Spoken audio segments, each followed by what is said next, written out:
until then. Lost at sea, you were the one to push me in, but the water's warm, now I'm bathing in color and sin.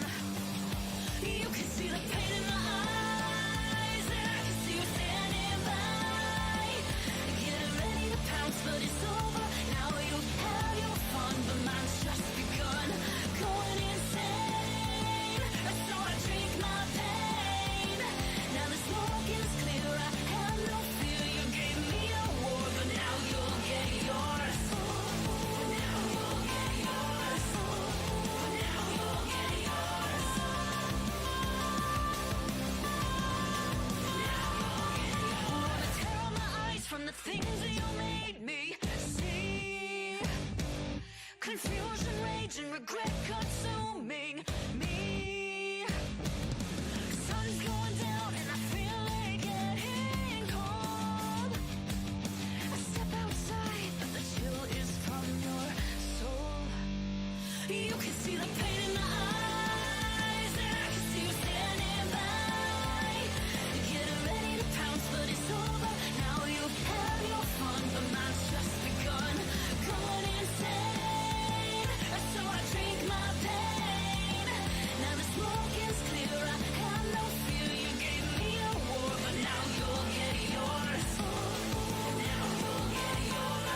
Hello everyone, स्वागत है आप सभी लोगों का realme BMPS 2025 के एक और मजेदार इंटरव्यू में। और आज मेरे साथ जुड़ रहे लर्न फ्रॉम पास्ट के हनी, जिनसे हम थोड़ी सी बातचीत करने वाले हैं, क्योंकि आखिर के मैचेस में वो होप तो हमें देखने को मिला था। बट हनी, बहुत बहुत स्वागत है आपका। सबसे पहले कैसे हो आप?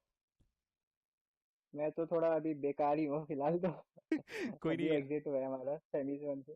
कोई नहीं हनी, अभी भी आपके पास दूसरा मौका। आई नो थोड़े लास्ट के मैचेस लेफ्ट राइट हुए थे, बट मैं हनी को जानना चाहता हूँ यार, आपको जानना चाहता हूँ कि ये लाइनअप के अंदर आप कैसे आए, इससे पहले आप कहाँ थे और क्या क्या अभी एक्सपीरियंस रहा है इस पूरे बीएमपीएस में।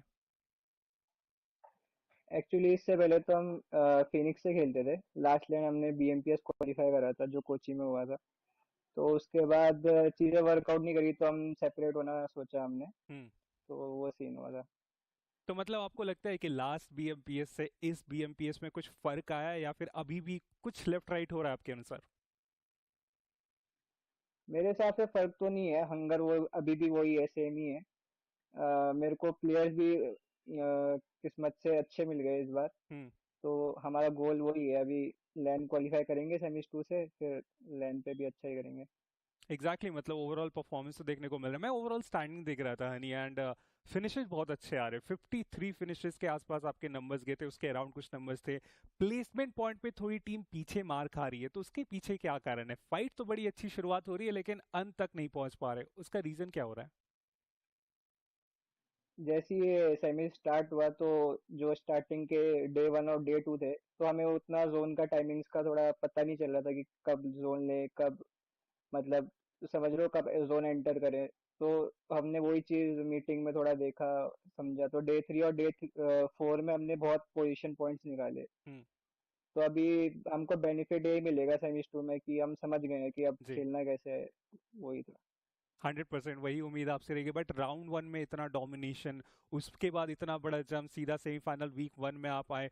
तो आपको लगता है कि राउंड वन से सेमीफाइनल वीक वन का ये जो सफर रहा, उसमें कुछ प्ले स्टाइल में आपने कुछ बदलाव किया था जिसके कारण ये नतीजा आपको मिला है?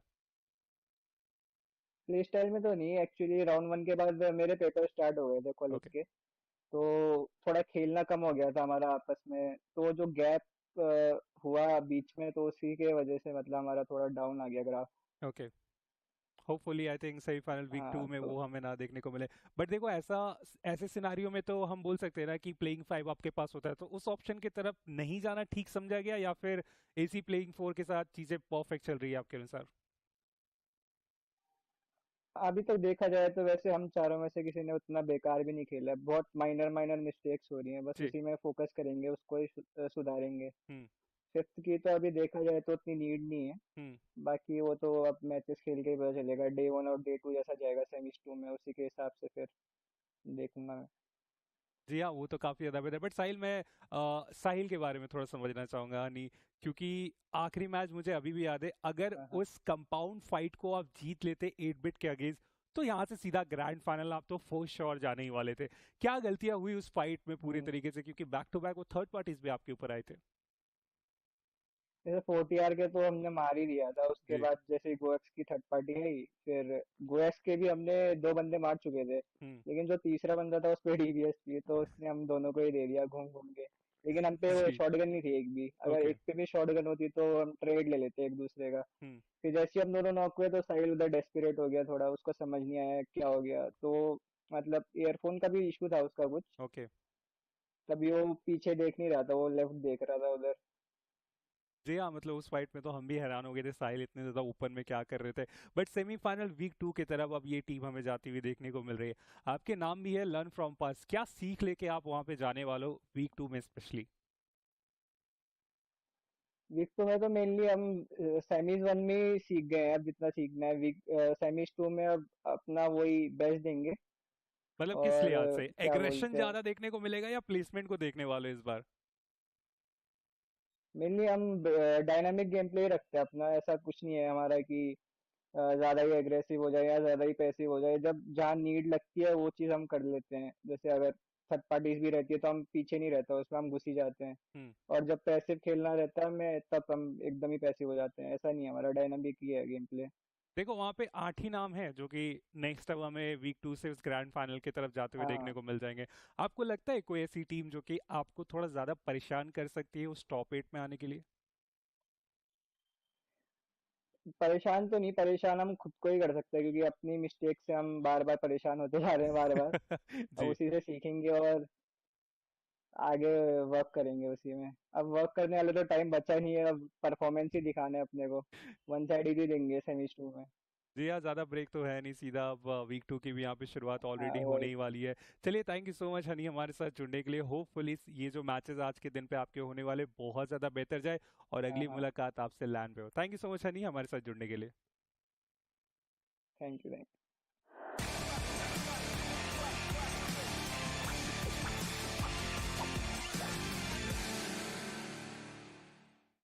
हेलो एवरीवन, स्वागत है आप सभी लोगों का realme BMPS 2025 के एक और कमाल के इंटरव्यू में। और आज मेरे साथ जुड़ रहे हैं एक कमाल के आईजेल जिनके नाम में ही आईजेल है। स्वागत करेंगे यहाँ पे PMW आईजेल का। कैसे हो आप और क्या चल रहा है अभी लाइनअप में? मैं बहुत बढ़िया हूँ, आप बताइए। मैं बहुत बढ़िया हूँ, बट यार बताओ आप थोड़ा विस्तार में। इतनी अच्छी शुरुआत होती है आपके किसी भी राउंड की, मैं बात करूँ, लेकिन अंत तक आते आते ऐसा क्या हो जाता है कि आपके अनुसार नतीजा नहीं आ पाता है? जितने भी राउंड मतलब खेले हैं कि लाइक वो सारे राउंड में मतलब डे 1 की स्टार्ट तो बहुत अच्छी रहती है।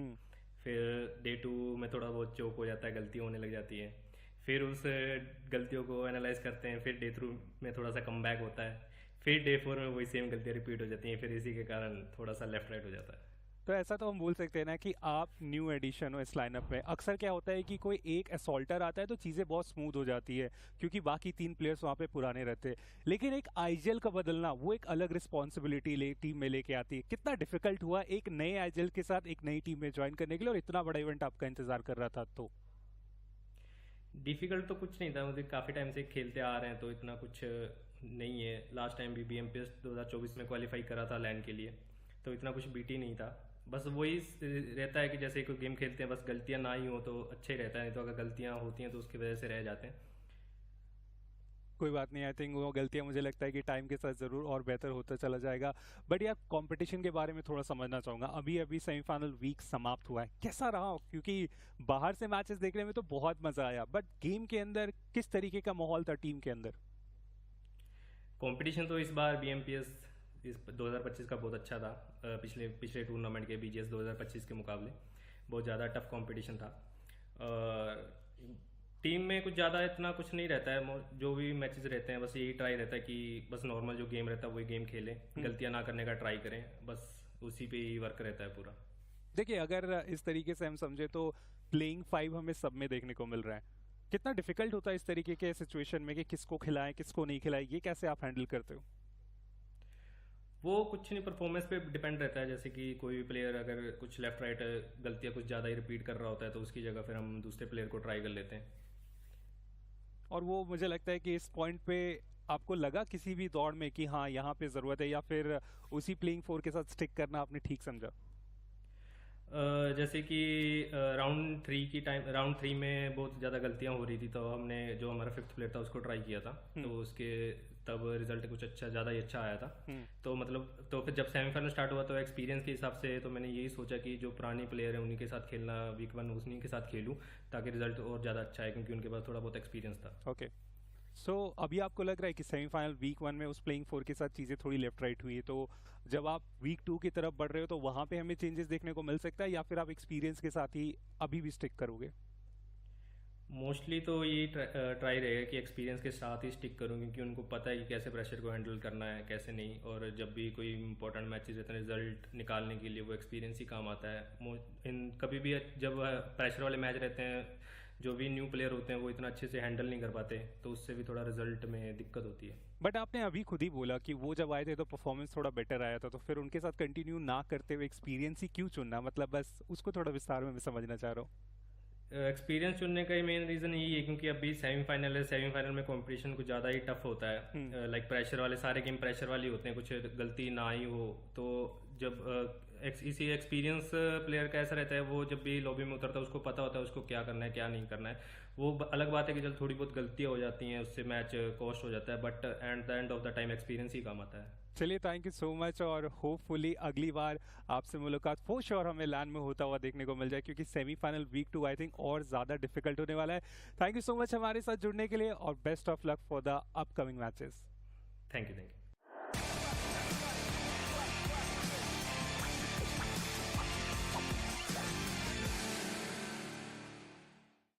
हेलो एवरीवन, स्वागत है आप सभी लोगों का realme BMPS के एक और कमाल के इंटरव्यू में। और आज मेरे साथ जुड़ रहे वांटेड अलीबाबा रेडर्स के खिलाड़ी है, जिन्होंने हमेशा हमें हैरान परेशान किया अपने परफॉर्मेंस से।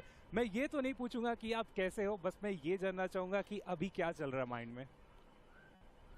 अभी तो बस ऐसा चल रहा है, जो लास्ट के मैचेस में हमने काफ़ी सारे मैचेस ऐसे थे जो हमारे कन्वर्ट होने चाहिए थे बट वो कन्वर्ट हो नहीं पाए। तो फिलहाल माइंड में बस इतना है कि जो अब अपकमिंग मैचेस हैं, जो वीक 2 अपना आने वाला है, उसमें हम वो वाली गलतियां रिपीट ना करें और एटलीस्ट जो अपना बेस है उसको स्ट्रॉन्ग रख के अब क्वालिफिकेशन के लिए देखें, टॉप के लिए। वांटेड को मैं जब भी देखा हूँ वो अर्ली स्टेज पे ही देखने को मिलते थे, राउंड 1, राउंड 2, राउंड 3, बट कभी सेमीफाइनल या लैंड तक का सफर तय नहीं कर पाए। बट ये अपॉर्चुनिटी आपके पास थी, 6 पॉइंट के कारण वो लैंड जाने का सपना थोड़ा डिले हो गया है। तो बताइए कि ये जो सफर रहा है वांटेड का अब तक का, ये कैसा रहा है? तो सपना तो खैर है, लैंड ऑफिशियल लैंड मैंने अभी तक प्रॉपर खेला नहीं है। मेरे जितने भी स्टेजेस थे हर बार मैं लाइक कभी राउंड 3, 4 में टक रहा हूँ, कभी वाइल्ड कार्ड में टक गए। और जो मेरा इससे पहले बेस्ट था वो BMPS 2023 था, जिसमें हम लोग हैशटैग के टीम पे आए थे ड्रैगन स्पोर्ट्स से। और फिलहाल बोल सकते हैं कि अपना सेमी वीक 1 यही बेस्ट है। तो कहीं ना कहीं करियर में ऐसा कुछ ज़्यादा ही स्पाइक्स एंड जो डिप्स हैं वो चल रहे हैं। एंड आई विल ट्राई कि मेरी टीम पे मुझे बहुत कॉन्फिडेंस है कि इस बार जो अपना लैंड का सीन है उसको डन करके ही छोड़ें। देखिए, इस लाइनअप के अराउंड ही मैं थोड़ी बातचीत करना चाहूँगा कि इस लाइनअप में ऐसा क्या आपको दिखा, क्या ऐसा आपको इस लाइनअप में मिल रहा है जो लास्ट कुछ भी लाइनअप आपके थे उसमें वो नहीं मिल पाया? क्योंकि सफ़र तो बहुत अच्छा चल रहा है अलीबाबा रेडर्स का। तो सीन कुछ ऐसा है कि मतलब मैं कहीं बहुत बड़े लाइनअप्स में भी रहा हूँ जहाँ पर बहुत नाम वाले प्लेयर थे, एंड कहीं लाइनअप्स मैंने खुद भी बनाए। हर बार हम लोग वही, मैंने आपको बताया, राउंड 3, राउंड 4, वाइल्ड कार्ड ये सब में अटकते रहे। तो इस बार भी सेम कोशिश थी। ये लाइनअप मेरे साथ पिछले 6 महीने से है and the main thing is हम लोग स्टिक कर रहे हैं। ठीक है, अंडरडॉग प्लेयर्स थे, इनको कोई जानता नहीं था, टाइगर को, फ्रैगर को कोई नहीं जानता था कहाँ से आए क्या है। मैंने उठाया, बात करी कि भाई हमारा वाइब मैच हो रहा है नहीं हो रहा, और वाइब अच्छा मैच हुआ। तो इसलिए इन दोनों के साथ आया। लास्ट में कुछ ऐसा सिनेरियो बना कि हमें क्रिस के साथ हमें AR में खेलना था, एंड वो भी बहुत अच्छा प्लेयर है, बहुत एक्सपीरियंसड है, पास्ट में उसने बहुत अच्छे अचीवमेंट 2 लैंड खेल चुका ऑफिशियल्स में। तो वो सब था। तो कहीं ना कहीं एक ऐसा मिक्स लाइनअप बन गया जिसमें क्रिस और मैं थोड़े एक्सपीरियंस प्लेयर हैं एंड 2 ऐसे प्लेयर हैं जो बहुत रो सॉल्टिंग पे हैं। दैट इज वाई कॉन्फिडेंस थोड़ा ज्यादा है कि मारने की बारी हो चाहे जोन पकड़ने की, दोनों में हल्के नहीं पड़ेंगे। जी हाँ, वो तो एग्जैक्टली हम देख भी रहे हैं वांटेड। बट ना एक चीज़ मैं समझना चाहूँगा, कैलकुलेशन हम समझ रहे हैं कुछ टीम्स की तरफ से वो बहुत ज़्यादा मिस्टेक्स कर रहे हैं, जहाँ पे उन्हें थोड़ा एग्रेशन की तरफ जाना चाहिए, वो स्लो डाउन करके खेल रहे हैं और 2-3 पॉइंट्स के कारण रह जा रहे हैं। सेम शायद आपके साथ भी हुआ, 6 पॉइंट के साथ आप क्वालिफाई नहीं कर पाए डायरेक्टली ग्रैंड फाइनल के लिए। तो ये कैलकुलेशन में एरर है या स्टार्टिंग से कुछ चीज़ें माइंड में चलती है जिसके कारण वो एग्रेशन जो रिक्वायर्ड होता है एक पॉइंट पे, वो भी उस टाइम पे आता नहीं है? तो सीन कुछ ऐसा है कि जो अपना जो गेम प्लान है ना वो थोड़ा सा जोन फोकस ज़्यादा है। ठीक है, हम लोग स्टार्टिंग में थोड़ा अपना आराम से खेलते हैं, ज़्यादा कुछ ऐसी जगहों पे नहीं घुसते जहाँ पे हमें इनिशियल फाइट्स मिल जाएं बहुत जल्दी। लेकिन वही है ना, कुछ कुछ टीम्स ऐसी होती हैं जो आपसे इनिशियल फाइट लेना चाहते हैं, फिर आप छोड़ भी नहीं सकते। तो वो हम फाइट्स भी देते हैं और सेम टाइम पे हम लोग अपना बैलेंस करते हैं पोजीशन पॉइंट्स को। इस बार जो आपने बोला कैलकुलेशंस में कहाँ दिक्कत हुई, तो प्रॉब्लम कुछ ऐसी हुई कि हम लोग जो पोजीशन होल्डिंग है ना उसको तो अच्छा कर रहे थे, लेकिन जहाँ पर फाइट्स निकालनी थी वहाँ पर मतलब बहुत मेजर इशू आया। लाइक एंड जोन से आपने कई बार देखा हम लोग लाइक #3 और #2 पे बहुत बार मरे हैं, बहुत बार फिनिश हुए हम लोग वहाँ पे। तो वो कहीं ना कहीं हमारा एक बहुत मेजर इशू हो गया कि हमने बहुत सारे चिकन्स जो कन्वर्ट होने चाहिए थे उनको कन्वर्ट नहीं किया। नंबर ऑफ चिकन्स 12 में से हैं जो 8 हमने कन्वर्ट नहीं किए। जो 8 चिकन थे हमारे ऐसे थे कि ये हम ले सकते थे, बाद में हमने डिस्कस किया मीटिंग में कि पॉसिबल था बट नहीं हो पाया। तो कहीं ना कहीं थोड़ा बहुत ऊपर नीचे हो रहा है। आई होप हमने सेमी वीक 1 से जितना एक्सपीरियंस गेन किया उसको वीक 2 में हम अप्लाई करके अच्छा खेलें। देखिए, वीक 2 तो ऑलरेडी हम जान रहे हैं कि वहाँ भी कंपटीशन बहुत कमाल का होने वाला है। ऐसे में अलीबाबा रेडर्स के लिए कोई चैलेंज उन ड्रॉप क्लैश को लेके या रोटेशनल क्लैश की बात कर ले, जो आपको उस ग्रैंड फाइनल में जाने के लिए थोड़ा सा परेशान करके जा सकता है? देखो, ड्रॉप क्लैश से हम लोग को कभी डर लगता नहीं। ठीक है, एंड बात रही रोटेशंस की, तो रोटेशंस में अपना सिंपल रहता है, हमारा एक गेम प्लान है, हम उस पर स्टिक करते हैं। हमारे कुछ पैटर्न्स हैं, कुछ गेम को चलाने के तरीके हैं हमारे खुद के, चाहे हम लेट खेलें हम अर्ली खेलें। समटाइम्स इट्स लाइक कि कुछ ज़्यादा ही टीमें ड्रॉप के आसपास आ जाती हैं, उस केस में हम लोग समझते हैं कि मतलब इस टाइम लैंड जाना ज़्यादा जरूरी है as compared to ego fight लेना ड्रॉप पे। तो उस केस में अपन ड्रॉप छोड़ के हमने लाइक वीक 1 में भी काफ़ी जगह 2-3 जगह हमने ड्रॉप छोड़ा, एंड फिर भी हमने उस मैच को थोड़े बेटर मैच में कन्वर्ट किया, मोर देन इनफ पॉइंट निकाले।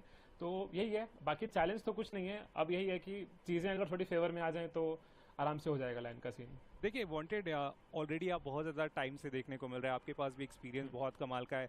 बट आपको कभी ऐसा फील होता है कि सामने कोई टीम ऐसी है जिनके पास ज़्यादा एक्सपीरियंस है, तो वैसे में आपके क्या थॉट्स होते हैं? कई बार हमने देखा है कि कुछ ऐसे प्लेयर्स होते हैं जो कि एक्सपीरियंस टीम के सामने थोड़ा पैनिक कर जाते हैं और जो उनका एक स्ट्रॉन्ग पॉइंट होता है वो उस पर नहीं आ पाते। तो मैं आपका माइंडसेट समझना चाहूंगा कि इस तरीके की सिचुएशन में आप क्या करते हो? तो ऑब्वियसली फ़र्क पड़ता है। अब कुछ टीम्स हैं जो काफ़ी टाइम से ऑफिशियल्स में लगातार अच्छा करी हैं एंड लैंड पे भी पहुंचे हैं। फॉर एग्जांपल अपनी ओजी है, गॉडलाइक है, जो फिलहाल वीक 2 में हमें मिलेंगी, हमारे ऊपर की 2 टीम्स फिलहाल। तो इनको ऑब्वियसली एक्सपीरियंस ज़्यादा है एंड एक्सपीरियंस मुझे भी इनफ है, मैंने ऐसी लॉबीज फेस करी हैं। बट समटाइम्स इट्स लाइक ना, आपको एज अ टीम वो लॉबीज फेस करने को मिलना चाहिए।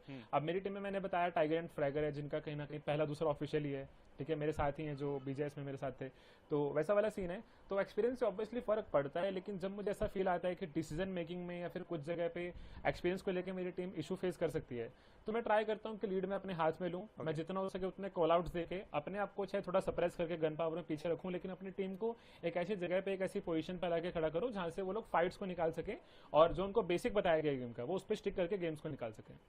कमाल की बात है, और यही हम आपसे उम्मीद भी करते हैं वांटेड। होपफुली जो अगला मैच आपका आने वाला है वीक 2 के लिए, उसके लिए पूरी अच्छे तरीके से आप तैयार हो गए, और अगली बार जब मुलाकात हो ना तो इसी लैंड में हो, जो कि बहुत जल्दी होने भी वाला है। Thank you so much wanted हमारे साथ जुड़ने के लिए, और best of luck for your upcoming matches. Thank you so much, thank you so much. Alright team, we have got our chance. Good job, man. Good job.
Kia, movement that inspires.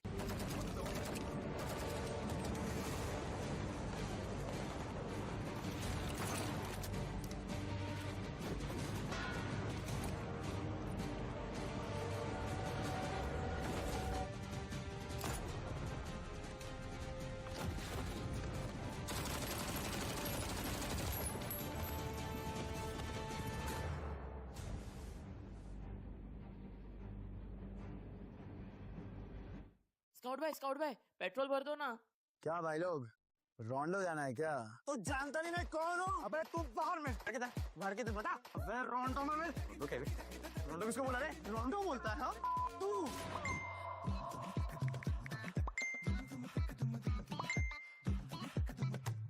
रोंडो? Run run run run run run run run.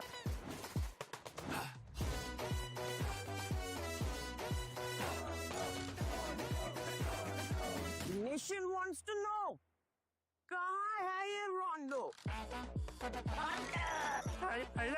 रोंडो? अभी बताओ मुझे, रोंडो? अरे ओ कालिया, कितने आदमी थे? रोंडो सरकार। रोंडो? कहाँ है? क्या है ये रोंडो? क्यों बेटा कंफ्यूजन में? आओ कभी रोंडो में। रोंडो रोंडो रोंडो आगे।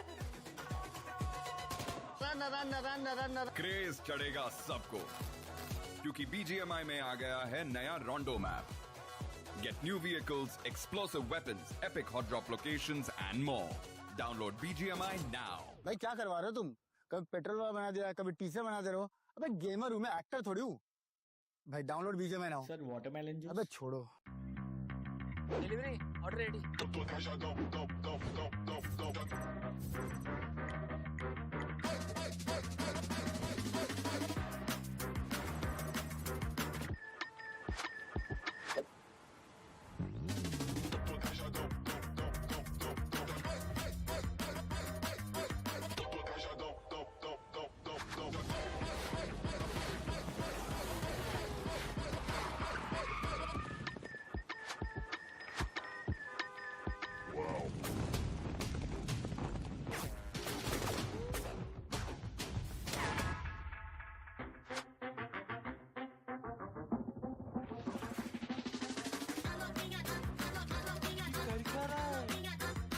क्या भाई? अपना भाई वाव मोड में है।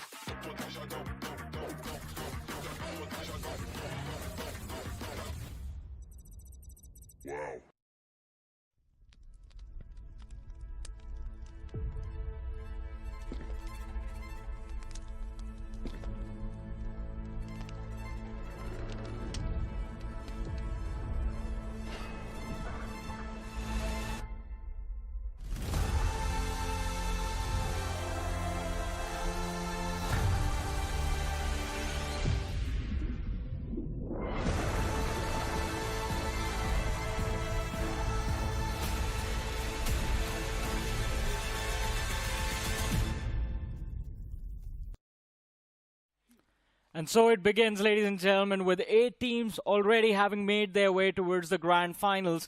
8 more spots remain. And over the next 4 days, we're going to figure out which 8 names are going to move from semifinals week 2 all the way towards the Grand Finals. Welcome to the realme BMPS 2025. This is Super Johnny, joined by ICBB alongside with me.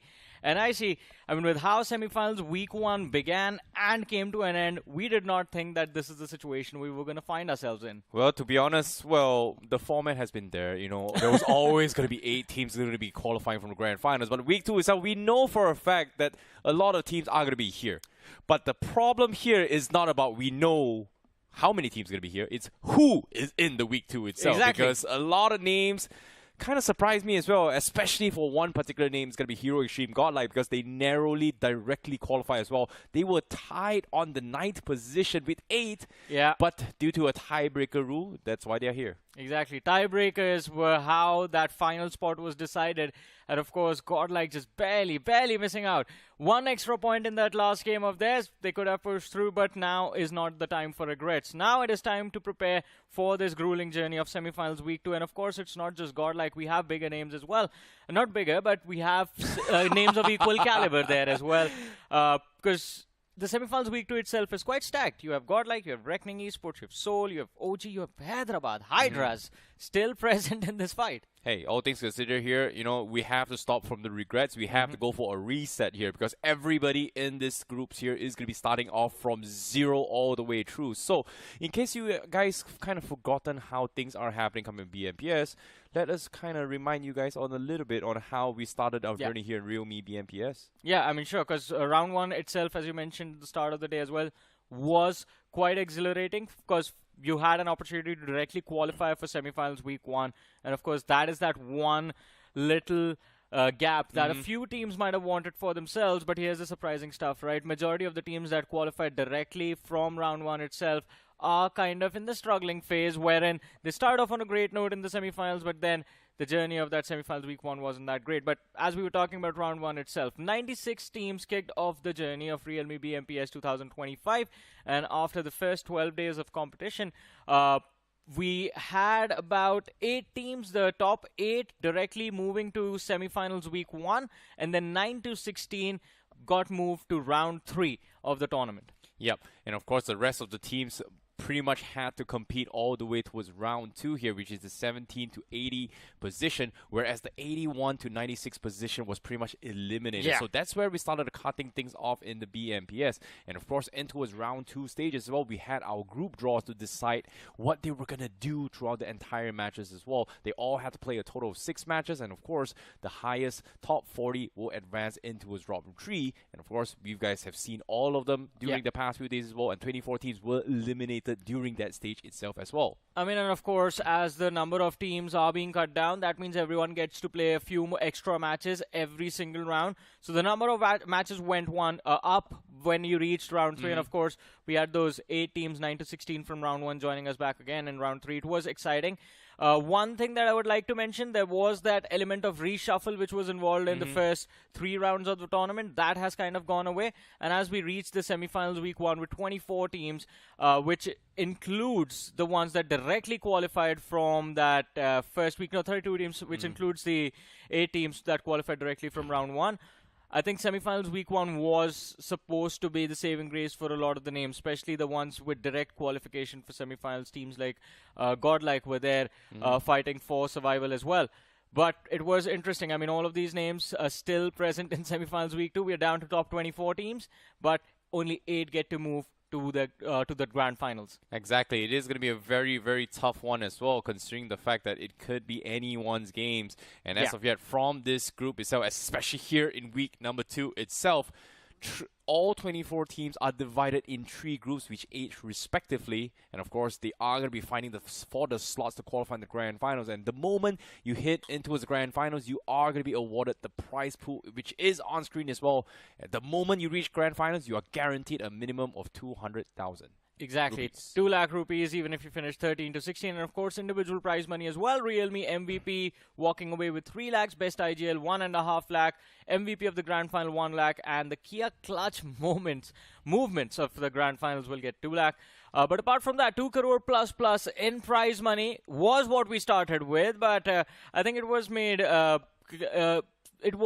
made clear that it has hit 3 crores, all thanks to you guys contributing through that Discovery Island. So keep logging in and finish your milestones. You guys can also get a few extra skins for yourselves without spending any UC, but we go to the standard point structure, which is kind of has become the new favorite for a lot of these teams. 1 finish per point, 1 point per finish. Well, and of course, when it comes to points distribution as well, you guys need to know how the teams are going to be getting those points. Of course, now, the moment of truth, we give you guys the updates here on how things have been going for the past few weeks so far. And here now in the semifinals, this 24 teams are going to be doing one thing and one thing only, to be in the top 8 in this next 4 days, because the rest will be saying goodbye to the journey here in BMPS. Exactly. We'll see them in probably the next season or not. You know, it's kind of happened as well, but ideally you kind of want to make it into the grand finals. You're being part of top 8. And now, most important factor as well, who and how did they end up into the bottom 8? Well, sorry, not bottom 8. The second week of semifinals itself, because that is going to be interesting as well. Here, let us introduce Group A here. We have Hero Extreme, Godlike, we have Reckoning Esports, we have Rising Inferno Esports, 2OP Official, 40RX Official, Hyderabad Hydras, VOLCANO Esports, and also BO7S. Yeah, and a lot of interesting names over here right off the bat. We have spoken about Godlike. Tiebreaker is why they are here. Less placement points for Godlike in that tiebreaker, because of which they finished 9th. And then we have OG, the likes of Soul, Wyld Fangs, True Rippers, God's Reign, Jux, God's Omen, 4 Miracle. I mean, surprising names still stuck in semifinals week 2. Moving on to Group C, learn from past is there. Alibaba Raiders, Tamilan Esports, 8-bit makes it to semifinal week 2, along with Mysterious 4, Insane, Do or Die, and Shockwave. Well, interesting enough as well, based on these 3 groups, we have seen a majority of the teams that directly qualify from round 1 into the semifinal stages and also round 3 stages are here. So there has been a lot of upsets, a lot of unpredictability in the week 1 itself. So again, we are expecting a lot of potential undergods in this grand finals.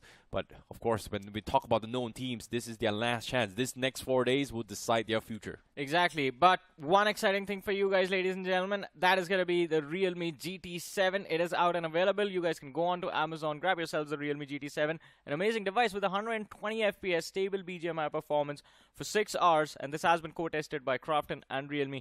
And of course, comes with the flagship MediaTek Dimensity 9400E processor, which gives you stable performance. It enables that stable performance. And of course, can't forget the 7000 mAh battery and the 120 watt charger that it comes with. Make sure that your device is already always juiced up and ready to go. But will our teams be ready to go? Matches are about to begin soon. Well, they have to do or die literally in this situation as well, even though we have the do or die going to be playing in this upcoming roster as well. And interesting enough, I think a lot of teams that were supposed to do well ended up kind of fumbling a little bit as well. I think the biggest upset here would be Hero Extreme Godlike, because in 5 games they were top 2 in the overall standings during week 1 itself, and then in day number 3, they out of 4 matches they only got 6 points out of nowhere. I mean, I would say Godlike and Hyderabad Hydras, because Hyderabad Hydras also had 2 chicken dinners to kick things off, and yet they just completely fumbled the ball and weren't able to qualify in that semifinals week 1 itself. But there's one more team we have to talk about. In fact, an individual we have to talk about, Kyo Lamau, one of the best performers from his particular team. And of course, their journey throughout. We had an interview a few days ago with Kyo Lamau, which was broadcasted on air as well. They were talking about how True Rippers has been managing themselves as a team, what are the mistakes, or in fact, who has been making the mistakes. And iQOO was pretty clear in that interview that yes, we kind of have messed up semifinals week 1 already. We're going to try to recover. If we can't make it through, we'll definitely try a level best in semifinals week 2. Well, fair enough. iQOO was really popping off during the round 1 stages as well here. But as the time goes on, he was taking a little bit of fumble. And yes, they did definitely make their mistakes here, underestimating the teams as well. Yeah. But this is performance during round 1 stages as well. He himself got 20 finishes, 4,220 damage, and an average survival of 10 to 35 minutes in the game. Sorry, 10 minutes, 35 seconds minutes here, with a lot of knocks in that particular round stages itself. But overtime semifinals, it was kind of a little bit fumble. I think fans was also furious with us as the casters as well. Why weren't we talking about iQOO? Well, he was doing good round 1, but now in semifinals, I don't know what happened, because True Rippers multiple times now, a lot of their decisions are doing good, but other people are making the same decisions they are. The only difference is they're just waiting for them to act, and then they make a mistake and then just capitalize on them. So a lot of hotspots that True Rippers chose, a lot of other teams also realize it. The moment they take them down, they win.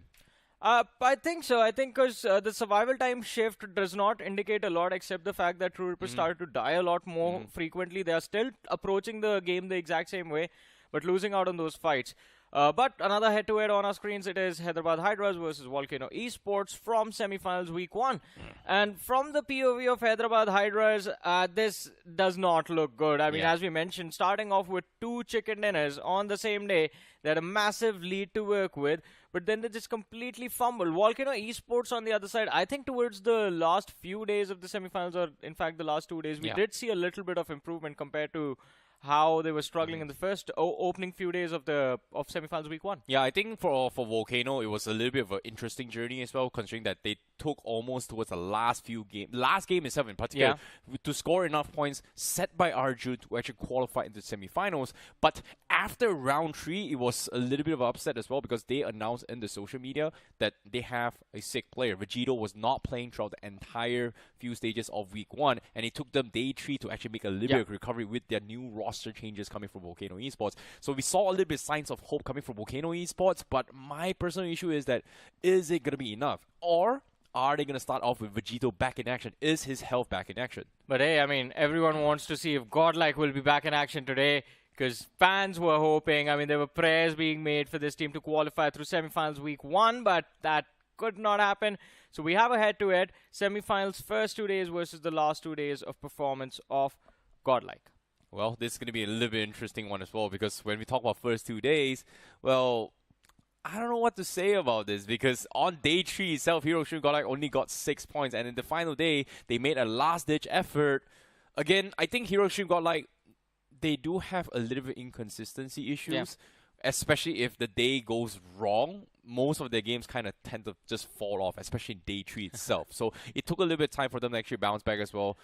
And you can't really blame them, because a lot of us knew for a fact that when we saw day 3, the circle was so unpredictable. And it was very, very difficult to watch how Hiroshima Godlike was able to do that. So tilt may be a factor, and they made a bounce back in day number 4, but unfortunately just shying 1 point from qualifying. Not even a point, to be honest. I mean, it was a tiebreaker, but we have the schedule for the day on our screens. Group A and Group C going at it in the first 2 games, Erangel and Miramar. And of course, we have a look at the teams from these 2 groups. Godlike will be there to kick things off, along with Reckoning, Rising Inferno, 2 OP40 are Hyderabad Hydras, VOLCANO Esports, BO7S from Group A. Yep, this is going to be very, very interesting. And as well from Group C with Alibaba Raiders, Learn from Past, Troy Tamilan Esports, 8-Bit, also Mysterious 4, Team Insane, Do or Die, also Shockwave going to be playing in this roster.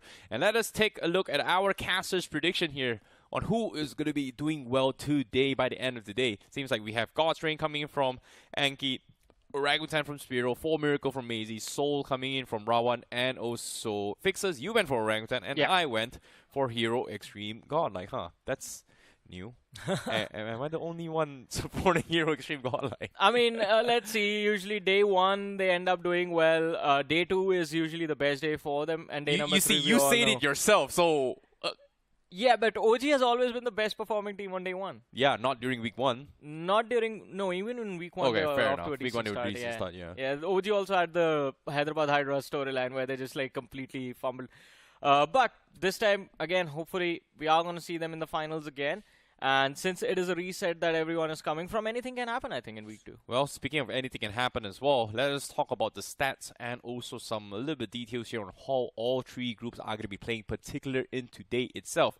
That stats is each and every single team that is going to be playing today has 4 matches to play. Whether it is going to be consecutive or is it going to be in rotations, all teams are going to be forced to play 4 games. So that means there's no time to breaks. There's no like 2 games, 1 game reset. Everything needs to be very consistent. If you have a great game, carry the momentum, just push through. Exactly. I think it will all come down to momentum, and can you hold on to the momentum for all 4 games consistently. Even if you secure one day, it gives you a stable footing inside of that top 8 of the overall leaderboard. But there is still some time left before the matches begin, ladies and gentlemen. Before we jump into the action, we're going to take a very short break. Stay tuned, keep watching. We'll be back after this.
Kia, movement that inspires.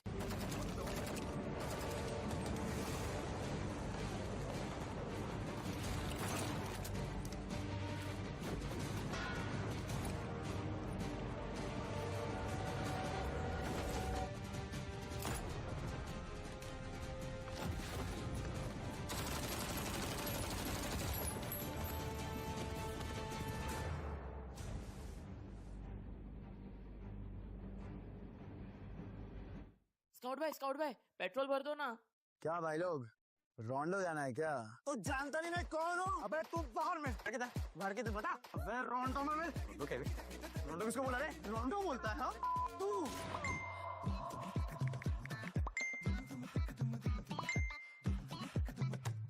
रोंडो? Run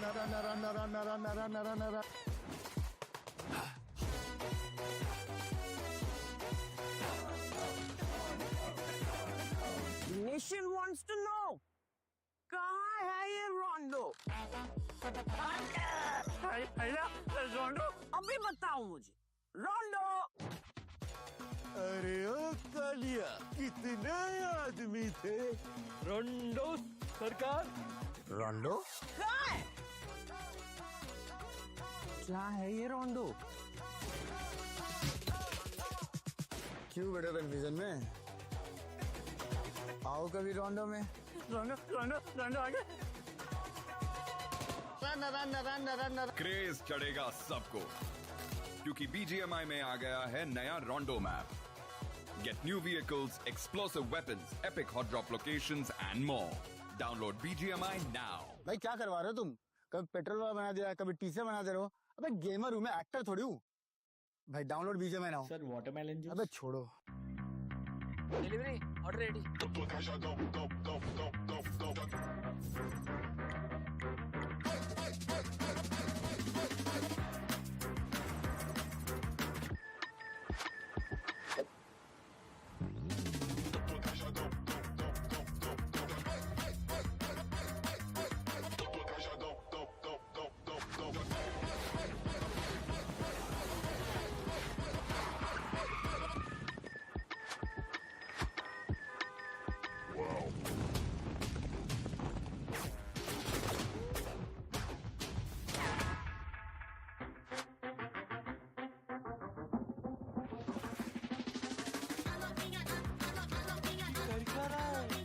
समझा नहीं क्या भाई? अपन अपना भाई वाव mode में है।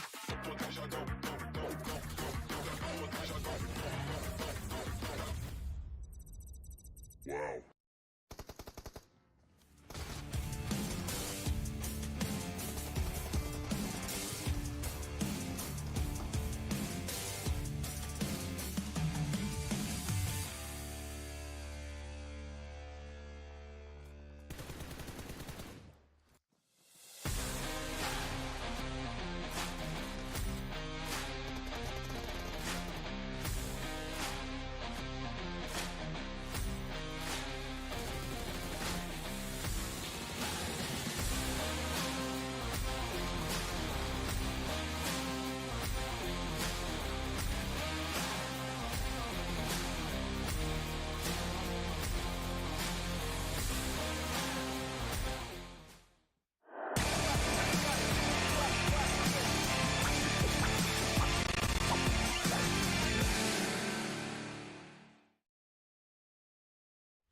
Welcome back after that break, ladies and gentlemen, to the realme BMPS 2025 semi-finals week 2. Last 4 days remaining before we move on towards the grand finals itself. My name is Super Johnny, joined by IC Baby alongside with me, and of course we see the counter on the screen finally, and that means it is time, or almost time, to jump into the first game of the day, the map of Erangel.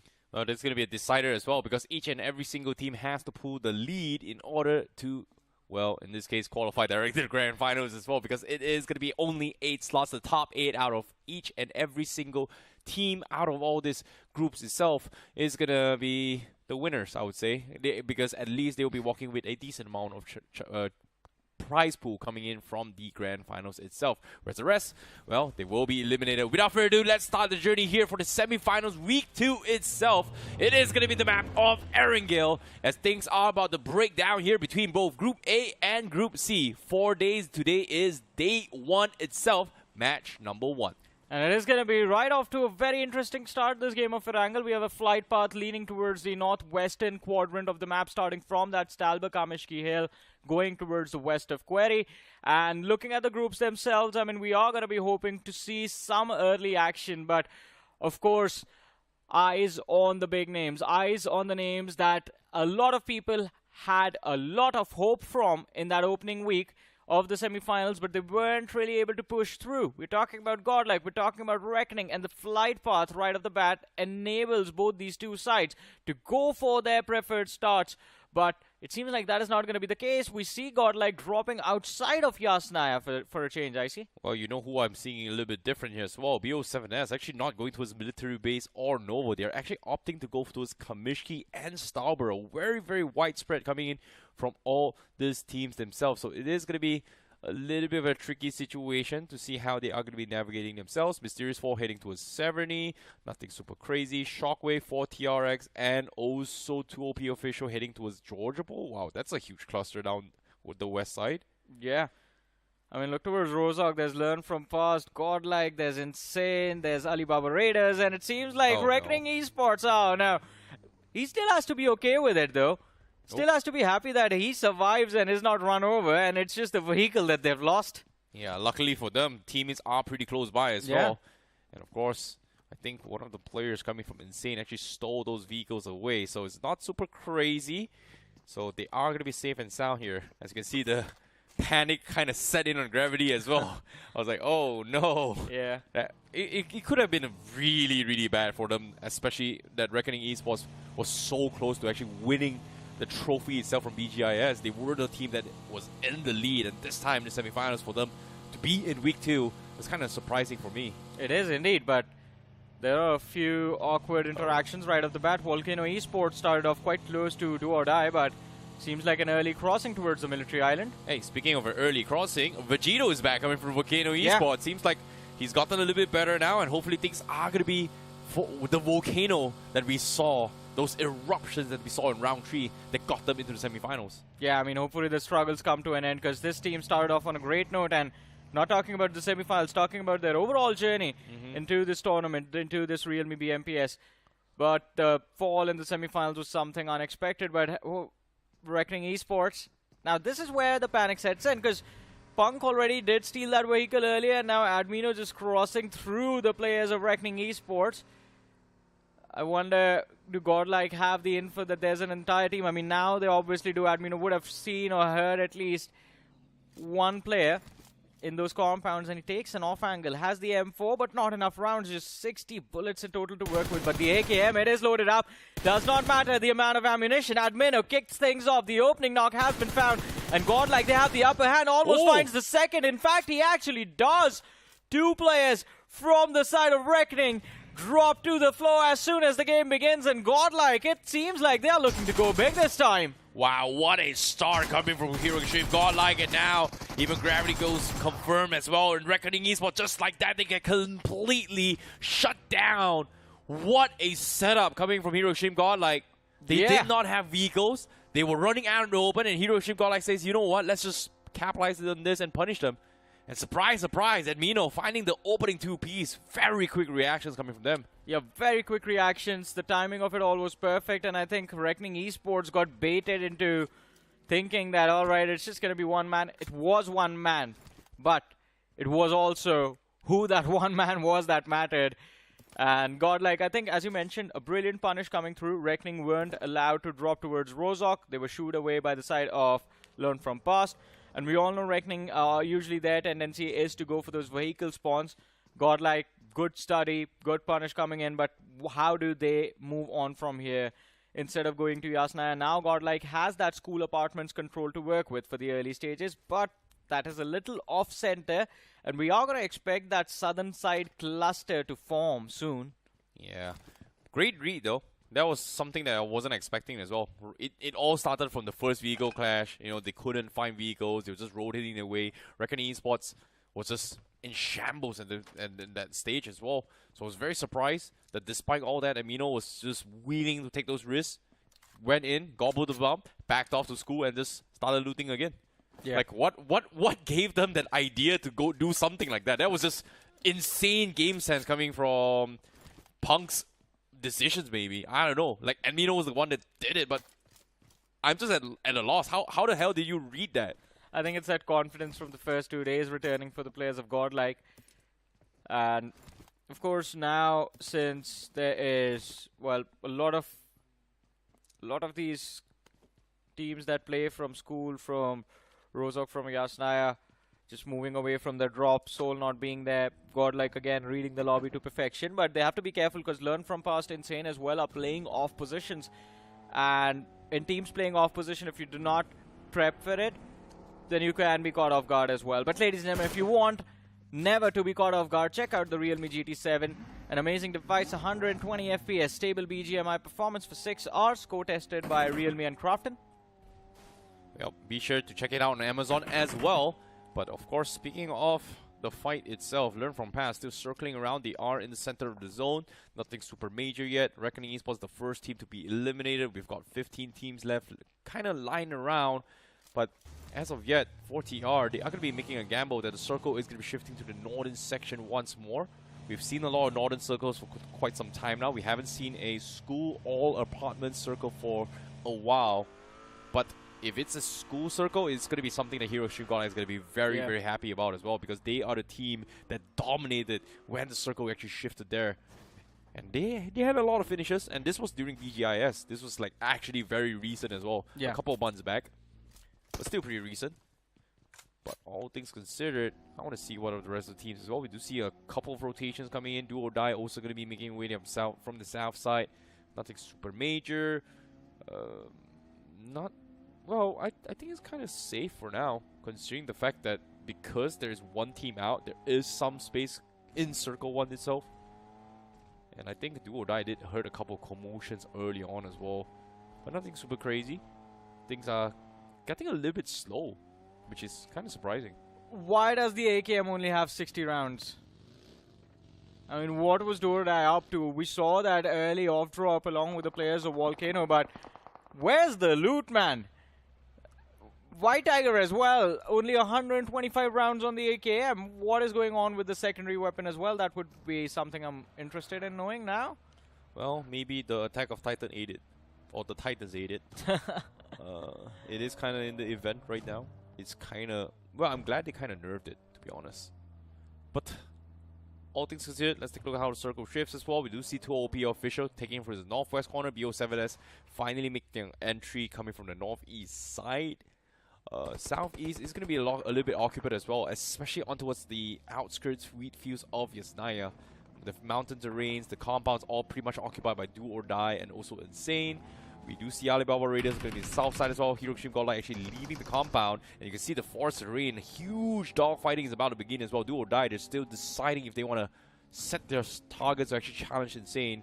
But as the circle shifts, it is going to be the north side. Yeah, and Do or Die, I think a decision has been made for them that they need to take this fight. They need to move towards the northern side and they need map control to work with. And, well, oh, Insane back off. Do or Die just run around them and take control of the bridge early, crossing towards the northern side. But you see that shift, as you mentioned. The zone takes a shift towards the north, and the teams all of that wave of teams, wave of bodies moving in tandem. I just wonder when is the action going to begin? Because in a situation like this, you would not expect things to be this calm normally. Yeah, but based on how the terrain, especially this circle is as well, it is hard to actually pick a fight considering that there's not a lot of good spots to help with, especially transitioning into a circle 3, circle 4 based on these spots as well. We've seen Hero Extremes Godlike kind of struggle towards the mountain terrains, and we know for a fact that Hero Extreme Godlike wants to push in, especially towards the mountain terrains directly where Do or Die is actually also hitting on as well here. But Shockwave, as of yet, they've got dibs on those spots. Hyderabad Hydras has also got dibs on those spots as well, which is on the west side of shooting range. Those are very, very good mountain terrains you can hold on in with not a lot of off angles that can take you. But the problem is that is only good if the circle shifts towards the southwest corner, which is outside of 70. But going to 70, well, good luck trying to get a spot in the shorelines, because that will be full very, very soon. That is true, but this time around, Godlike, I wanted to see what the intention was, because they were chasing the players of Do or Die for a while. Now they've found a gas station to work with, and look at the radar, there are more teams around them. There's going to be Alibaba Raiders down south, 8-bit moving in from the west, Insane towards the northeast, and Do or Die towards north. I'm surprised that Hero Extreme Godlike is not dictating the fight, just because they are prioritizing on positioning over dictating fights here. At 8-bit, they're taking a hard stop here in the compound to try and jeopardize somebody else. Gamla scouts a team across the other aisle of self here. I think that's going to be Shockwave's vehicle on the other side of the end. And while they're taking shots, Hero Extreme Godlike came in to take a look, and this is something that Hero Extreme Godlike likes to do. Being vultures, hearing sound, they aren't going to be pouncing on any blood on the floor. For sure. But this time around, I mean, Godlike, they have to be a little careful. 8-bit, not really in the mood to toy around with anyone. I think this is also another team, especially after the win in the realme BGMI 2025. They want to try and set a strong momentum going into the finals of the realme BMPS as well. But Godlike, again, hesitation is there. Not hesitation exactly. I think they are just being extra cautious in moving in. And having felt the presence of the third party from Alibaba Raiders, or the potential for the third party from Alibaba Raiders, they have decided to play for safety. And of course, the shift of the circle also helping them with that decision. And as there is another northern shift right on top of Severny. Well, of course, while rotating outside of the houses, especially when you're going from on your day-to-day basis, you guys got to check out the Kia Ceros with its cutting-edge technology and seamless connectivity. The Trinity panoramic display, dual-pane panoramic sunroof, and also Kia Connect 2.0 with 80+ Kia Connect features. Over-the-air software updates will keep you going on your merry business on your day-to-day basis.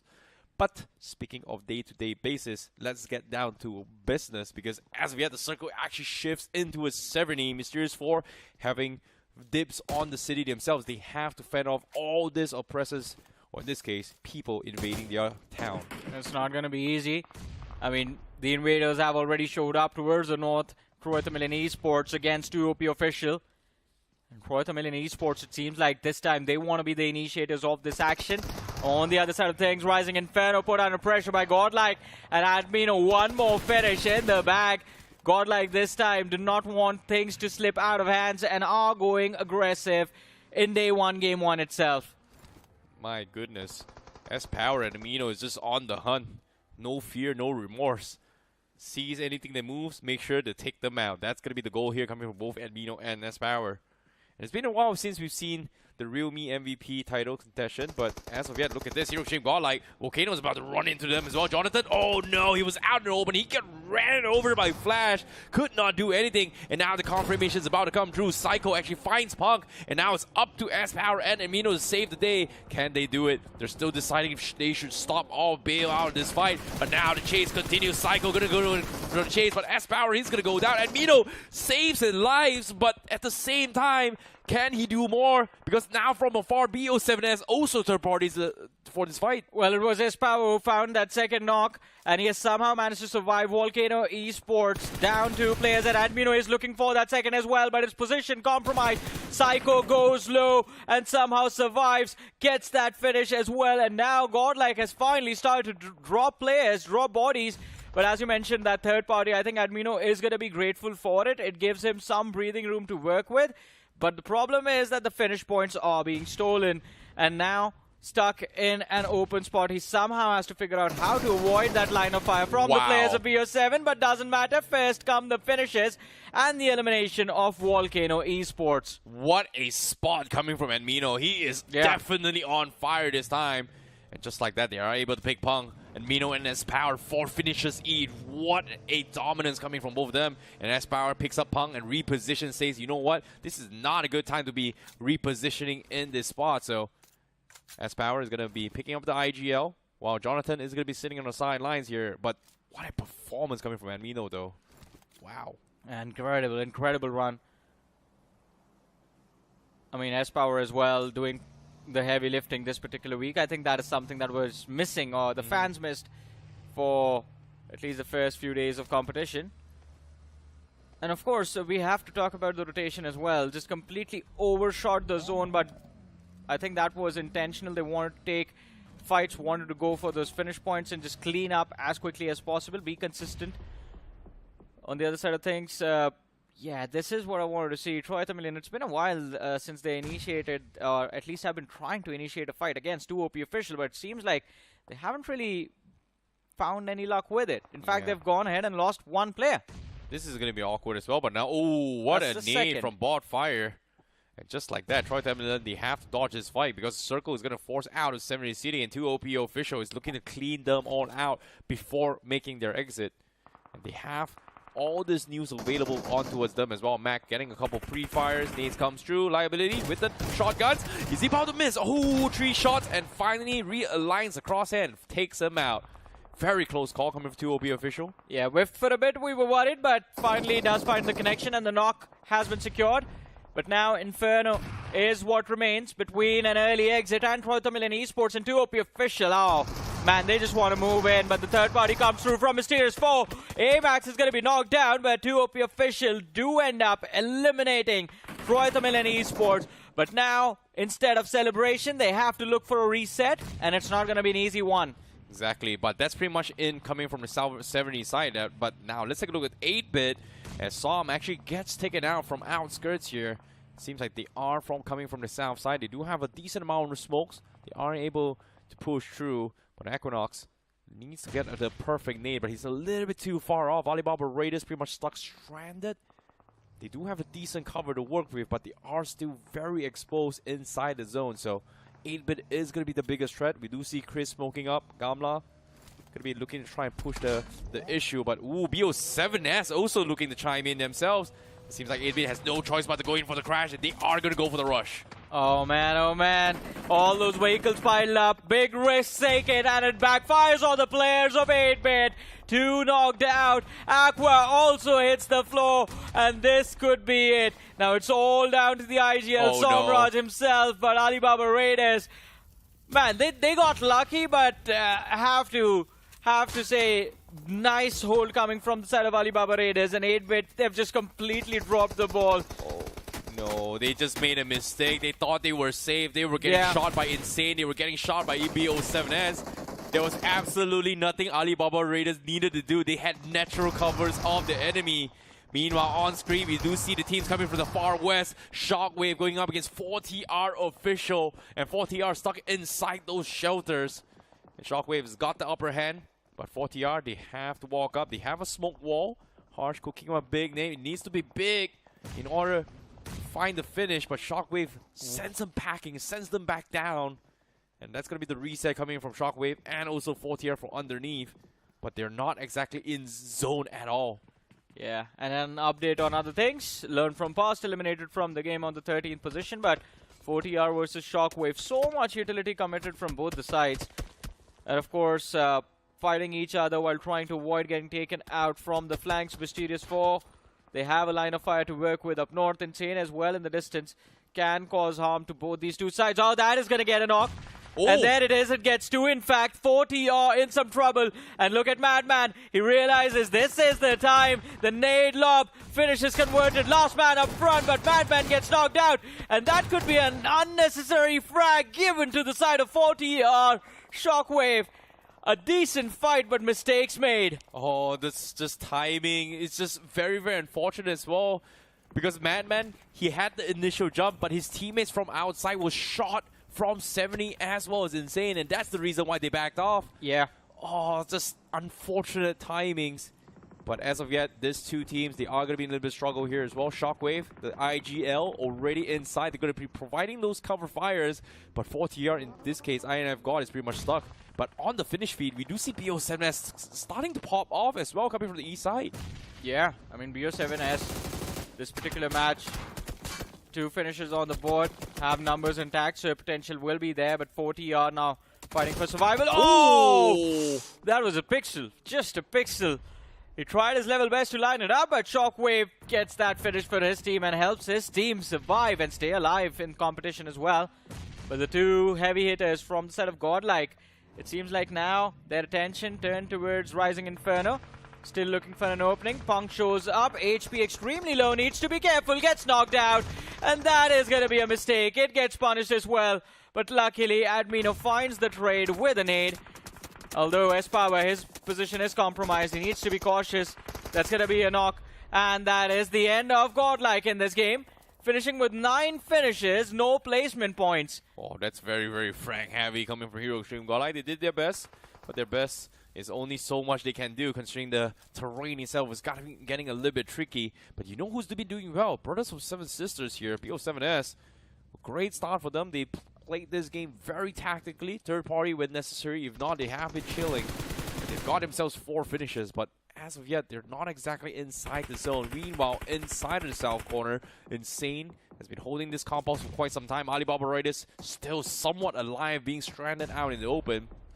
It seems like only White Tiger remains, as Fragger pretty much being caught off. There's nothing much he can really do about this. Yeah, not a lot he can do, but I think Insane prime spot to cause a lot of harm to a lot of their opponents. The nade connects, Fragger's finish confirmed, and now attention turned towards White Tiger. He won't be able to survive for long as well. I mean, that hovercraft is almost gone, plus the blue zone moving in.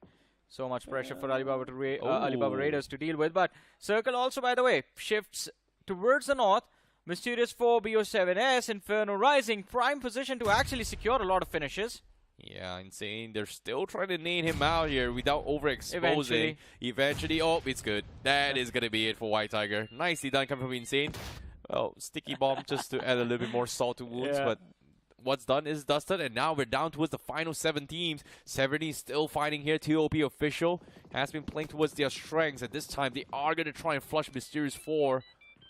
As we do hear a lot of sticky bombs being used to try and isolate every single corner. 2OP official definitely using every single grenades in their hand, or in this case, explosive they can get their hands on.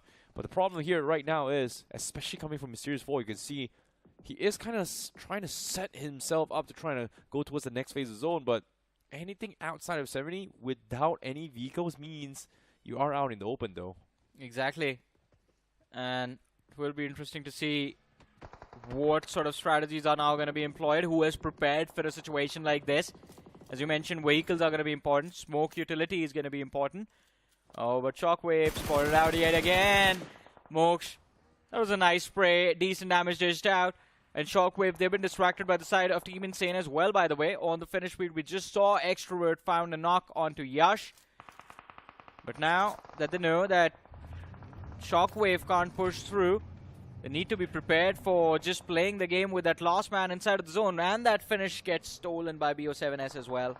Oh no, Hyderabad Hydras, they are not exactly healthy as well, because as soon as they push through, Mysterious Fall finds one, and now Snowjaw trying to defend, but they manage to sneak through as Hyderabad Hydras slowly cleans out the members of Mysterious Fall, but joining them alongside them as well is going to be 2 OP official on the offense, and they actually fumble, because that's the defense coming from Mysterious Fall. Oh, and a nade from the backlines. Moksh finds Sketch, that's going to be an important knock, the fight turning into the favor of Hyderabad Hydras. Fragger jump shot fails to connect, and 2 OP official on the other side causing more trouble.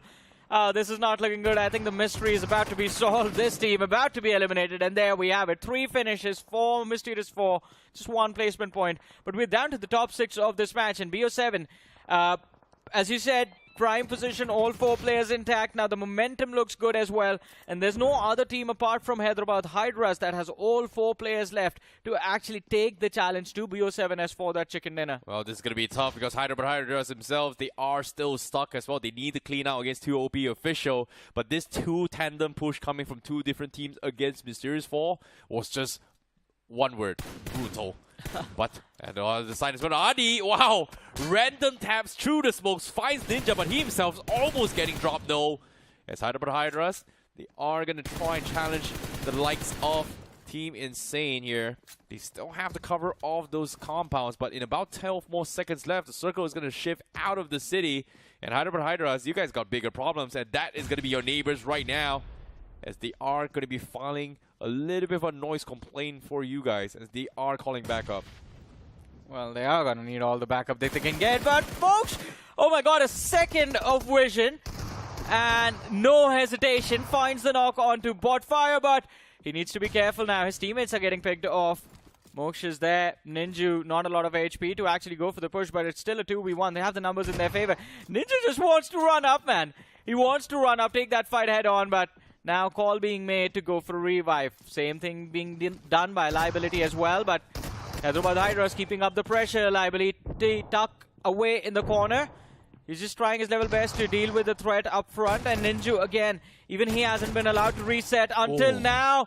Puts the first hit right in the face of the opponent, and now Liability is stuck in a proper 1v2, takes down one, but the trade comes through, and Hyderabad Hydras, what a brilliant execution of 2 OP official. Wow, that was a very, very close moment as well, but Hyderabad Hydras, they don't have time to go in for the resets, because from afar, Team Insane is third party, the circle is coming through, Mosh is about to get taken down, and Ninja, he's going to make an early exit, but his own, he's about to take him out. Oh, so close. He is going to be A-okay, but Mosh is going to be done for.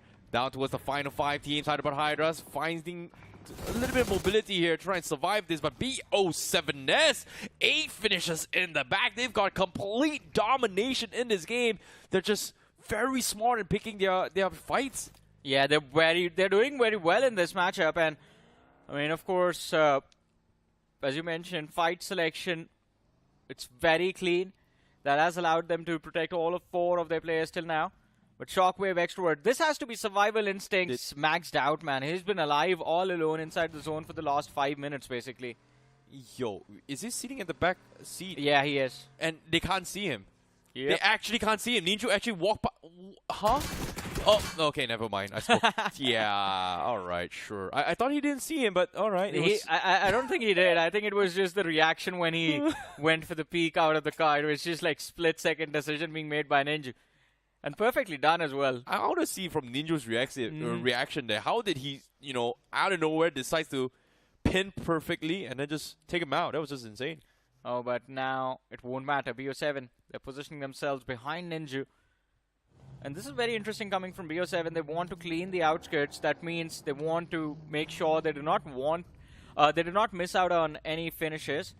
And of course, noise being made. They are aware of where the opponent is. 2 off angles, both covered. Ninja, wow. Brilliantly done, survives the explosion. Sliver of HP now, though. And I think with the next piece of utility will be chipped away, but gets the knock onto Doroki before going out. For the next few moments at least, it's a 3 versus 2 for Rising Inferno. Yo, Ninja just 2-tapped Doroki out of the car. That was insane before going down. That is such insane accuracy coming from them. But BO7S, they still have the numbers. They are going to go for the reset. It is going to be a 4 versus 2 as soon as they get the reset. Rising Inferno Esports doing a fantastic job surviving until the final stages with 2 finishes. And as of yet, they are part of the top 2. And it's going to be a battle for space. BO7S not exactly in zone yet. Whereas Rising Inferno Esports, they've got the clear line of sight of BO7S. Now the Roki has been spotted out, I think. Jatin going for a random sprays. Casual sprays, but no connection on the Roki. But as of yet, the Roki, his health is not going up. Yeah, it's, well... I think he's out of meds. I think so too. I think he might be out of meds, but I don't think it matters. Even if the Roki goes down and the rest of the players from the side of BO7S trade their fallen teammate out, it should all be good. But Ghostface is going to be the opening knock. As the players of BO7, they try to push inside of the circle. And it will be down to Dizzy to take this 1v1 and come out on top against Goten. They're trying to flush him into the line of fire. Goten has 3 nades to work with. And with 3 nades, he can actually secure the knock, but needs to be careful. The moment he pulls the pin, he's going to get peeked, but perfect timing. And now the fight is equalized, I see. It's a 2v2. BO7, did they make a mistake? They're stuck on the edge of the blue as well. And as the blue zone starts to collapse, Roki gets knocked out. The chicken dinner on the verge of being stolen. 4 versus 2. Rising Inferno, the Flames could not get any hotter than this. And Dusty, he knows what is about to happen, man. He is stuck, nowhere left to go. Jatin uses the cover of the tree perfectly to push up. And now the pressure is on Rising Inferno. They have the numbers, they have the map control. And I have a feeling they might already have the chicken dinner as well. What a blunder. And now the car explodes. Jatin gets the finish as well. Rising Inferno Esports snatches the chicken dinner away from BO7S. What a turn of events. A 2 versus 4. That should not have been in favor of Rising Inferno Esports, but they have done it. Yeah. When you think they're out, when you think they're about to blow out, they rise from the ashes and they streak and dominate this game. So from being in a position where this game should have ended with just 8 points from Rising Inferno, they have doubled that with just 1 fight, finishing the game with 16 points. And alright, I've been doing this for a very long time, like commentary, and I use this word very, very rarely. I think this is going to be the 3rd or the 4th time I've used it in my entire career. That was a throw. Was it a throw? It was a throw. It was an absolute throw. There was absolutely no need to move outside of the zone to go after Nenju. And that is what costed BO7S the win. Because they had the higher ground against Rising Inferno even before that last fight began. They went outside towards that southern edge, took that fight. And as you mentioned, the Rocky, no heals, Rising Inferno playing that last 4v2 to perfection. But yeah, still, a lot of things could have been done differently for the win.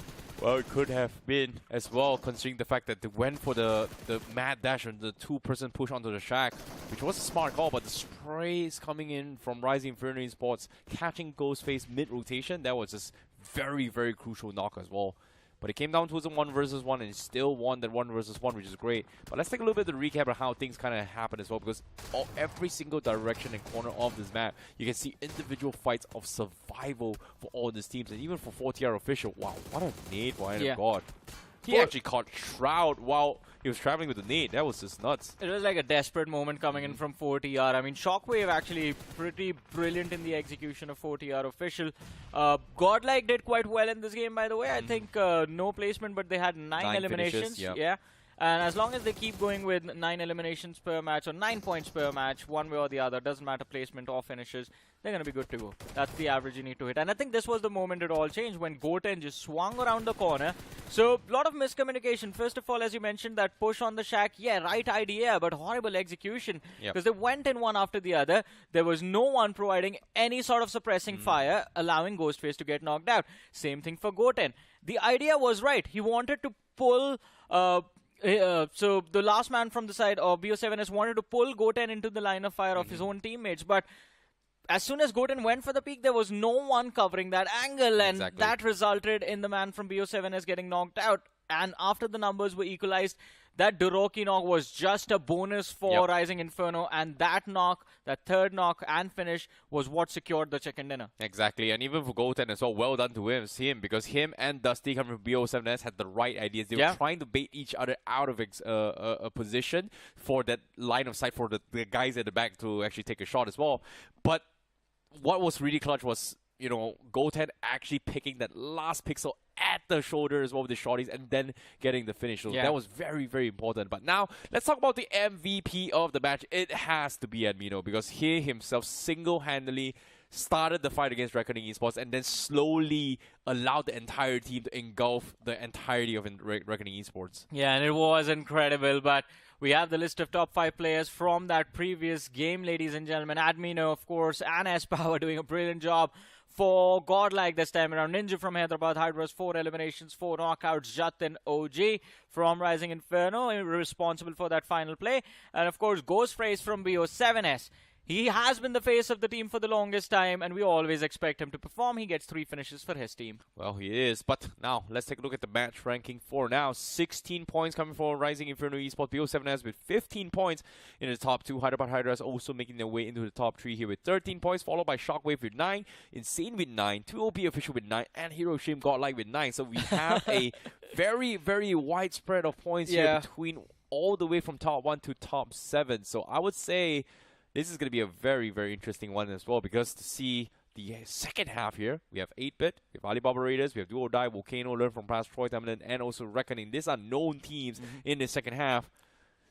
Has to, you know, begs the question for me as well. What is up with 2025? I mean, a lot of surprises, I guess, but we have to talk about Reckoning Esports and 8-Bit in particular, 2 of the most well-known names in that second half of the leaderboard. Not off to a great start.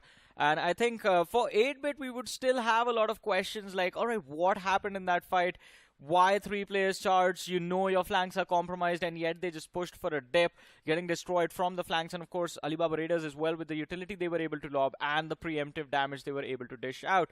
So that decision was risky. They took the risk. Approach was right, but the angle was off completely. And for the side of Reckoning Esports, they just got destroyed by Admino. Yeah, that was just single-handedly dismantling them as well. It all started with just one vehicle steal. Yeah. And then somehow that translated with the entirety of Reckoning was stranded out of nowhere. How did you have so much foresight to make that play, Admino? And how did the rest of Heroeship Godlike had that foresight to say, you know what, let's trust him and just do this? They looted halfway, came out on the hunt, looked for Reckoning, wiped them off, went back and looted again. Yeah. What? It was incredible because, I mean, there were multiple opportunities where Reckoning could have struck a blow onto Hero Xtreme Godlike and it would have given them the edge. First of all was that punk situation, but yeah, you do not have any weapons, so you do not want to engage into that fight. Second was when Admino just drove in between the compounds that were in control of Reckoning Esports. You have 4 players.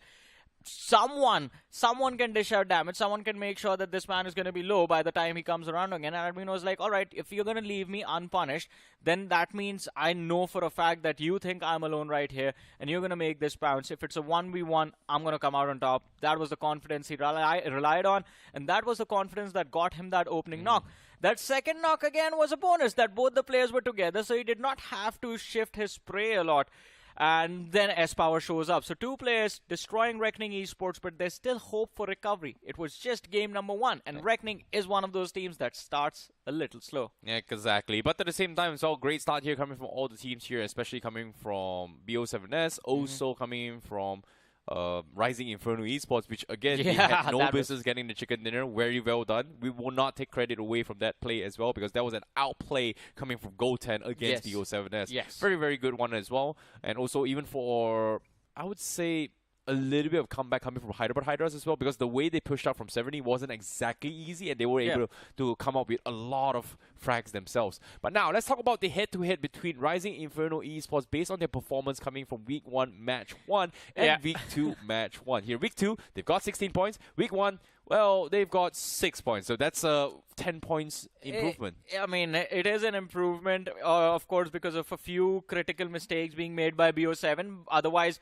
Rising Inferno would have had kind of a similar start to Week 1 itself. As we mentioned, they were on the verge of finishing second in the game with just 2 finishes or eliminations to their name, and that would have brought their total tally to 8 points. That survival time wasn't looking great. It's pretty much the same as well. So Rising Inferno, it seems like the change they have made is not too big of an impact in just one game, but again, it's just one match. We need to see overall how day number 1 goes for this team, and not just for them but for everyone. Well, we have to see how things are going to be doing out as well, because we've only gotten a little bit of taste on how Group A and C is going to be playing as well. After this, we're going to see them again. Yes. But we haven't seen how Group B is going to be playing as well. So it is going to be a race for the top 8. Hiroshima Godlike, obviously, still in the running. Hyderabad Hydras, fantastic start for them.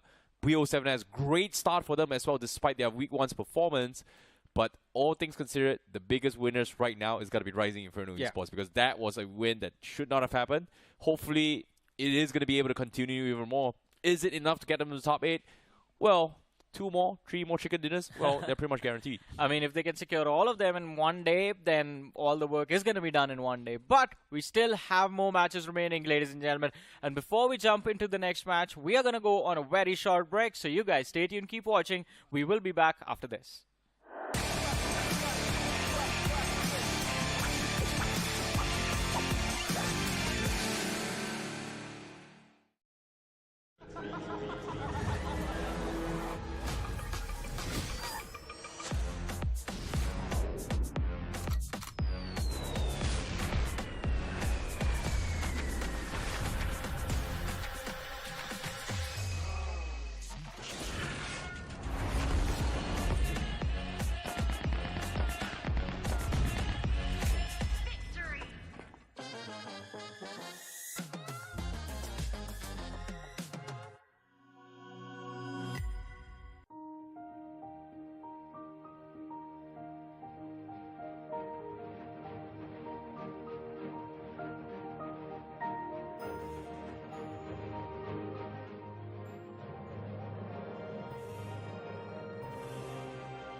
Kia, movement that inspires.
Welcome back after that break, ladies and gentlemen, to the realme BMPS 2025 semi-finals, week number 2, game number 1 done and dusted. We have seen some action from Group A and C, but now we're going to switch maps. The groups remain the same. There's Super Johnny joined by Fixes alongside with me, and before we hear what this man has to say, we're going to thank our lovely sponsors, ladies and gentlemen. So a quick shout out to the Realme GT7. It is out and available on Amazon right now. So if you want to experience 120 FPS of smooth, stable BGMI, check out the Realme GT7. But Fixes, Yes. what's up? How you been doing? Were you satisfied with that game 1? I think yes, because this is what was needed, especially from the big dogs like Godlike coming into the fray. You finally see them going all out with their utmost potential, right? They wanted to go frag hungry. I liked it. I think, yes, need to know when to pull the brakes, but for a good start for the Dark Horses nonetheless. But my man, that was only one team. What about 8-bit? What about Reckoning Esports? That was a bomb from both these two big names as well. It's going to be interesting to see, though, whether they bounce back in the upcoming matchup. We're going to be moving on to map of Miramar. As I said, Group A and C will be there. And then on the next two Sanhoks, we are going to get to see Group B in action. First will be Group A versus B, and then B versus C. And then we move on to the other combinations. But here's the group of the playing names once again.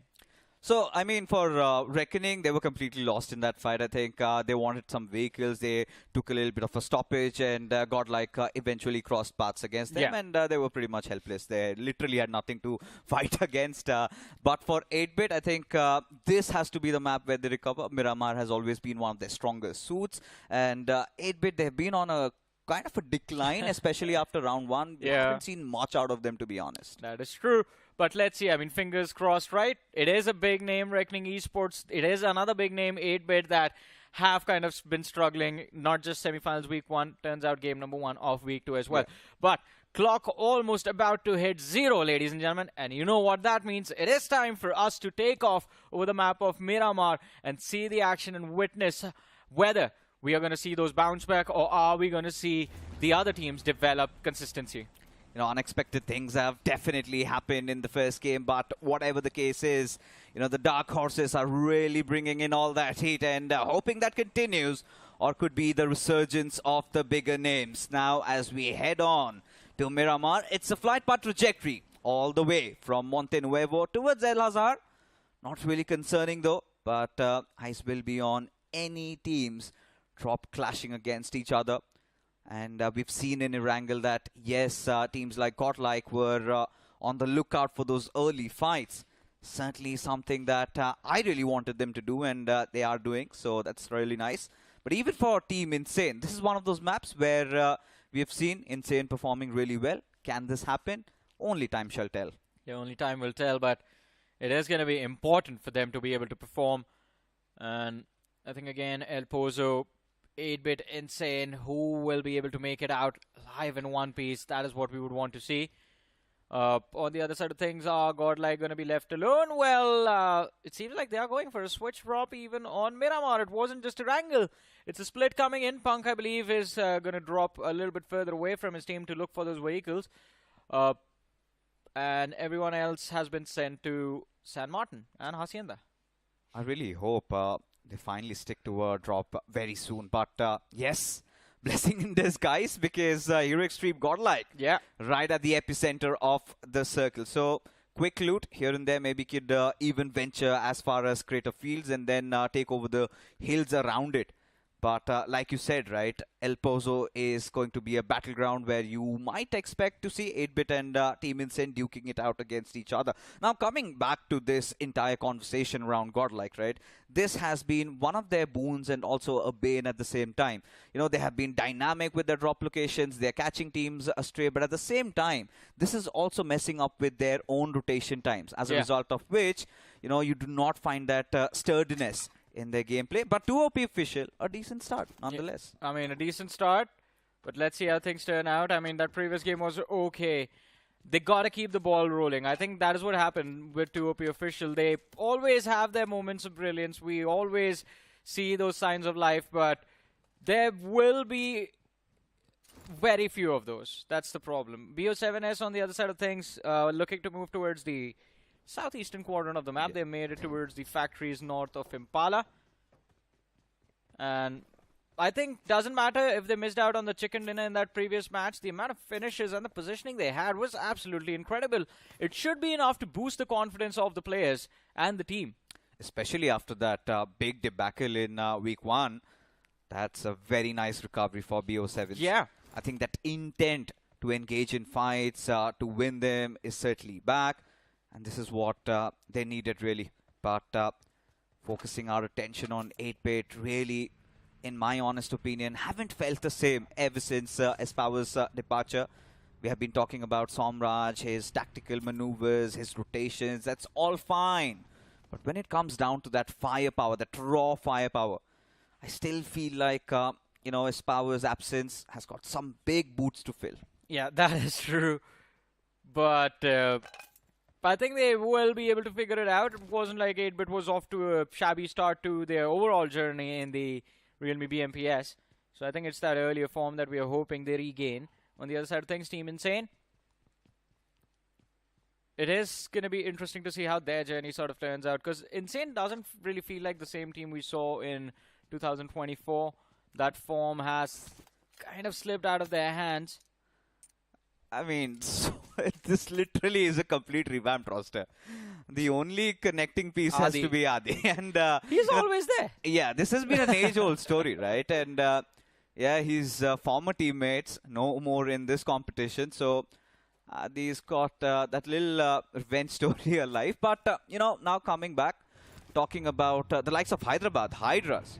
Honestly speaking, Ninja was quite impressive. Yeah. You know, he fought till his final breath, and this is the kind of a start that you would want Hyderabad Hydras to be making. You know, finally they're just not playing like they're scared to death or anything. They're actually forcing fights. That one push against two OP officials where they use that bait and switch strat, and even towards the end, right? If BO7s could not win the chicken dinner, I was hearing all that conversation, was of course because Ninju still when he was very low, he still managed to secure a knock on one of the players of BO7s. Goes on to show that even Hyderabad Hydras are off to a great start. Yeah, I mean, they're off to a great start, and I think Maisie from the Hindi desk, he has a lot of expectations from this team, Moksh and Sarvit in particular, but we'll have to see whether they make it to the finals or not. On our screens, Alibaba Raiders, with how the journey began in round one, this team has it is a surprising entry into the semi-finals, but that game one was a decent start. Can they keep it going, especially playing from the western edge of the map of Miramar, moving up north? We expect a little bit of a run-in with a few individuals from Learn From Past, who, by the way, Learn From Past has gone for a very interesting play right now. They've sent two players on towards the hills north of Monte Nuevo, and two players still playing the southern edge towards La Driela. I mean, at this point, Learn From Past, this is standard Wind God strats that they used to execute. I don't know, there's a thing with players from Wind God coming in and always trying to capture those high terrains. But now, if you are at such high terrains and you need that immaculate spotting, you got to check out the Realme GT7, and of course does house the iSense graphene rear cover, 6 degrees Celsius faster cooling and better cooling, and Johnny has been talking about those long sessions of BGMI. It's live on Amazon, do check it out. But yes, coming back to the conversation, Learn From Past. Not a great start, but this is one of those maps where they can actually recover. Having an high ground, I just hope they've got enough resources on them. Yeah. And if they act accordingly, who knows? High finish game even possible for them. I mean, Sahil and his teammate up front, they can't really engage into fight because, as you mentioned, resource management then becomes a big challenge. But if the circle just stays anywhere by stage 3 as well, they are still in the zone and they can regroup with honey and dope, then the replenishments can be gained for ammunitions consumed or maybe utility as well.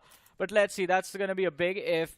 And also like extra added challenge, because you see those clusters develop to both the left and the right side of Learn From Past. It's not going to be easy. If you engage a fight, you're going to be shot at from multiple different directions, and after a while, you just can't re-engage anymore. You will be forced to keep your head down. Look at this, Johnny. The way the circle is formed, we're seeing two different clusters, one around the western area, around El Pozo. You've got Insane, Alibaba Raiders, even Rising Inferno, LEFP, they've got the higher grounds, even 8-bit is around that. And then there's something else happening around that eastern side. You've got Team Hero Xtreme Godlike, of course, right below them we've got Hyderabad Hydras, Tamilan, and a little northeast, or rather north, to Hero Xtreme Godlike. Mysterious 4 and Shockwave are quite close to each other. Another change, another noticeable change you can see that Reckoning have made is they've gotten in Max. So even in the first game, Max was there, could not do much. Of course, did not have that breathing space, but let's hope that Max makes some difference for the squad. I mean, hopefully, Reckoning will need every bit and piece of improvement, even if it's just a single %, in order to push through. No points from that previous game of Erangel, so they're hoping they can double up whatever they were expecting on Miramar. And the next shift, it is going to be a central one. Learn From Past, quite lucky. And of course, the entire team has regrouped on that high ground as well, but towards the southern edge, VOLCANO Esports, it seems like Tamilan Esports have been spotted by them. these teams, suddenly you can see the change in pace. From Erangel, where it was all-out brawl fest, to now teams actually starting to be quite tactical as VOLCANO Esports. Vegito makes a comeback into the roster, yet to make any difference. They've got a team right in front of them, and you can finally see them actually trying to force those fights. They know the time is nigh. They cannot waste these early days, right? Of course, you've got 14 more matches after this, but every single one needs to be accounted for. Look at Troy Tamilans right next to Learn From Past as they've gone for that descent. And suddenly, Honey did spot out the players. Mac out in the open, shots being taken, and this is absurd. Horrible as Mac gets taken down like that, and maybe Hydra could be next. And there you go. It feels like Team Troy Tamilans are absolutely clueless on what's happening right now. Yeah. And Learn From Past, they're taking full advantage of this. Finishes being converted, no options for recovery for Troy Tamilan, and Honey on the cleanup duty right now. Mac shut down already. I think Troy Tamilan Esports, yeah, there is no recovering from this fixes. It's over. Even Hyderabad Hydras moving up towards that northern edge of the hill. They are going to hand the final few blows. But here's the interesting bit, right? This fight needs to be wrapped up as quickly as possible because there's going to be more teams moving from the same spot. Right now, it's just Troy Tamilan Esports and Learn From Past. But then 4TR is moving in from the southern side, and they're going to be forced into this valley. Hyderabad Hydras already has position on top of the hill, so that's added pressure for no reason that you have to deal with. I'm still trying to wrap my heads around what Troy Tamilans were actually trying to do over there. Because they knew there's a team right in front of them, and those were free finishes. And Learn From Past, graciously embracing that. And the comedy of errors. No simpler way to put that. As Sahil OP, he's got a visual. Kind of reminds you of how Hector likes to play. You have two players up the hills, two players on the foothills. And that's how Learn From Past want to get this chicken dinner. But albeit that, we move on as the other teams, majority of which were also outside the circle, everyone has managed to squeeze in. And for Learn From Past, they literally have the players of Team Troy Tamilans cornered. Inferno, Ranveer, two players alive. Let's see for how long. It's going to be a big task and a big ask to keep those bodies intact. But all of the big names, fixes that we want to focus on, it seems like all of them find themselves in a very awkward position. You talk about Reckoning moving in from that northern side and Crater Fields. And in fact, every single position on the edge occupied. Those gatekeepers, they're going to keep Reckoning at bay, and it seems like it is going to be another tough game for this team. It certainly will. But Reckoning, they've got a little bit switcheroo in their strats, right? They're not playing around the circle anymore. Rather, they're playing around the edges. So they will be hopeful that all the other teams in front of them, they take those fights. They've got their backlines clear. However, they do not have idea of BO7s around them. As Rising Inferno, there you go. One of their player falls down. I think it's a fight against Team 8-Bit. As 8-Bit, they're holding the gates of entry, and Rising Inferno, they're starting to lose out on players. There you go. BMW IGL getting dealt with. So some finishes finally coming on board for 8-Bit, one of the stronger maps. But look at this. Sharks on the hunt. And Admino, he's going to lead the pack against the players of DOD in a rather precarious spot over here. Reaper out in the open. Shots fire. Some damage done. But now Admino, he needs some help. He's got his teammates around him though. But somebody needs to join him also. Oh, of course. And it won't be easy. That split that was made earlier, taken earlier by the players of Godlike, kind of has ruined the chances of being able to regroup. But hey, oh my goodness, this is an interesting approach. Instead of pushing forward, Admin just falls back, joins Punk in the back lines. Now this is basically them preparing for a fight, or maybe third party on do or die, but this climb from Alibaba Raiders does not work out too well. Yash, 2 knocks, both converted into finishes. And what? if you make it halfway up the hill and after that you realize someone is on the top, you can't really back off. So I don't know. Alibaba Raiders, the question is, did they know that he was there before they went up? No, they did not. I think it was just Sahil OP who's been making a lot of those noise. He's been drawing attention, but Yash, he remained silent. And that really came into play for them. But look at this, Max in a situation as Botfire will eventually take him down. He's been knocked, and Reckoning and the aspirations of entering inside the circle now under threat as Max, he's been dealt with. 2 OP officials get their first finish on the board. They have that high ground and all the other players of Reckoning in front of them. But they've got so much on their plate, and even liability has started to fall. But look at this, an interesting fight as Rising Inferno got in. He's got his power around him. He's quite calm, does not want to reveal his position. His power had no idea. As he falls, got in, says thank you, sir. Has his power, an early casualty for Hero Xtreme Godlike, as this is quite concerning. It is concerning indeed. But can they find their way out of it? One key fragger from that previous match shut down, not what they expected and not what they were hoping for. But Godlike still have enough firepower in the squad to still go on an annihilation spree. But Reckoning Esports moving in from that northern side, and they want to go for a slam. Rising Inferno are going to be the first ones to feel the pressure. A little bit of miscoordination, and Reckoning Esports lose one more man in this conflict. They do find the trade, and it gives them opportunity to go for a revive, to go for a reset. But man, oh man, Reckoning, something feels a bit off, Fixes. Yeah, I mean, Reckoning, whatever ideas they've come with, they need to make those adjustments, right? Losing out on Max was not what they wanted. That happened, and now they're caught in a trifecta. You've got Rising Inferno, you've got Hero Xtreme Godlike right next to you, and Shockwave.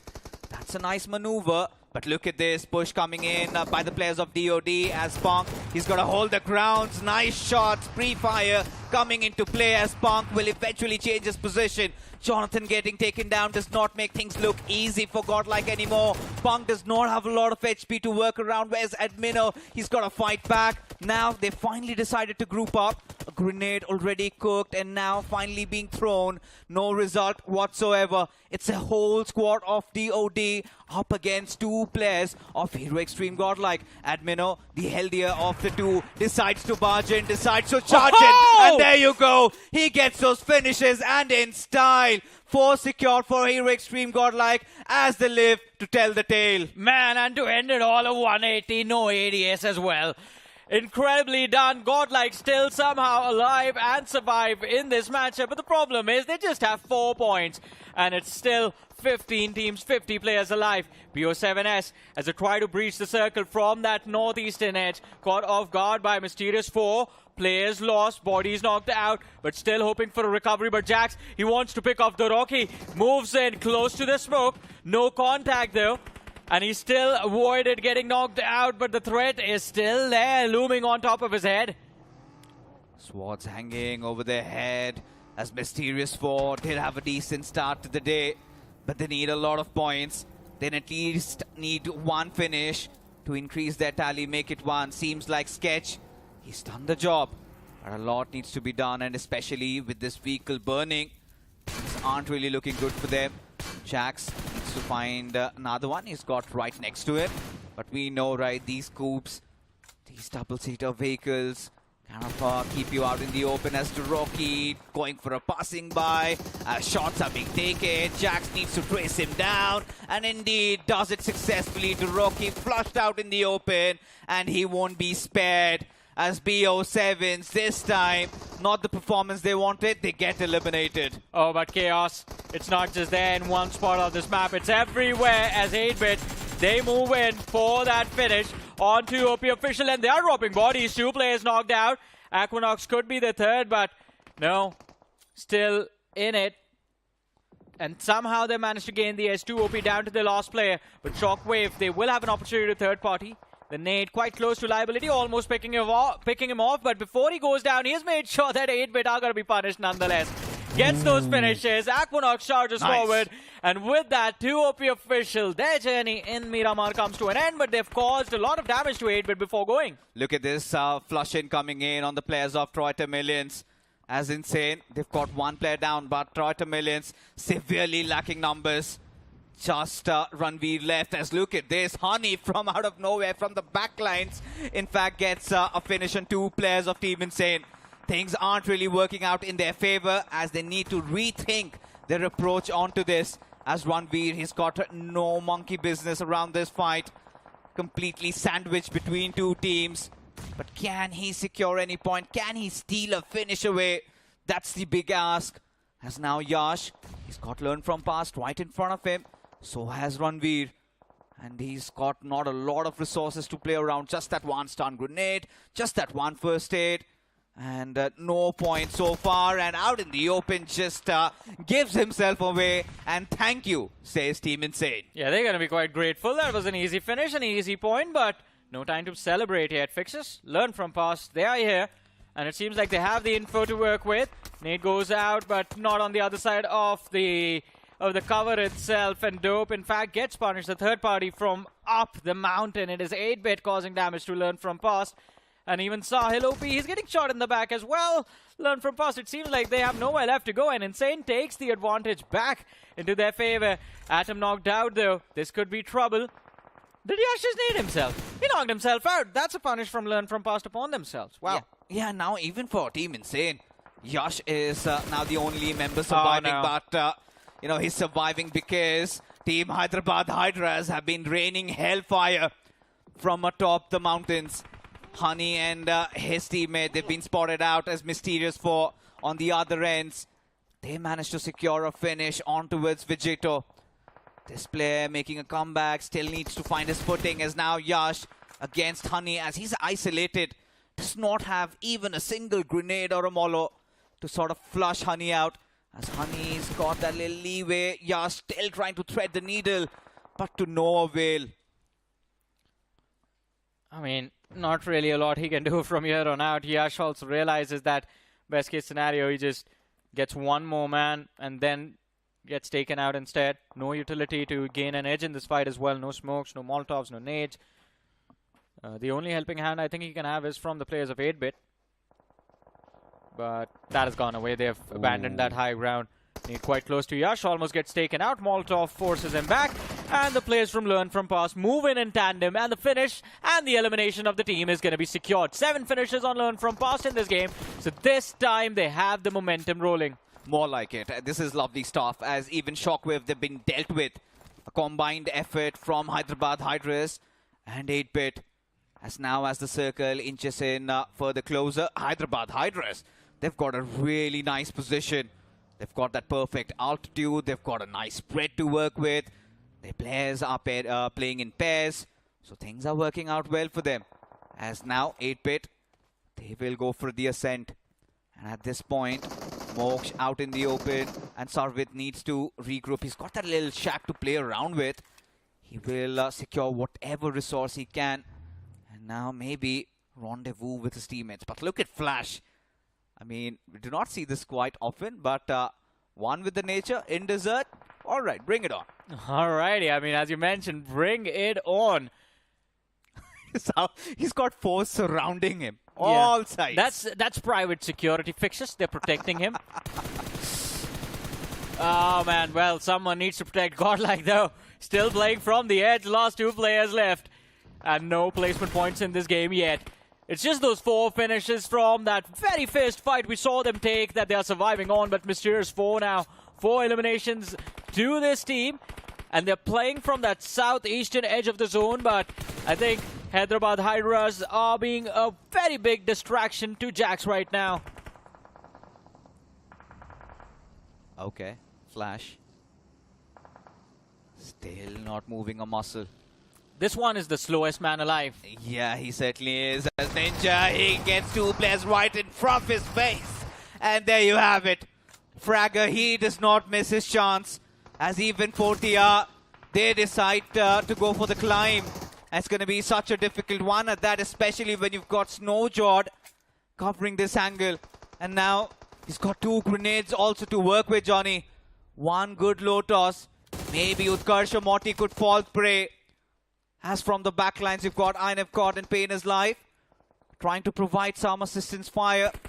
But now this low toss grenade we're talking about finally gets lobbed, but a little overcooked. Yeah, a little, slightly overcooked and makes no contact. And 4 TR, I think it's very important for Mysterious 4 to deal with 4 TR. You have to keep the back clean up, and Snowjord, that is the opening they were looking for. The finish conversion comes through as well. And now it begins the dismantling of 4 TR. Because as soon as they try to go around this hill as well, they are going to be caught off guard by either Mysterious 4 themselves, because 2 players are still holding the low ground, or Hyderabad Hydras and Learn from Past on the other side of the hill. But hey, Hyderabad Hydras, they forgot they had to distract Mysterious 4, and they're back at it again. It's an interesting situation that's been building up, right? Hyderabad Hydras did have the higher ground, but suddenly Mysterious 4, they've got a better altitude to play with. And look at Moksh. He's got 2 players closing in on him from 2 different directions. He's aware of both of these players' position, but he also needs to watch his 6. At this point, Moksh, he needs to find another knock. 6 finishes is what Hyderabad Hydras have got so far. But they should be targeting for 4 or 5 more at least. And their chicken dinner is going to make things better as Mysterious 4 trying to make things hell for 4 TR as they finally leave their compound. Pain is live. Can he make it out alive? That's the big ask. And there you go. Shots being rattled. No damage done whatsoever. And eventually they will land in front of Hyderabad Hydras as Ninju is there to save the day. 1 player knocked out. The other will also get finished off. And an instant smoke gets deployed to get Sarvith back to life. Yeah, but finally, it is going to be the third parties. The sandwich from 4TR and M4 in tandem that result in both those men losing their lives. But hey, it is a decent performance from Hyderabad Hydras yet again. 8 eliminations in this matchup, and they're almost inside of the top 8. I think at this point, they're just praying that Mysterious 4 or maybe 4 TR end up getting wiped out, but Godlike get wiped out instead. Oh no, another 9th place finish, this time with less number of eliminations. And seems like this time Rising Inferno have suddenly decided to be the kryptonite for Godlike. Even in the previous game, they eliminated them, and this time they were the ones aggressing on them. 3 finishes nonetheless for Rising Inferno, and the next on their hit list could be the players of Reckoning with 8-bit. Keeping watch on all these movements being made. Dionysus out in the open. Not really the best position to be in. As Owen, he secures the knock. And from the backlines, as anticipated, it's going to be Aquinox also dishing out heavy amount of damage. Reckoning really caught in a sandwich situation. How did they free themselves from such a top spot? Man, even I have no idea about that fixtures, because this is such a brutal spot to be in. 8-bit, 1 high ground, Rising Inferno, the backline compromised. And unless the next circle is on top of his head, he's done for. And I think he's done for gravity. He's going to get finished off soon. The question is, who gets that point? Ooh. I think 8-bit might be able to take it. Or, no, actually, Owen has a better line of fire. Yeah, he does. But does not have the circle. He's got to move a couple of meters inside. Goten is also 1 meter away as they've spotted out Aquinox. Spray is being done. The trace really not there, but Aquinox eventually falls prey to Yash from Learn From Past. From their backlines, Raiden, his position also compromised. Beautiful taps from Owen. That's nasty. That's lovely. That's good stuff. Imagine Rising Inferno. They were on the cusp of getting taken away, but now Mysterious 4 decide to press on matters. Morty, the last player alive, not anymore. Mysterious 4, 10 freaking finishes, Johnny. Yeah, 10 for them and 10 from Learn From Past as well. Both these teams doing an amazing job in just annihilating any target that they see. But now it's time to clash against each other. And Mysterious 4, by the way, brilliantly done. They managed to hold on to their numbers advantage. 4 players still intact. Inferno Rising on the other side, just 2 left. We have Learned From Past with 2. And, well, the third team has been picked up, which was Reckoning. Gravity, though, is going to be happy with that top 4 finish. Now it's fine losing your players early. At this point, look at this. Learn From Past. Oh, no. They have certainly learned a lot of things from the past. But Rising Inferno fixes, they find themselves in a position where they can steal another chicken dinner away. Oh, this time, no. But they have taken that opportunity from Mysterious 4 and we're back at a 2v2 just like that previous match. Yeah, lovely. All Mysterious 4 need to do is buy some time for Fragger to get back alive. Every single number will matter, and they are going to deploy every single utility under their belt. Sketch having a high ground position makes it easy for him to scour for information and relay it towards his teammate. But Sahil OP, equally clever. What he's going to do is try to stay away from his line of vision. Yeah. And that is what he's doing. Yash and Sahil OP, they're playing a very risky game of BGMI, but could be rewarding if played properly. This is just like the previous match. Last time as well on Erangel, it was 3v2 and the team with 2 players won. Now, again, it's a 3 versus 2 situation. Learn from past in a very difficult spot, but hopefully they can find the opener. It seems like Yash, again and again, bringing and equipping that nade. They want to get that opener with Yash and not Sahil. Sahil will be the one who finds the second trade just in case Yash falls. But Utility makes no contact from the side of Learn from Past, and Mysterious 4 are constantly just moving in and gaining more and more map control fixes. If this keeps on happening, Learn from Past will eventually have to bow out.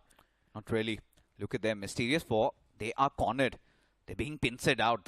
They, of course, are sticking, and this is what I was concerned about, right?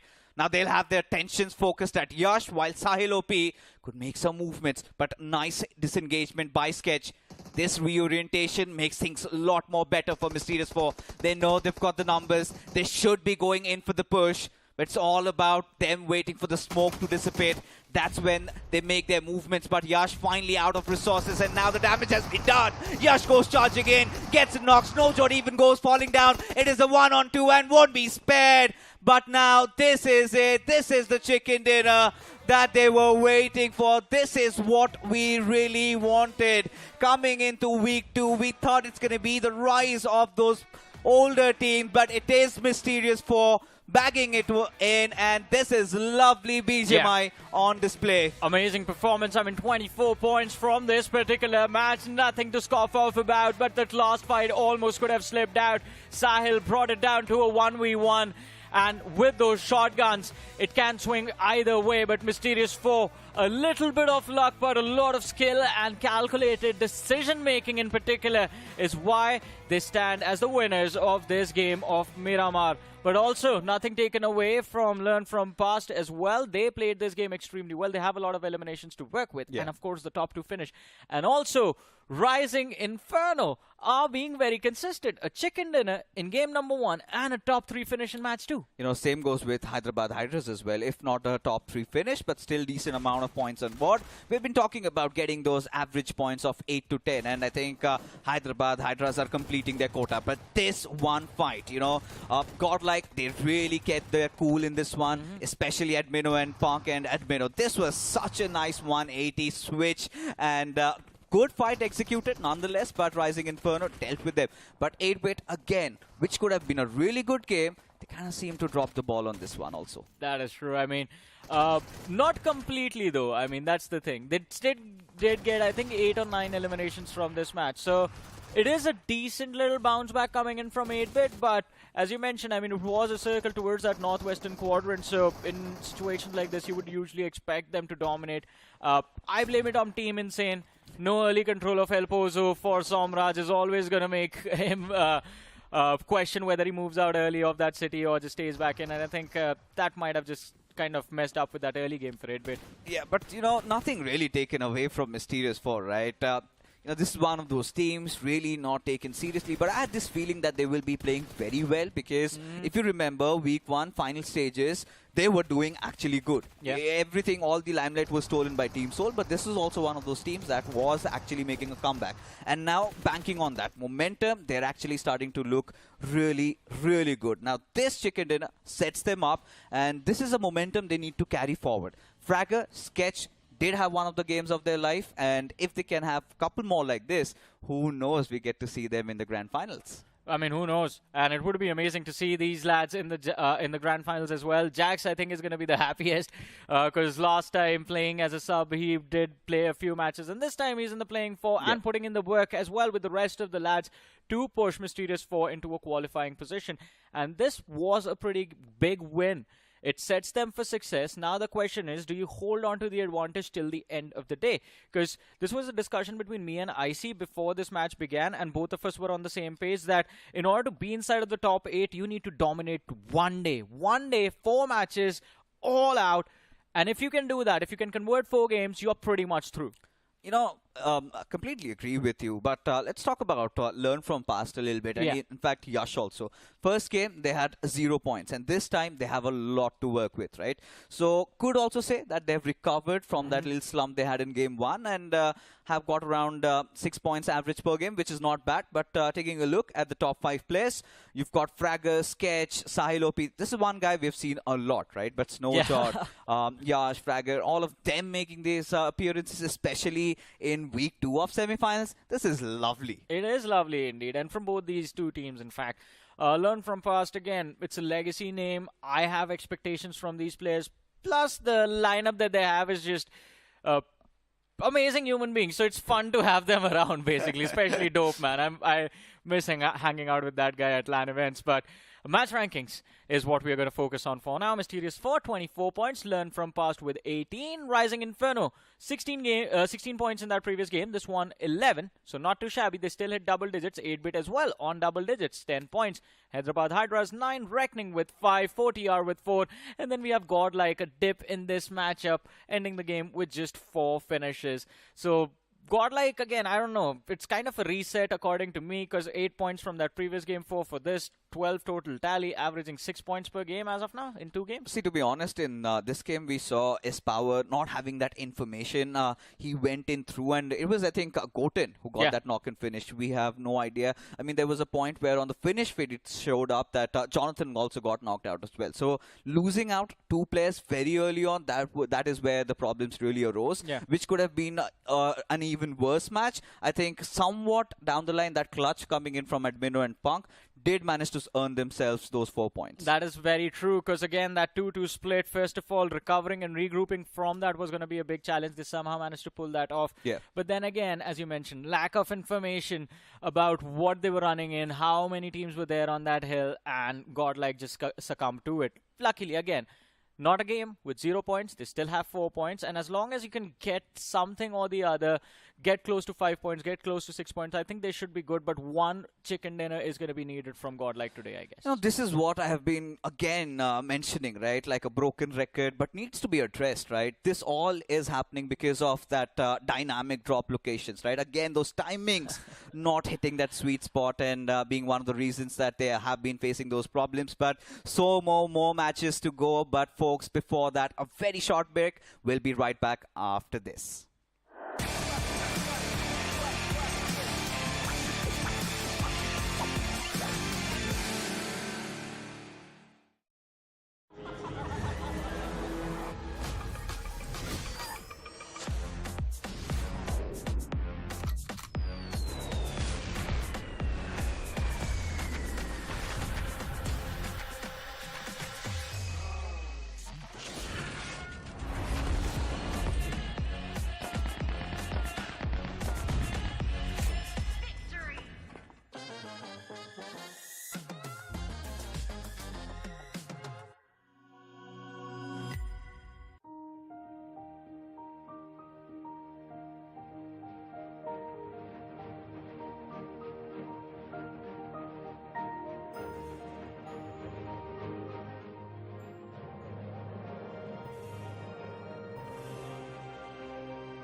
Kia, movement that inspires.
All right, unexpected things are happening in week 2 of the semifinals of Realme BMPS 2025, and this time we have a little bit of a switcheroo in terms of the playing groups, and of course, my brother Icy is back on the desk, who is apparently baffled with how Owen connected those crispy shots on the players of 8-bit. But before we delve into all that conversation, a huge shout out to our sponsors, Realme GT7. We have been talking about that 7,000 Titan battery, which ensures that you are going to be gaming at 120 FPS for 6 hours at a long stretch. And you've got amazing charging as well. Everything is there. It's out on Amazon. Do check it out. But coming back, yes, big teams. What has happened to them? Well, all things considered, one thing I failed to realize in these past 2 matches is that Reckoning Esports has a little bit of a roster substitution as well, and they are actually playing without Saw May this time. So yeah, I don't know what's up, but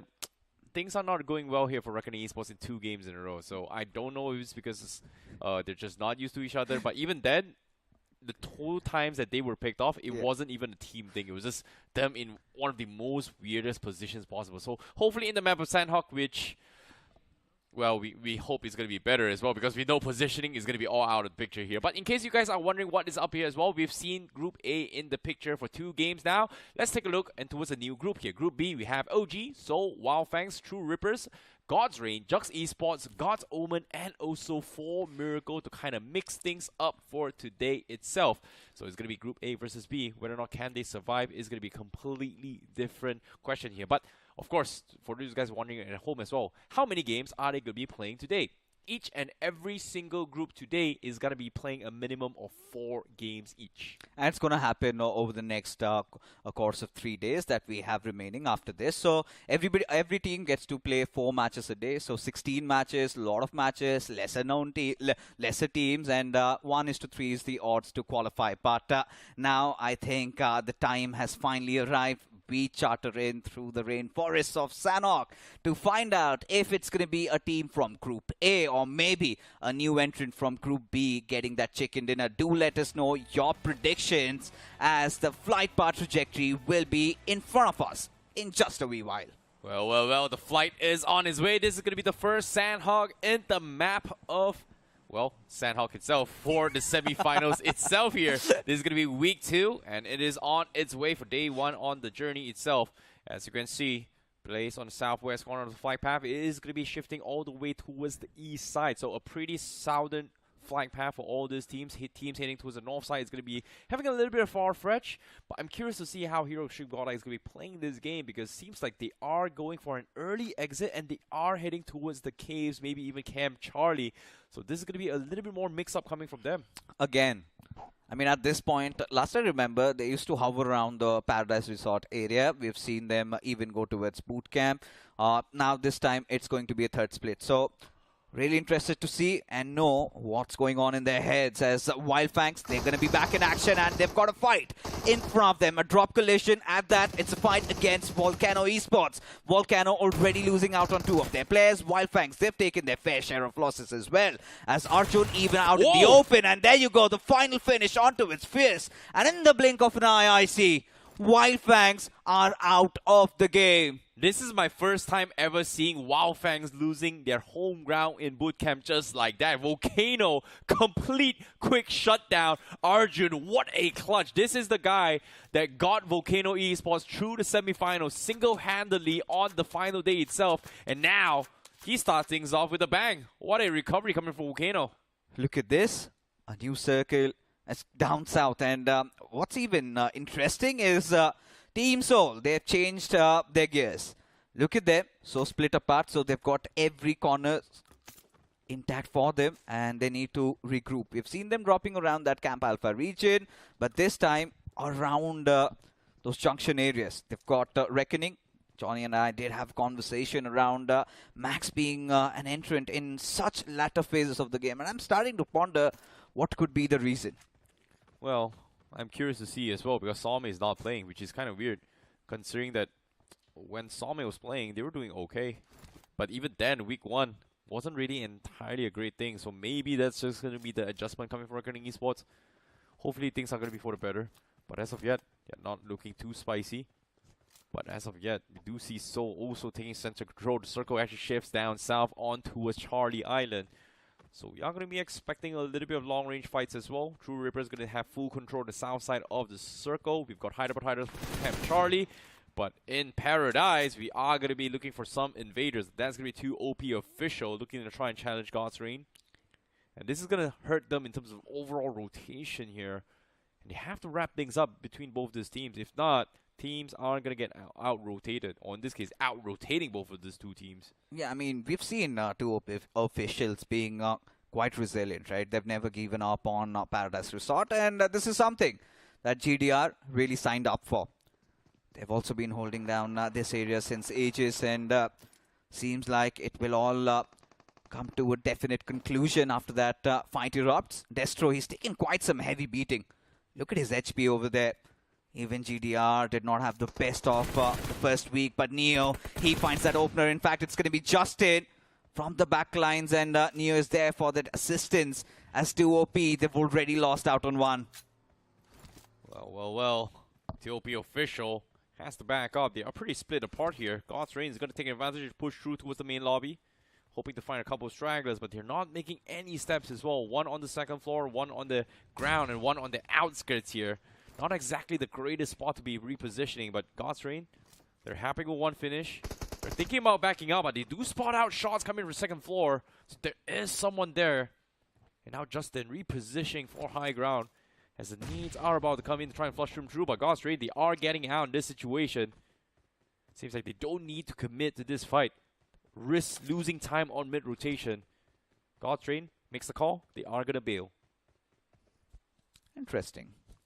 Because God's Reign, they do realize what kind of a mess they're in, because they also have to enter inside the circle. And let's not forget for a fact that they've read the finish feed. They know VOLCANO is waiting for them. But look at this. Dragon just has a cover around that rock. He's got 2 players of Hyderabad Hydras in front of him. And Hyderabad Hydras, just like day 1 of semifinals week 1, they've had an explosive start. They've been playing really well. The last thing that Fumerical would want to do is take a fight. But look at this. Knuckle, he's got Viper in front of him, and Viper strikes. Oh my god. Knuckle had no response whatsoever. As legit, he's going to back off a little bit. Needs to buy some time. He needs some assistance. What was that, Knuckle? That was so unexpected. Viper's insane reactions. Reckoning immediately takes him out. And you know what they did? They just left. Wow, that was... what was that? Viper, you can't just do him dirty like that. Just legit couldn't even respond in time. I mean, a little bit of that over-discipline being displayed. But look at this. God's Omen not really having the best of the starts either, as 4TR will be pressing on the matters. As 2 finishes secured already, and these are those teams from Group A, right? They've got their hands hot, and they're going all out. Well, speaking of going all out here, not exactly sure what Seoul was up to as well, considering that they have a wide split. They've got 3 men inside the zone. Manya still outside, looting in Alpha Island themselves, so that's going to be a little bit awkward play coming from Seoul. Meanwhile, from 4TR official, they made their way onto the east side. They're not exactly in Charlie Island yet. So they are going to be looking to try and find a pathway, maybe through Pioneer. But the moment they go in, it is going to be very, very difficult here. Meanwhile, 4 Miracles split gets picked apart as well. Hyderabad Hydras finds out a straggler who's not positioned inside the zone yet in the center. And this is what we were talking about, right?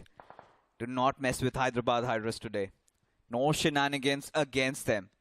And yeah, I'm also kind of taken aback with what Team Seoul is really trying to implement.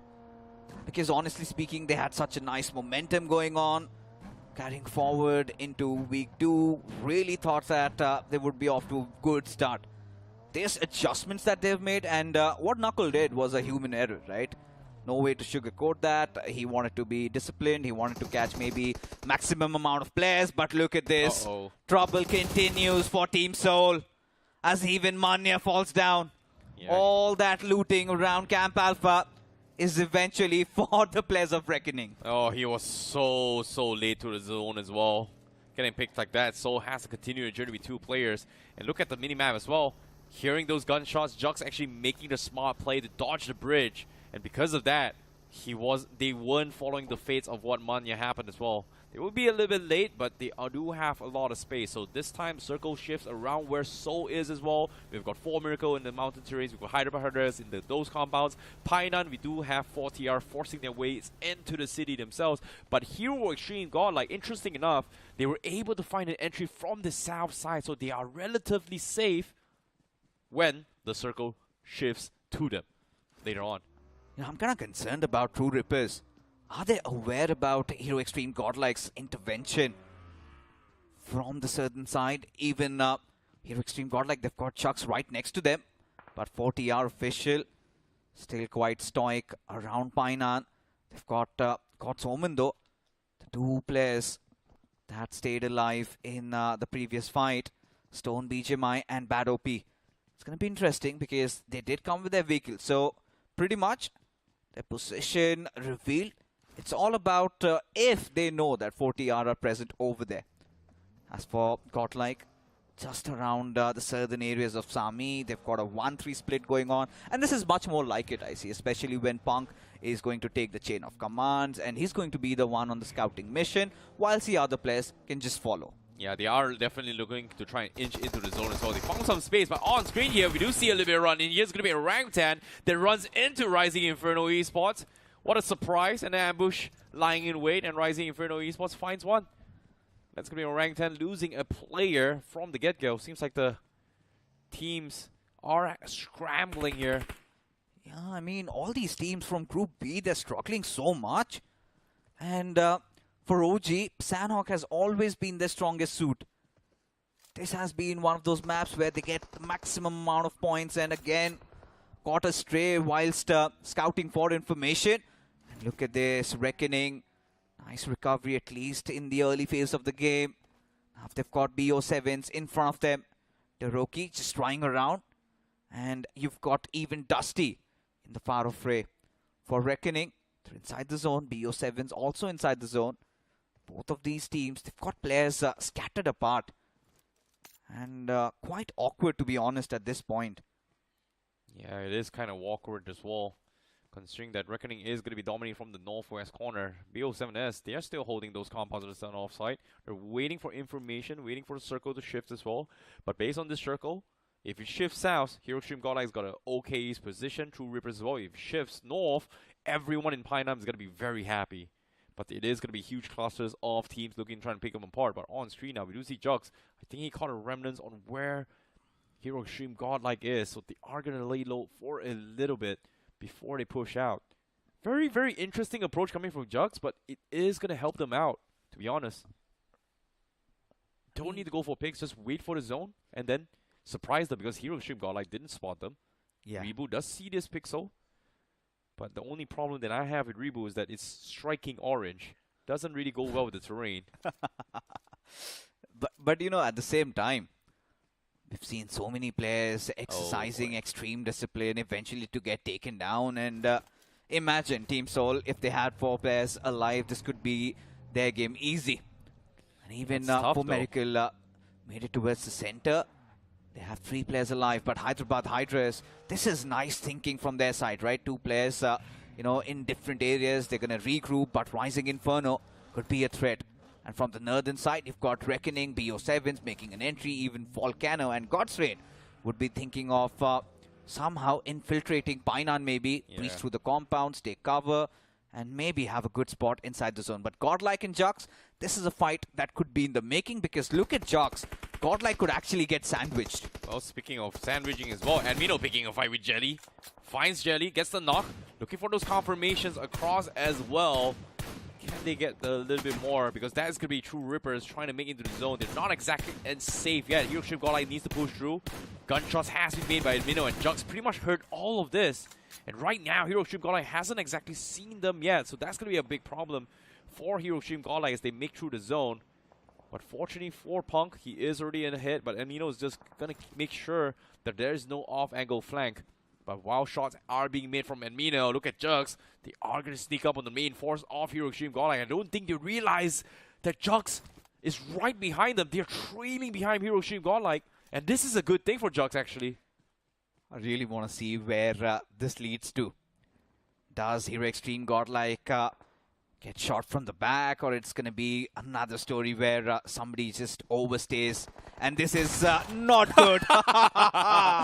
Jax, what was that? But Goblin, nice. This is lovely stuff. Team Soul just hunkered down to that one tiny little compound, and with Godlike being in the nearby vicinity, they know that it is Team Soul. They're inside that little shack. But at the same time, Soul, the dynamic duo, Goblin and legit combo, definitely surprised Jux in that situation here. Yeah. They are going to hold down the fort as long as they can. Oh. Circle is there, but Jux, they are a little bit late. They are split 2-2, and now it's only Amazing and Rebu, and he has to run into his Jonathan here. He doesn't see him. Oh no, he's looking the wrong angle, and now he gets dropped pretty low.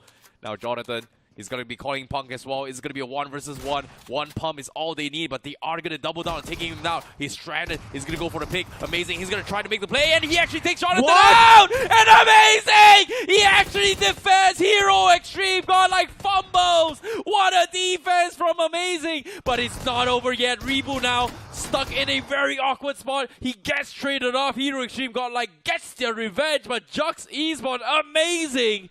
What was that shutdown? What was that pick? This is outrageous and criminal at the same time. Amazing, take a bow. As Hero Xtreme Godlike again have lost out on 2 of their players. With vengeance in their eyes, they decide to strike through, but this is where even true Rippers want to play spoil spot. Admino and his power have no clue of what's coming at their way, as Amazing still fighting it through thick and thin.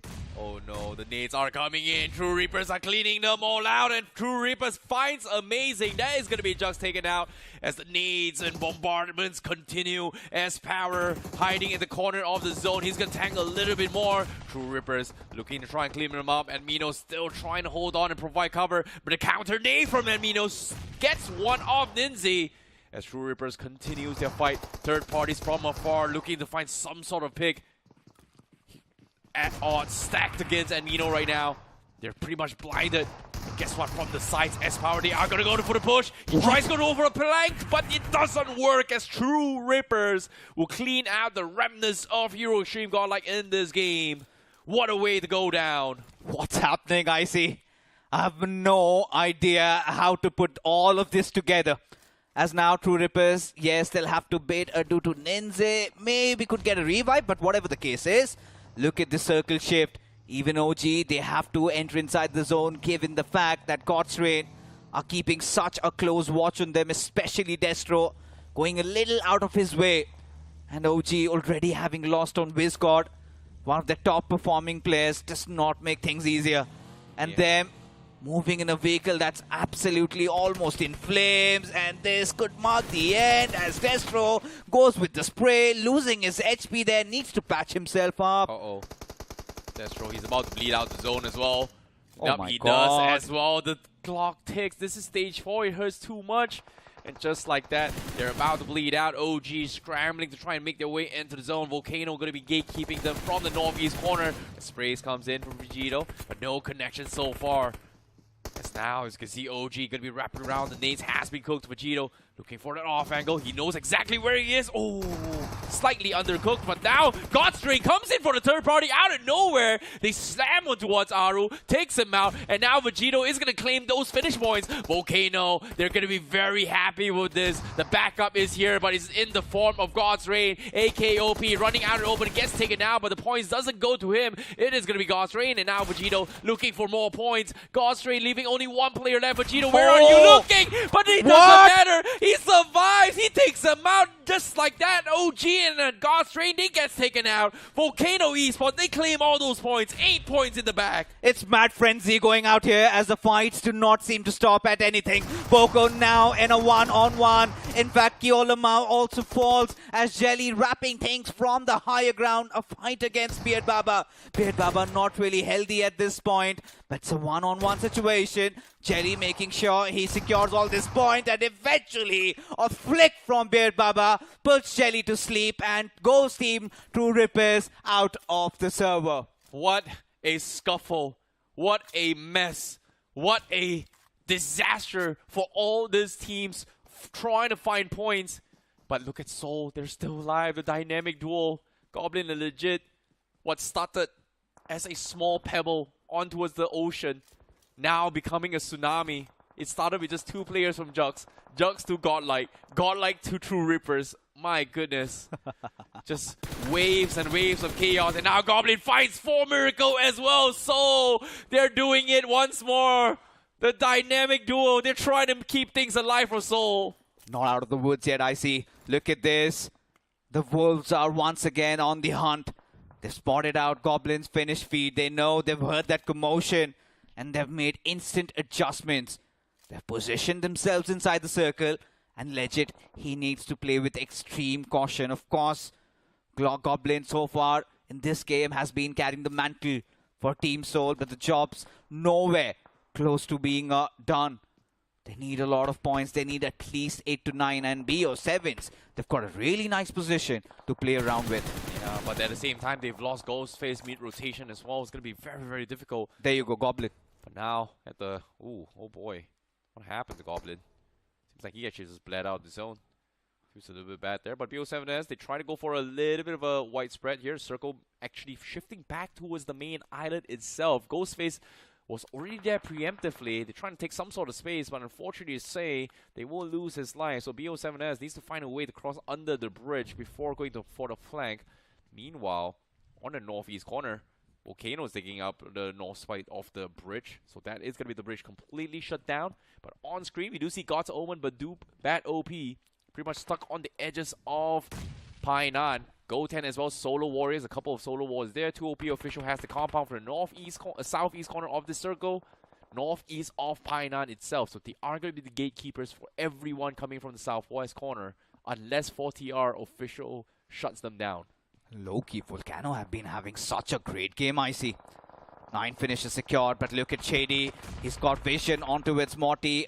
A preemptive grenade thrown, but still to no avail. No knock secured, but it's going to be his teammate AimHacks who gets the deed. But alright, he's gotten into cover. And 4TR, they'll have to invest in resources. For Team Soul, legit, the last player alive, still in the far fray. But now, the big question, can 4TR get the numbers up? Given the fact that they've got Rising Inferno right next to them. And Reckoning, after a horrendous start to day 1, this looks like a nice recovery from their side. Very, very good recovery. But it is going to be tough. But now Rising Inferno also falls out on 7 plays. Reckoning Esports now making a little bit of a bounce back this game. And now shots are fired. Viper actually getting knocked from Doroki. Where did they come from? Gravity's on top of the roof. BO7S climbs out from underneath. And Gravity misses the timing. And now they've realized that they are up there. Soul also borrowing on 6 plays, but wow, Gravity is getting shot from afar. He's going to get taken down. Eventually, it's going to be VOLCANO that tries to pick them apart.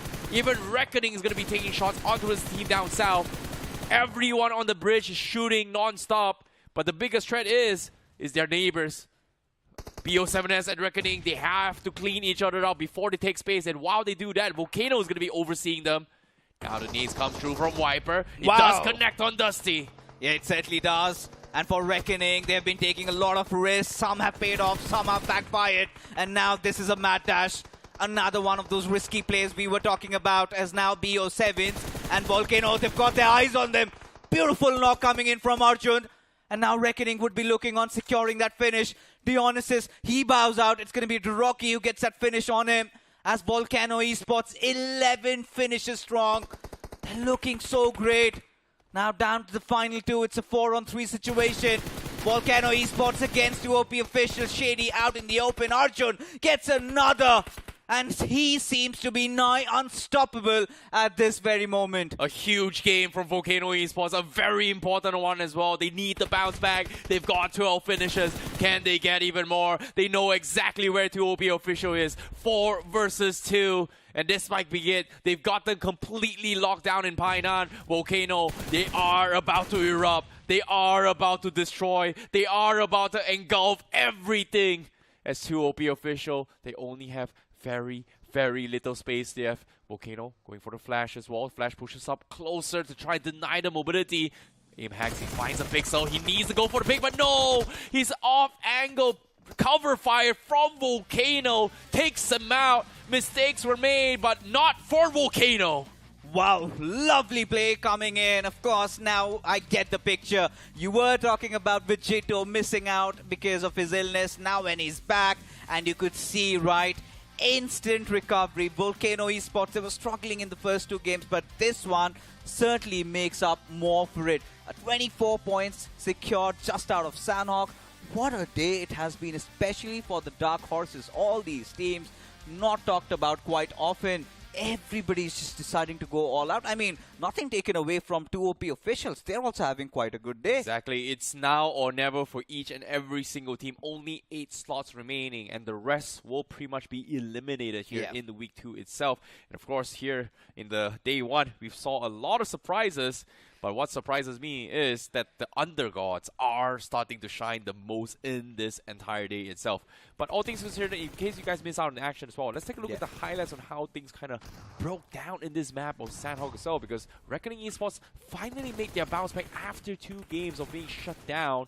And even then, a lot of teams were struggling here. But I think the biggest comeback from this game is gotta be Seoul, because, you know, things didn't really look well. Nicole was picked off rather early. Even Manya was picked off mid-rotation, but the dynamic duo somehow was able to clutch things out. And also, the biggest surprise here was that 1 versus 2 by Amazing, shutting down 2 members coming from Hero Xtreme Godlike. Yeah, I mean, at this point, it really felt like, you know, Jonathan could have just taken down Amazing at the very first go when he had no idea. He had everything going in his favor.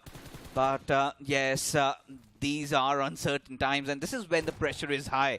And you would expect Jonathan to perform, but yeah, I mean, another day which he would like to forget. But for Godlike, decent day so far. But for Team Soul, I'm certainly not pleased, I see. Of course, Goblin saved a disaster, did get them 3-4 points, but that is not it, right? We were talking about Team Soul making a comeback into week 2 with a big momentum. I think that has been put to stop. Sanhok, a lot might say that hasn't been their strongest map, but such absurd splits, not really making it work out. I mean, I do not know if they can actually take such gambles at this stage of the game. Yeah, I agree. But as of now, VOLCANO Esports securing the chicken dinner, and it took them 2 games to adapt here. With Vegito back in action, it seems like VOLCANO, they were able to erupt in this game. They get themselves the chicken dinner, and this is the perfect time as well. And don't forget, they were the ones who went up against Wyld Fangs. They forced a drop collision. They wiped them out, did not even lose a single player. Yeah, the undergods definitely stepping out here, coming from VOLCANO Esports. It took them a while, but who would have thought a team that was dead last in the week 1 of semifinals now rising back into action as well. And of course, we talked about the illness coming in from Vegito. Now he's back. Takes a little bit of time of adjustments. Hopefully, the chemistry is going to be a little bit better as well, because on their social media, it was very open as well. They said like Vegito's absence was very, very blatant. And now that he's back, he's definitely making that impact. But Arjun, boy, oh boy, this man, he was the one taking all those risks, I see. You could see him, you know, even that clutch against Wyld Fangs, he was the one who got that finish on Fierce. And let's not forget, Fierce is one of the players on the MVP leaderboards as well. But top 5 players in front of us, we've got quite some new suspects coming in. You've got Arjun, we've got the likes of Beard Baba. Even Beard Baba, that clutch against Jelly was so immaculate. And now even Vegito makes his entry. Pain is live, and Sanhok share a kind of a love story. But even watching Flash there, I think this is the era, the new era that is ushering in. I think we need to get used to these. Well, it is going to be used to this very, very soon here. But let's take a look at the match ranking of that result. So here, VOLCANO with 14 finishes, and the chicken dinner gives themselves 24 points. That's a huge leap coming from them. A little bit of bounce back coming from 2 OP official with 10 finishes in 10 points in total. 10 points coming from Reckoning. Also a very, very small bounce back for them. 4TR with 9.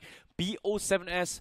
Well, it's not a very, very good performance coming from them, but still 7 points being consistent enough despite a very, very good run in game number 1 does put them in a very good average ratio of points per game. Same can be said for 4 Miracle. Soul, only 5 points, not the greatest, even though there was a small salvation coming from Goblin.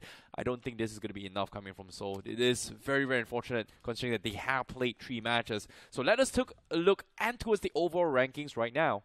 there you have it, right? Rising Inferno right at the tippity top. Of course, they played 3 matches, but Mysterious 4. Look at this. This is one of those top 8 nobody really anticipated in the wildest of dreams. But yes, of course, changes will be made. VOLCANO Esports find themselves in the 3rd position. Hyderabad Hydras, they have been quite consistent, as a result of which 23 points, BO7s, 2 OP.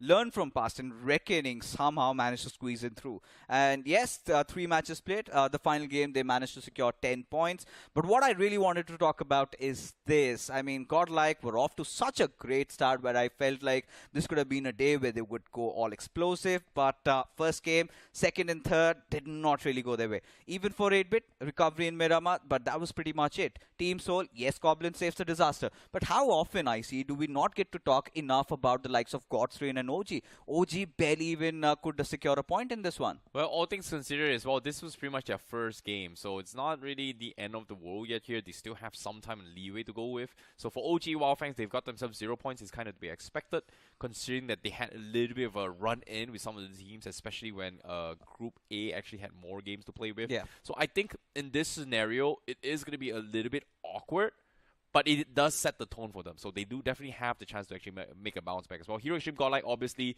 they played 3 matches.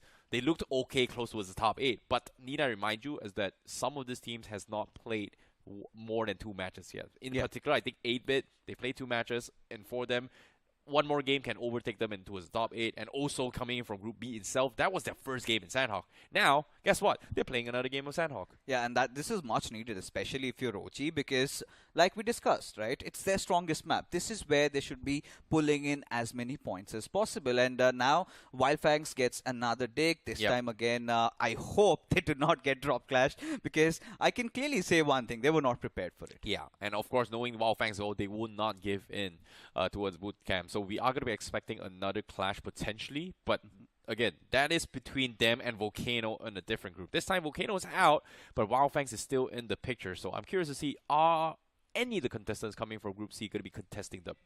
You know, that is going to be quite exciting. But before all that action resumes again, ladies and gentlemen, a short little break. We'll be right back. Don't go anywhere.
Kia, movement that inspires.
Hello everyone and welcome to the realme BMPS 2025 semi-finals week 2 itself. My name is ICBaby12. Joining me is Super Johnny as we take you through the commentaries for week 2 itself. Day 1 has been a lot of surprises. Who would have thought the undergods start to shine in today's games, and we saw a very, very massive victory coming from VOLCANO, which propelled them in towards the top 3. So VOLCANO Esports looking very solid right now. Yeah, they are looking quite solid, but another thing that is solid, ladies and gentlemen, is the Realme GT7. It is out and available on Amazon, and if you guys want to deliver your best in BGMI, this Realme GT7 allows you to do so. 120 FPS of stable BGMI performance for up to 6 hours, and this has been co-tested by Crafton and Realme.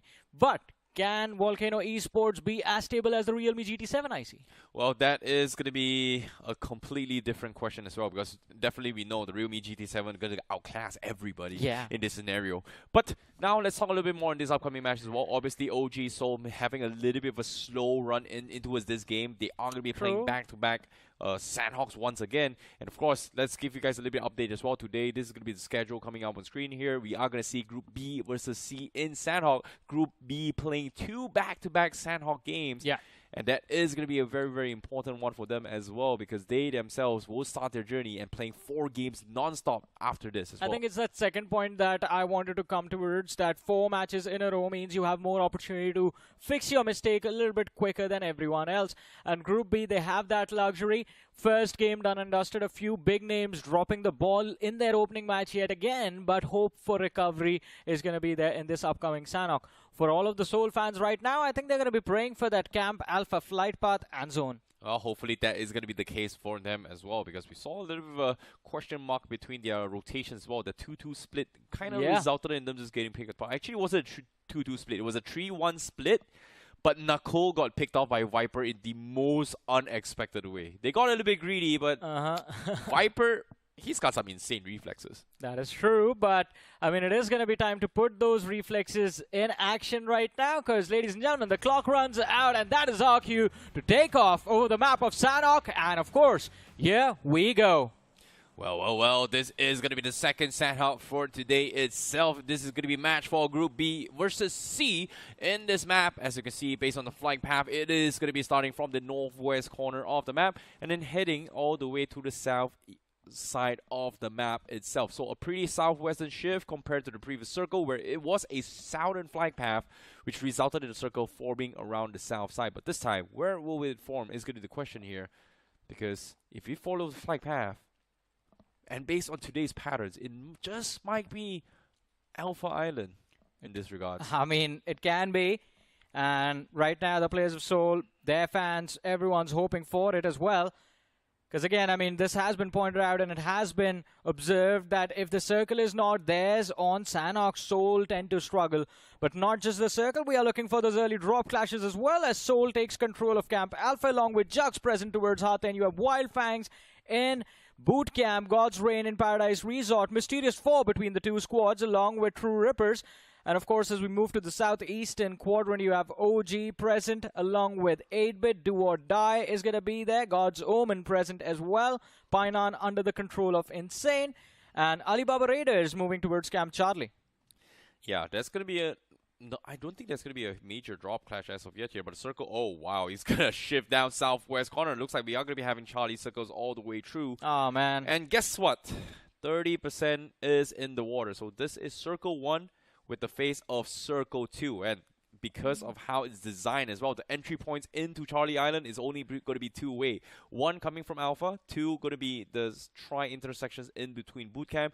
Okay, let's add the 1 more as well. So there's going to be 3, the bridges coming from the south, the north side of Charlie. Besides this 3 major entry points, there is going to be ocean pathway coming from the south side, but it is going to be very tricky. Yeah, the one team that actually has an opportunity to take it is Do or Die, because they are already present towards Docks, but again, it becomes a massive risk whenever you're making that water rotation on Sanhok. And Alibaba Raiders actually in prime position to cut any of those rotations off. But on our screens right now, we have True Rippers. They went for a 4-man widespread drop towards the Paradise Resort, but now find themselves in between Mongnai and Lakavi, a straight line formation, but a lot of map covered. But ladies and gentlemen, if you want to cover your games to perfection, well, you got to use the Realme GT7. Well, be sure to check it out. It does provide you 120 FPS, stable FPS for up to 6 hours. So check it out on Amazon. And of course, on screen now, we do see True Rippers also going to be one of the furthest away from the zone itself. We've seen this rotation before from Hero Extreme Godlike. Didn't really go well in this exact same circle. So it's either you're early or you are super late. So you have to pick your poison. In this case, Wyld Fangs, very, very early exit coming from bootcamp. They could not exit it in the previous game this time. But this time, they do have the chance. But interesting enough, am I seeing this right? We do see have a roster shuffle coming from Wyld Fangs. Seth is not playing, and Anuj is swapping in for him. Hey man, I'm happy Anuj 2OP getting that playtime for himself. He's also an incredible player in lineups like WSB. He has proven himself to be a big threat to anyone who goes up against his team. And this time, actually, a few moments ago, Learn from Past had taken control of the hills between Painan and Bootcamp, and I wanted to see that fight, but Learn from Past again, as you talked about it, crossing to Painan late becomes a challenge, so the entire teams move towards that Painan Ruins Island. Although there's a cluster forming already. Insane is the 8-bit with a super early center slam, by the way. Wow, that's very early as well. Ruins are completely unoccupied right now. Troy Tamilan going to be playing from the west side as well. Learn from Past tentatively wants to play around the north side of Ruins just because they have a little bit more control. But I don't think they are going to concede those control because based on the center circle is shifting down south a little bit more. So those compounds where the west side of Insane is going to be very, very open as well. It's not great, but it's a great spot to kind of hunker down until Circle 3. Not the best spot possible, but it is decent though. It is decent to work with, but the problem with the southwestern island of Sanhok is the clusters are towards the edges of the islands. And the center, it will all be about those hills and those boulders like we do see the players of Team Insane. Now, it seems like with how they're positioning themselves, they have scouted a decent amount of information about the presence of 8-bit on the shacks down below. But they have to be careful as well, because we do see the build-up of bodies in the backlines, and if Insane overextends even for a second, it will not be too difficult for the other sides to third party. Well, speaking of third parties here, Mysterious Fall gonna get a couple shots in onto Shockwave mid-rotation. They are gonna be able to get out. So Shockwave skedaddles away very, very quickly, so they are gonna be A-okay. Meanwhile, we do see Learn from Past also sneaking by here as Jux Esports tries to drive around them. They were punished from this, and this time they are gonna full send it this time. But they're not exactly in zone because as of yet, Jux Esports, they went for a 2-2 split once more. 2 on land, 2 on ocean. Jux, they need to regroup, but there's just so many people from the west side. Niku and Amazing, they're all by themselves. And Rebu, guess what? On screen, look at this. Jackson Rebu, they're stuck out in the open. It's Soul that finds them. Oh no, Jux, they cannot regroup in time at all. And now Soul is going to make sure this two do not get ashore right now. This is going to be a tough position to be in. But Soul, they got to try and see if they can secure those finishes to themselves. Jux, the punish upon them is quite brutal. And the players of Soul actually have them surrounded, restricting any movement inside of that water body. They're stuck. There is hope for Jux, though. They went for a 2-2 split, right? Yeah. So 2 players are part of the cluster. If those 2 players can just stay hidden till the late game stages, maybe they push through. Yeah, it's going to be very, very tricky, though. Who would have thought Jux actually goes for a... I don't know what kind of strategy is this, but once upon a time it works. But this is Sanhok. This is so risky to pull a 2-2 split like this. But on screen, after 6 minutes, we finally had our first finish. It's actually... Oh, hold that thought. Aru also getting picked off as well. OG not having a great game. Mysterious Fall losing 1 in the hands of God's Reign. And right now, even Aru is going to fall as God's Omen is about to take the first 5th point in this game itself. This is very, very awkward. Aru getting confirmed. God's Omen now. Pretty much still on the edge of the zone. Not a great start for 3 teams as of yet. That's going to be OG, Mysterious 4, and Jux. But Thanky finds an opener. They find God's Omen. And they are going to punish this. And they find another one while they're rotating away. What is going on? I mean, it's just punish after punish coming through God's Omen. They got too complacent after that first finish of theirs. And OG with a brilliant Brilliant display of patience by AKOP. The trade comes through as Superman goes for a knockout, and OG, in a matter of seconds, just get wiped out. It was down to a 2v2, but still they mess up. And God's Omen, they're going to be celebrating with these 4 eliminations, plus their backlines are clear. But as you guys can see on the map, God's Reign, they want to move in, they want to clean up, and they're going to kick things off, or maybe not. Superman found the knock and the finish conversion, and God's Reign, they're left bleeding. Even Justin has no HP to work with, but from the backline, Superman gets knocked out, and that might be the big casualty for God's Omen. Yeah, but God's Reign is able to find a little bit more. But on the play zone, we do see Reboot actually bleeding out the zone outside the ocean pathway. They just could not get in time. Unfortunately to say, Soul actually making a run on towards the ocean here to try and pick them apart. Not exactly sure what's up with that, but Soul actually confirmed that. But on screen, God's Reign, they do get the smoke cleaned up. They need to back off on themselves. But what a way to see all these teams actually get taken out. OG being one of the first teams to get eliminated here. This is awkward. But God's Reign, they find another contender. That's going to be Mysterious 4 right in front of them. Snowjaw gets the knock on Justin. But now Delta, he's got the line of sight. He's got the nades. He gets the connection. That's going to be 1 knock. And Mysterious 4, they have to back out themselves. They're all inside the zone. Yeah, but that was just perfect. That nade coming in, and God's Reign with that opening. Can they capitalize? Sketch, position compromised as one of the players from the God's Reign squad moves for an off angle, and it is going to be Delta. Destro as well wants to be there to support his comrade just in case things go wrong, but Sketch being made aware of the threat now looks to find a pick. In fact, I think he knows exactly where Delta is. Just making sure he's constantly checking the edges. Is there a hope for a revive, though? There is. Yeah, there is. It's still stage 2, but once stage 3 begins, they need to start to back out. Because look at this, they don't really have a lot of mats to work with. No first aids up on Sketch. He's only got bandages, and they're still far off from the zone. So they have to dip up really, really quickly here. Justin gets picked up. Delta has 4 first aids. Still trying to scour the surroundings before they actually get in. But the longer they take, the more it will hurt both sides. So they need to find a way to disengage it. But based on now, Delta scouts out Snowjaw. And the moment Snowjaw goes down, this is the sign of God's Reigns push. But it seems like based on Delta's perspective, 2 of his teammates has pretty much already abandoned him. Both Justin and Delta skedaddling away. Well, let's see. I mean, Delta's position is quite difficult to get out from, especially with Snowjaw being there on the high ground, and both the squads about 30 seconds left before stage 3. And that damage amp is going to be brutal, as you mentioned. Mysterious 4 struggling with heals. God's Reign on the other side. Delta has quite a lot of them, so he should be okay. But what about the other players? Yeah, center control. We lose Soul on the west side. They actually pushed out and cleaned out Jux inside the ocean. I have no idea how they were able to do it. They found a boat, went out, cleaned them out, went back in. That's just insane. It wasn't happening off camera, so give you guys a little bit of information. But based on the circle here itself, it is going to center around Tambang, so it's going to be far west on the circle. Troy Tamilan Esports has one of the prime position to gatekeep everyone. Yeah. Learn from Paz going to be playing for the north side, but God's Reign and Mysterious 4, the fight's still not over yet. But Justin, they actually went for a wide swing to push up the hill and then take him out. What was the decision, God's Reign? Guys, you guys are hurting in stage 3. You need meds, and Justin, he's about to bleed out. Uh-oh.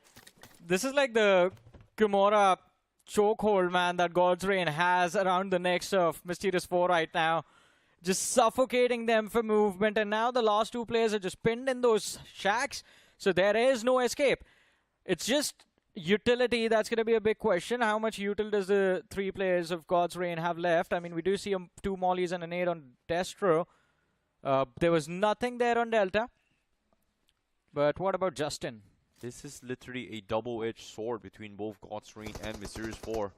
A little bit ironic, but eventually both teams are going to get taken out. Stage 3 on his way. It's about to complete in 4 minutes, but now Mysterious 4, they have no other choice. They make the pound, and Destro will pick up that finish point.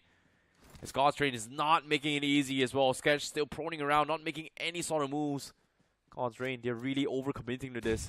Destro, he still has 26 bandages. I think he's going to be able to survive this. Sketch down to his last wire. But here comes the push. Sketch gets tagged up, and he's going to go down. Godstraight finally gets the confirmation. Yeah. They get the job done, but time is ticking. No meds available, and they've got 1 minute 20 to push into the zone. Yeah, no reset, no immediate reset, in fact, and they have to make a run for the circle, as you mentioned. But on the other side, while making a run for the edge of the zone, True Rippers, they found an opening against the side of 8-bit, but 8-bit going for a quick reset. Although they are pushed outside of the zone, and True Rippers has an opportunity to go for a revive. Now, Keo Lamau, promises made in that semifinals week 1, or towards the end of semifinals week 1, when True Rippers wasn't really able to push through to the finals. Now it's time to live up to those promises, but right off the bat, an unfortunate series of event. One player is going to be lost from the side of True Rippers. How do they find their way out of it? It's going to be the question.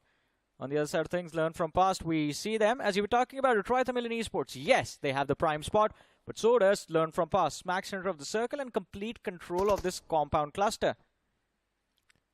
Well, speaking of cluster as well, Godstrain, they actually hard dip into his ruins. They find themselves a little bit of saving grace, but the circle is not exactly in for ruins.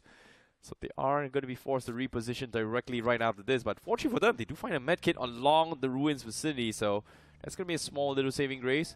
They are going to reposition. Fortunately for them, they find some sort of loot. But on screen now, we do see Do or Die running into his Wyld Fangs. And the firing squad comes through. And Wyld Fangs cleans up Do or Die very, very quickly. What a setup coming from Wyld Fangs. That was a perfect bait, man. A trap laid out, and Do or Die, they just showed up to do nothing and just die, in fact. Quite unfortunate, but can't really do a lot in a situation like this. Wyld Fangs, though, they need to put up big numbers on the board starting this game. That first match, it's fine, but now you got to push through. 5 eliminations to kick things off. Not too shabby. Yep, at the same time, they have to push through as well. They've got the numbers. They don't have meds, but Jux is only 2 layers available. It's going to be amazing Endeku in those compounds. So are we going to see those surprise elements? Only time will tell, but the circle is going to shift down towards Nakam instead. So Alibaba Raiders is going to be playing on the docks on the west side. We do see True Rippers in the city of Nakam on the east side. 8-bit from the southwest corner. 4 Miracle on the outskirts on the east side. So they do have a decent amount of cover to work with. But as of yet, Alibaba Raiders looks to have a very, very safe circle. But unfortunate to say, those docks are pretty much exposed from every angle, though. Well, they are. But Wyld Fangs just moving along the southern side. A 3-1 split coming in fierce left in the back lines. The other 3 players just making a run for that western shoreline. They will have an eventual run-in with the players of 8-bit, but before that, Fierce, he stopped for some reason to check on the players of Team Insane and got knocked and finished off.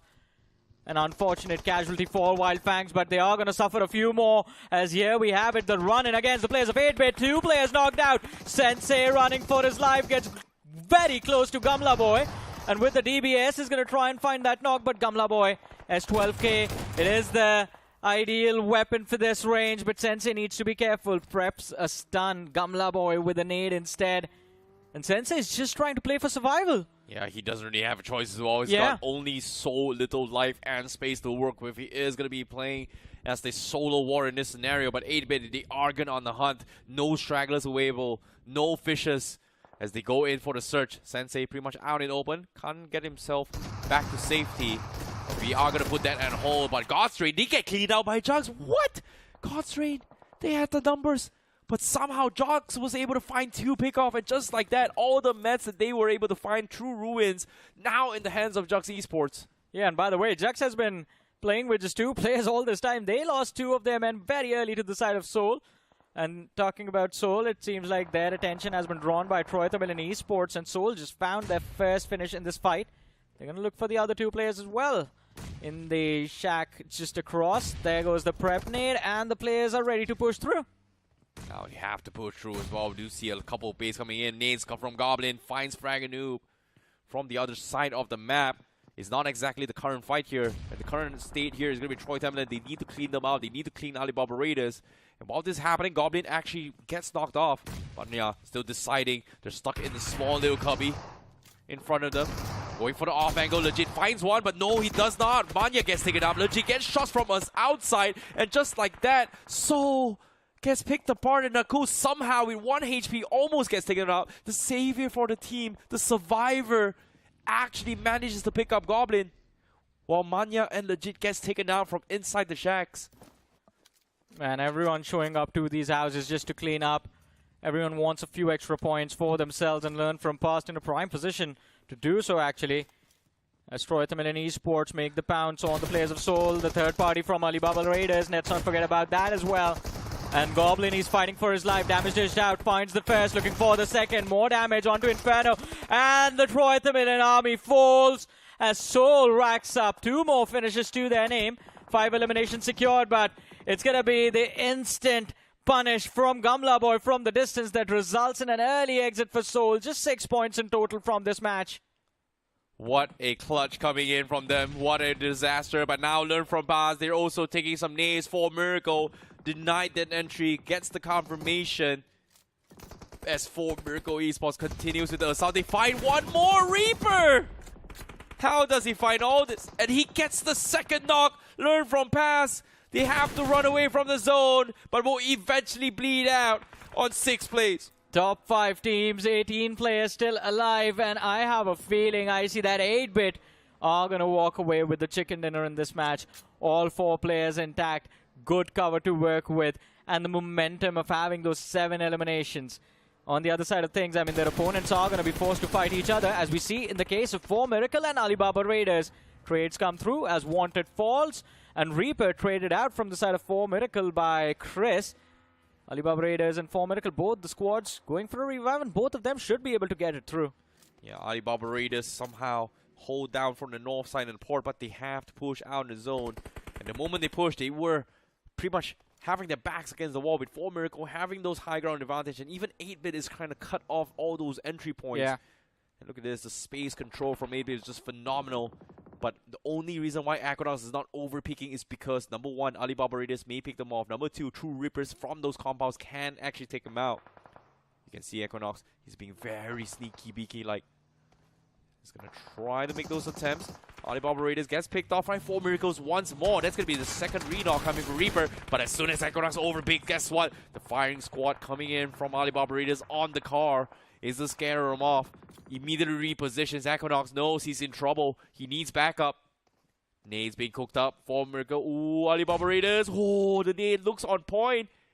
Almost takes them down both. Yeah, almost, especially White Tiger, almost knocked him out.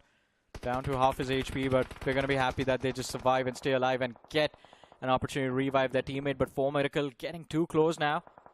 Not an easy end game for Alibaba Raiders and 4 Miracles to play. They have to settle their differences first. And that nade actually secures a knock. Fragger falls, Wanted in the backlines, finally having his HP up. Thinks about retaking the fight, but this nade, it takes him down yet again. And Dragon OP, a brilliant execution coming through. 4 Miracle, they have the upper hand in this fight, as the side of Alibaba Raiders are almost on the verge of getting wiped out. And scratch that, they are wiped out from this game, and we're down to the top 4 teams. 14 players still alive. 4 Miracle with 4, 8-bit with 4, True Rippers with 3, and Team Insane with 3. My goodness, 3-man push coming from 8-bit. They want to rack up some points. They're trying to as well, but 4 Miracle looking for those resets, and now Equinox going to be pummeling on all those nades. 8-bit pretty much the team with the most amount of utilities in this final 4 teams here. Amongst all these 4, they have the most amount of utilities. But 4 Miracle, they will be able to get the reset. That's just right at the edge. It is a slow circle. They're taking a slow approach. And finally, they are going to make the attempt. They are going to go for the send. And here he goes, 8-bit. They are on the run. 4-man push comes through. But Gamla and also Equinox, they're so hesitant. And with that hesitancy, they saw the slow push coming from Miracle. They turn around and they find one pick. And that's the mistake for 4 Miracle. And just like that, 8-bit, they get away with 1 finish point. Oh man, 4 Miracle, Reaper knocked out.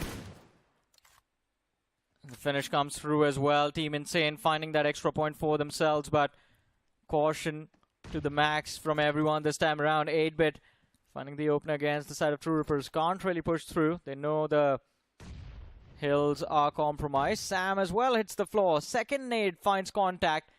With True Rippers, it seems like the attention focused on the players of Insane. And 4 Miracle, look at this.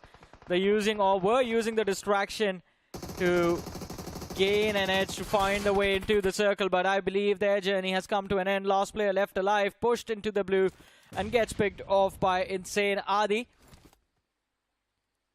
We're down to top 3 teams. Yeah, final 3 teams. 8-Bit still has 4 men strong. True Rippers just lying low onto his warehouse. They find Anthem with Ninzi's nade. Adi, solo warrior coming from Team Insane. This is going to be a battle for who's going to be second place. And now that's going to be True Rippers that takes him out. And it is going to be 4 versus 2. 8-Bit looking for that recovery, looking for that domination. Johnny, you are right. They are about to get the chicken. Now Kyo Lamau going for an off angle, looking for a pick, but no picks whatsoever. Ninzi finds Somrush, so it is now a 2 versus 3. As they've got a lot of time in the war here. Kyo looking to try and stop them in the track. The pick comes through, but he misses the timing. No, he actually does not. He finds another one. It is now a 2 versus 2 from True Rippers versus 8-Bit. That is what is going on here. True Rippers, well, they find the equalizer, but they need to go for the push. There is no util. You got to pick those up from those crates. But now the mistake made. Raiden finds the trade. And it is a 2 versus 1 situation for True Rippers. Neen, he's trying his level best, but finally succumbs to the pressure from the front lines. 8-Bit secure what was rightfully theirs. The chicken dinner finally comes through. Almost slipped out of their hands, but kudos to True Rippers, man. They should have just kept on pushing, but I don't know why they fell towards the other side of that factory. The pressure was immense, but congratulations to 8-Bit. 21 points from this game. Nice recovery coming from 8-Bit. With this recovery, they are immediately in towards the top 8 with this performance. A chicken dinner and 11 finishes in the map of Sanhok. 8-Bit, a well-needed win here to actually start their lead in the top 8 itself. What a day it is. At least we finally have our first known team with a chicken dinner. Yeah, first known team, as you mentioned, 8-Bit. And in fact, a lot of known names did quite well in this particular match. 4 Miracle was there in the top 4. Your Team Insane as well, and True Rippers in the top 3 along with 8-Bit. And I think even the names that weren't really doing well did end up with a decent number of elimination. Even Soul walked away with like 5 to 6 eliminations to that name. So it kind of is okay. But again, we need a chicken dinner finish in order to be hopeful about qualification in this week. Well, it's going to be very, very tough as well because the stakes are higher and the pressure is on. But in case you missed out on action as well, let's take a look at the highlights of how things happen as well. OG having a little bit of a tumble, not just 1 game, 2 games back-to-back in the map of Sanhok. And we also saw the very awkward skirmish between God's Reign versus Mysterious 4 outside the zone for the longest of time, which resulted in Mysterious 4 losing out. But it also forced God's Reign in a very, very awkward position inside the zone. Did indeed, but Insane, I have to say, I mean, theirs was the most difficult run in this game because they were constantly forced on the edges, and they did quite brilliant in terms of prioritizing the right targets in order to survive all the way towards the top 3. And 8-Bit, I have to say, was the polar opposite of that. For the first time on Sanhok, we see 8-Bit make a very early rotation for the center, and luckily everything worked out. They were the last ones to get pressured, but they also were in the best position to secure all of those eliminations. Agreed. And of course, Alibaba Raiders did really well as well to survive all the way to the top 5, but eventually 4 Miracle was able to get the flush. But eventually, I would say 4 Miracle had one of the worst possible outcomes here because the zone not favoring them. They had to push in. Even True Rippers, they were doing a fantastic job. They held down to their own for the longest time. The duo coming in from both Kyo Lamau and also Ninzi that just kept them alive and almost actually stealing the chicken dinner away. We saw a lot of almost moments, but 8-Bit still came up on top. They still got their chicken dinner. They still got chicken dinner, and of course, as we say, decent number of eliminations, 11 finishes combined on all 4 of the players. And this time, I think, again, we need that Gamla, Raiden, Aqua trio in this lineup to click. Every single time these star players from the side of 8-Bit perform to their best, it's an easy game conversion for the side of 8-Bit. But the problem arises when even one of them just fails to perform.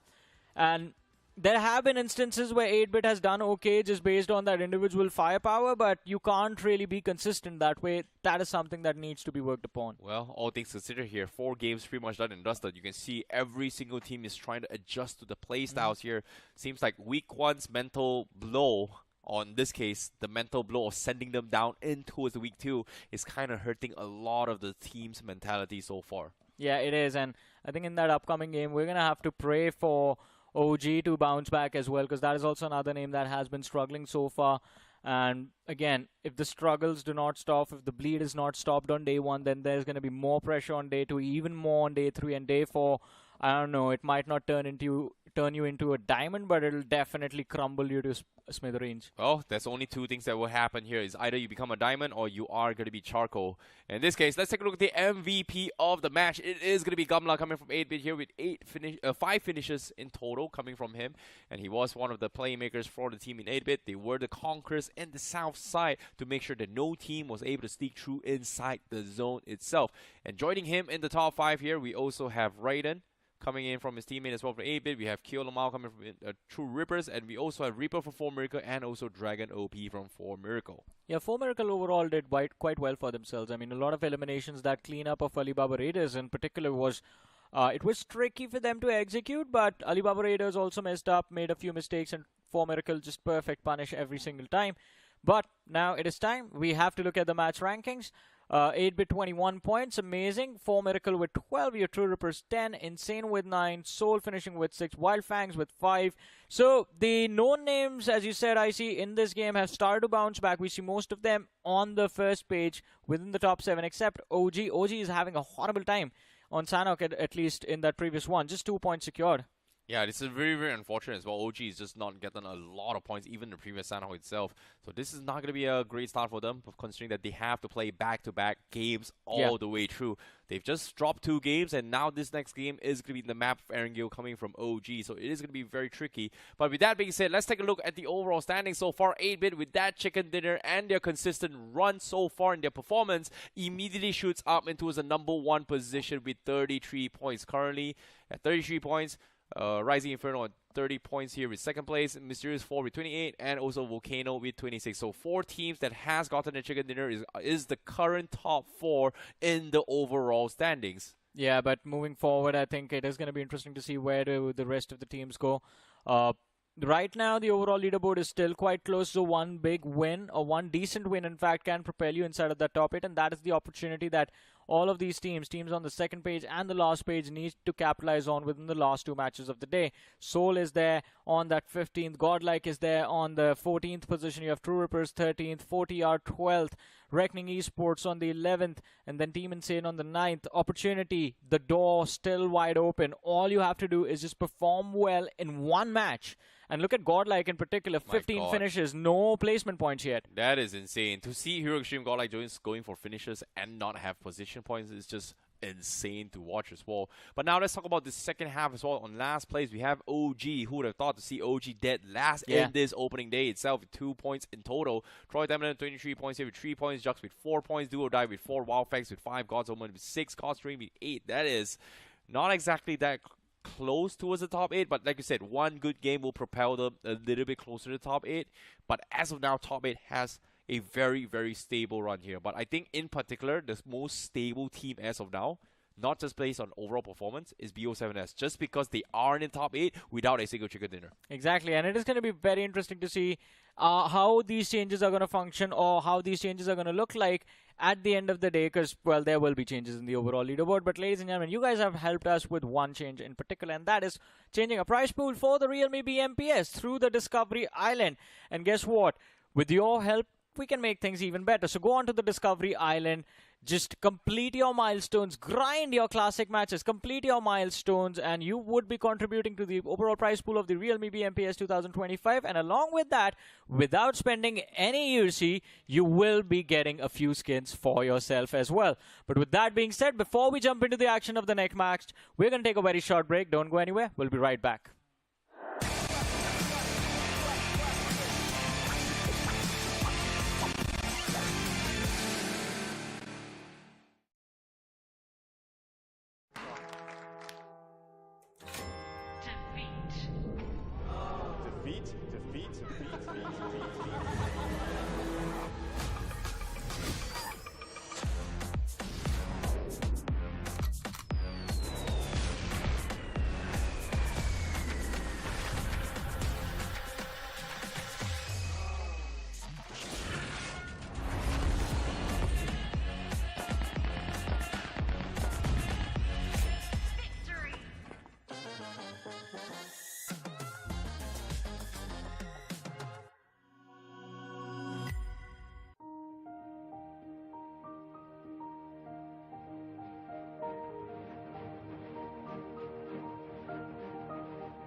Kia. Movement that inspires.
Welcome back after that break, ladies and gentlemen, to the realme BMPS 2025 semi-finals, week number 2, day number 1. This is Super John, joined by Fixes alongside with me. And of course, as you guys can see, the man holds the Realme GT7, ladies and gentlemen. Yes. The best device you can play BGM on right now, because it gives 120 FPS stable for up to 6 hours. And that has been co-tested by Crafton and Realme. And of course, the iSense Rare Graphene cover. It keeps the device 6 degrees cooler during those marathon gaming sessions. So go on to Amazon, grab yourselves the Realme GT7, just like Mr. Fixes. And why is nobody talking about this sexy colorway that we have, right? It's got that very nice matte finish to it also. I mean, what are you waiting for? We have been talking about it right from the beginning of this tournament. Go get it for yourselves. But now let's come back to what's important. That is a map of Miramar coming up. We've got teams from Group A and B. So first time they play in Miramar, and today has been one of those days which nobody really saw coming. The underdogs or the dark horses, they're going hot and heavy. They're showing that intent. That's unreal, man. It is unreal indeed, but let's have one more look at the schedule. Miramar and Erangel, the last two maps of the day. Group A versus Group B on Miramar, and Group B taking on Group C on the map of Erangel. Let's have a look at the teams from Group A and Group B as well. Group A, they had a little bit of a break. Now they're back at it again, and that means Godlike, Reckoning, Rising Inferno, 2OP, 40R. You have Hyderabad Hydras, VOLCANO, and BO7S stepping back. And Group B, again, Fixes. What do you prefer, that break, 2-game break in the middle, or just all 4 games in a row? I think obviously always has to be all 4 games in the row, because you kind of have the momentum rolling, or your hands are warmed up and you know what to do next. But sometimes taking a break makes you maybe ponder over the mistakes you made. You can make those quick adjustments, to each their own, right? Some people like it the other way, some people like the other way around. But heading forth into Miramar, we've been talking about this day being a day for all the dark horses. Can the big names make a comeback? That's a big question. I mean, that's what my next question was going to be, because in that previous game, we did see that build-up of momentum, in particular from True Rippers, who were able to finish in the top 2. Now, Cap, they keep the momentum. Again, matches in a row. They fixed mistakes from that first Sanhok to the second. Now it's time to conquer Miramar, but the clock runs out. And ladies and gentlemen, we take off as well over the desert lands of Miramar. Lo and behold, as it begins, a flight path trajectory not liked by many. A flight path trajectory all the way from the western side towards the east. It's Ladriera to Impala is where we are headed at, and majority of the teams, the ones that would be heading up north, they would be scourging for vehicles. That is where we might anticipate some early fights. I mean, Johnny, as mere commentators and spectators, we love it, don't we? Yeah, we do. We do enjoy the early action, and it seems like we might get to witness a little bit of it as well, because True Rippers, look at that. That early exit towards Wyld Mar, they aren't left alone. Jux is dropping alongside with them. And at least for OG, they do not have Team Forever to deal with anymore. Oh, yeah. Team Forever sitting, chilling with their popcorns on, watching this week unfold as OG will be dropping down on that Chumasera area. And OG, their performance, big question marks, considering this is one of those topics that you were discussing with IC, right? And OG also being one of your predictions, Johnny, because this is a team that has always performed well in the initial days, but today has not been the same story. Yeah, I have no idea why that's the case. They're sitting dead last in the overall leaderboard, and even on their worst day, you would not place OG dead last. Worst day possible, OG would be top 8 still. But today, it seems like it's completely different, and it's unfortunate for them. Unlucky, but Wyld Fangs, look at that. They have a little bit of a drop clash as well in that city of Los Leones, and it seems like Wyld Fangs quite close right off the bat against the opponents. Yeah, I'm interested to see who are they really up against. Is it another one of the Dark Horse teams who have been playing exceptionally well? Because Wyld Fangs did find a slight recovery in the previous game, but far from saying that they're really back. I think they might be up against 2OP Official. Oh, does not make things look good, because 2OP Officials in the previous game of Miramar played really well. But for Miracle Esports, they're also marching their own merry ways to their drop location. But anything out of ordinary, what we find is that Soul and Godlike, they're also heading to their own drop locations. Team Soul, they've gotten their vehicles. They'll be going all the way towards La Cobreria. But the circle forming around Los Leones is one of the circles where teams like Wyld Fangs, where teams like OG should have a really good time. We've seen, however, God's Reign in such circles have also performed really well. I mean, yes, they have. I mean, that drop of Impala proves a big advantage, at least in the early stages. Do not have to worry about your backlines. I mean, third parties from the flank, the terrain. If a team is there in Impala early, the terrain is unapproachable, and that is the fear that makes it easy for God's Reign to just loot to their best. But if the circle takes a western shift, then their game plans might be up for a toss. Reckoning on our screens right now went for a very interesting start, while Wyld Fangs and 2OP Official went for that Los Leones drop. Reckoning took the control of the hills south of Los Leones, because of which just the isolated compounds that these players have been looting all this time. But the question is, where are they exactly going to go? Because Reckoning is still they're actually in the middle of nowhere. They still have that entire southern belt under their control, right? So for Reckoning, you know, big question marks again on Some having to sit down, and Max being brought into the roster at such an important junction. But this is what I was talking about. Oh, 2OP Officials, they have been looking so good, and liability just makes it even better. A very important knock at that, and Trey Scott, he finds himself in a very tough spot. And really, I think off the pack a little bit, because is he even going to get that revive? Because 2OP Official, really not even committing for the push, because they also do not know the location of the other players, but finally they've decided on going for this. I think they haven't seen anyone or heard anyone, so they do make that pounce. And Trey's got just barely managing to stay alive for a few extra seconds as the players of 2OP Official just clear every single room in this building. Eventually they will find him, or even if they don't, since he's knocked out, if the other lads from Wyld Fangs aren't able to close in, he is going to bleed out. And I think Wyld Fangs might have just given up on Trey's God over here. Because the other three players, you do not even see them on the radar. They are all the way back, moving towards the southwestern quadrant of Los Leones. Yeah, this is one of those fights that Wyld Fangs pretty much came unprepared for. Even if you remember the first game of Sanhok in boot camp, they looked quite unprepared against the likes of VOLCANO. They fell flat, and the previous game of Sanhok, they, however, made a small recovery.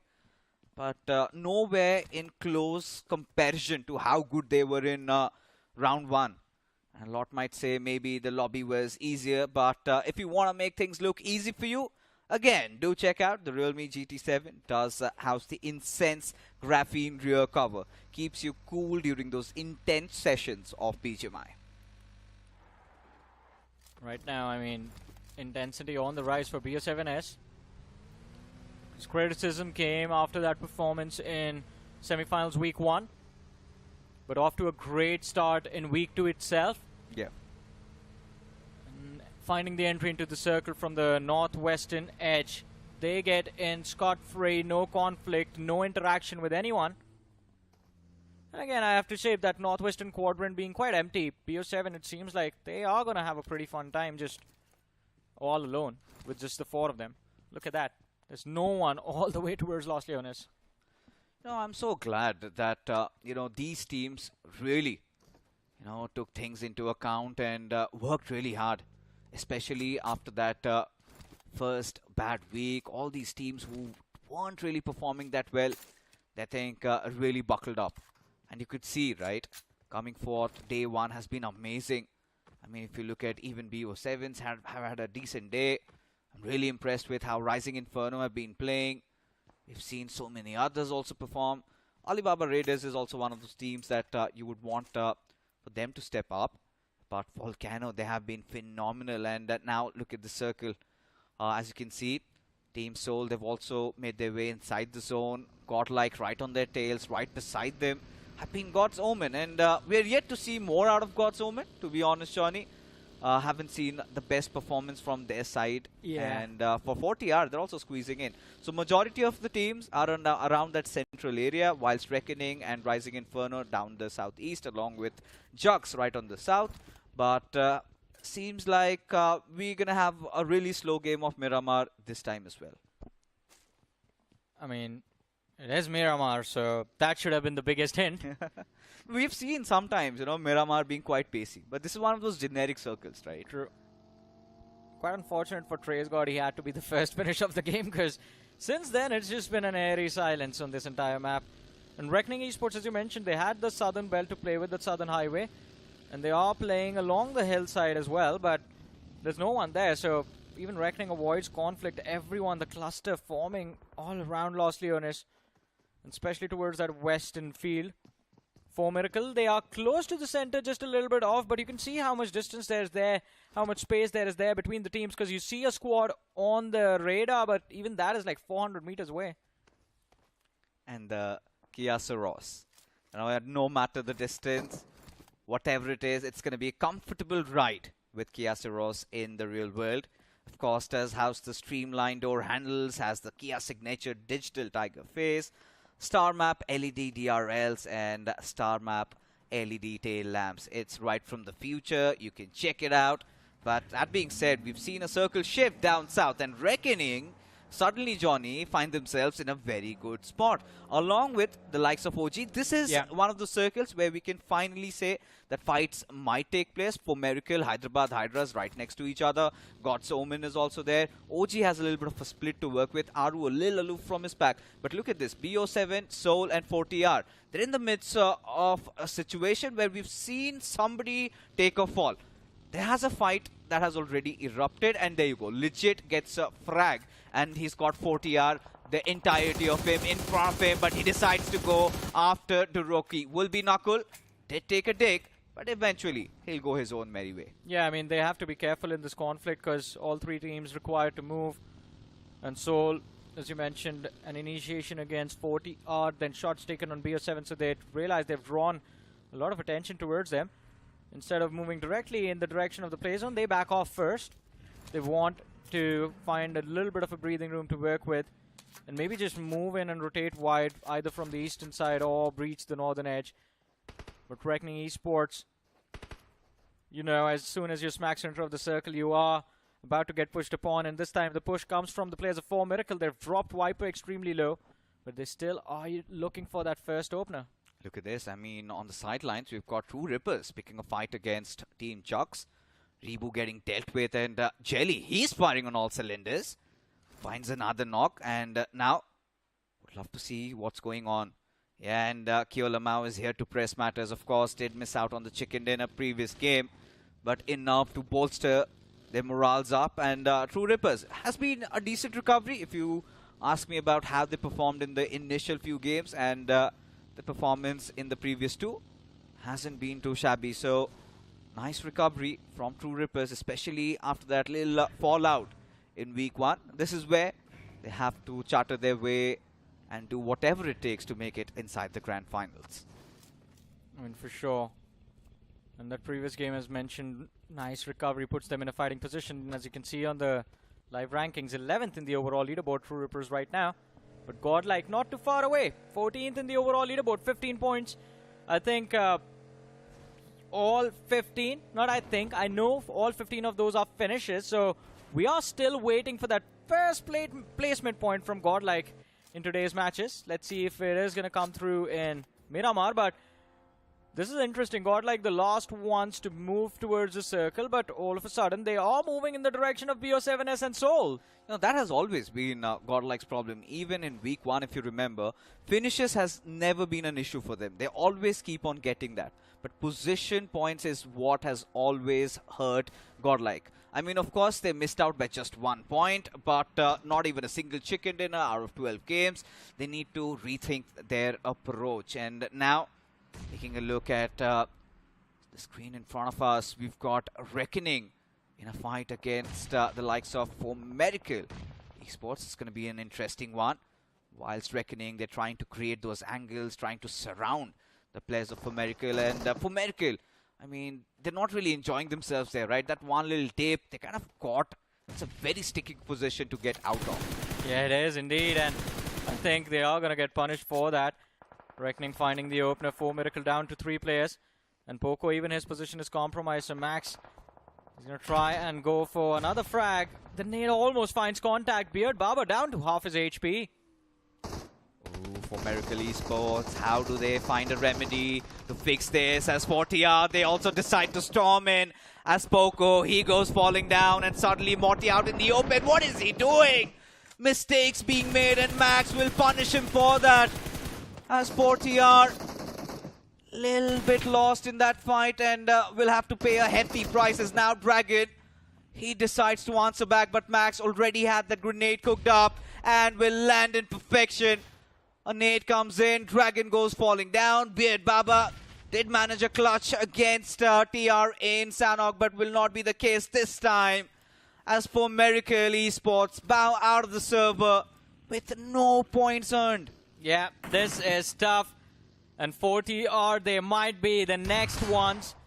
As Reckoning, another opening found. 5 finishes on Max. This man is doing the job of an army all alone.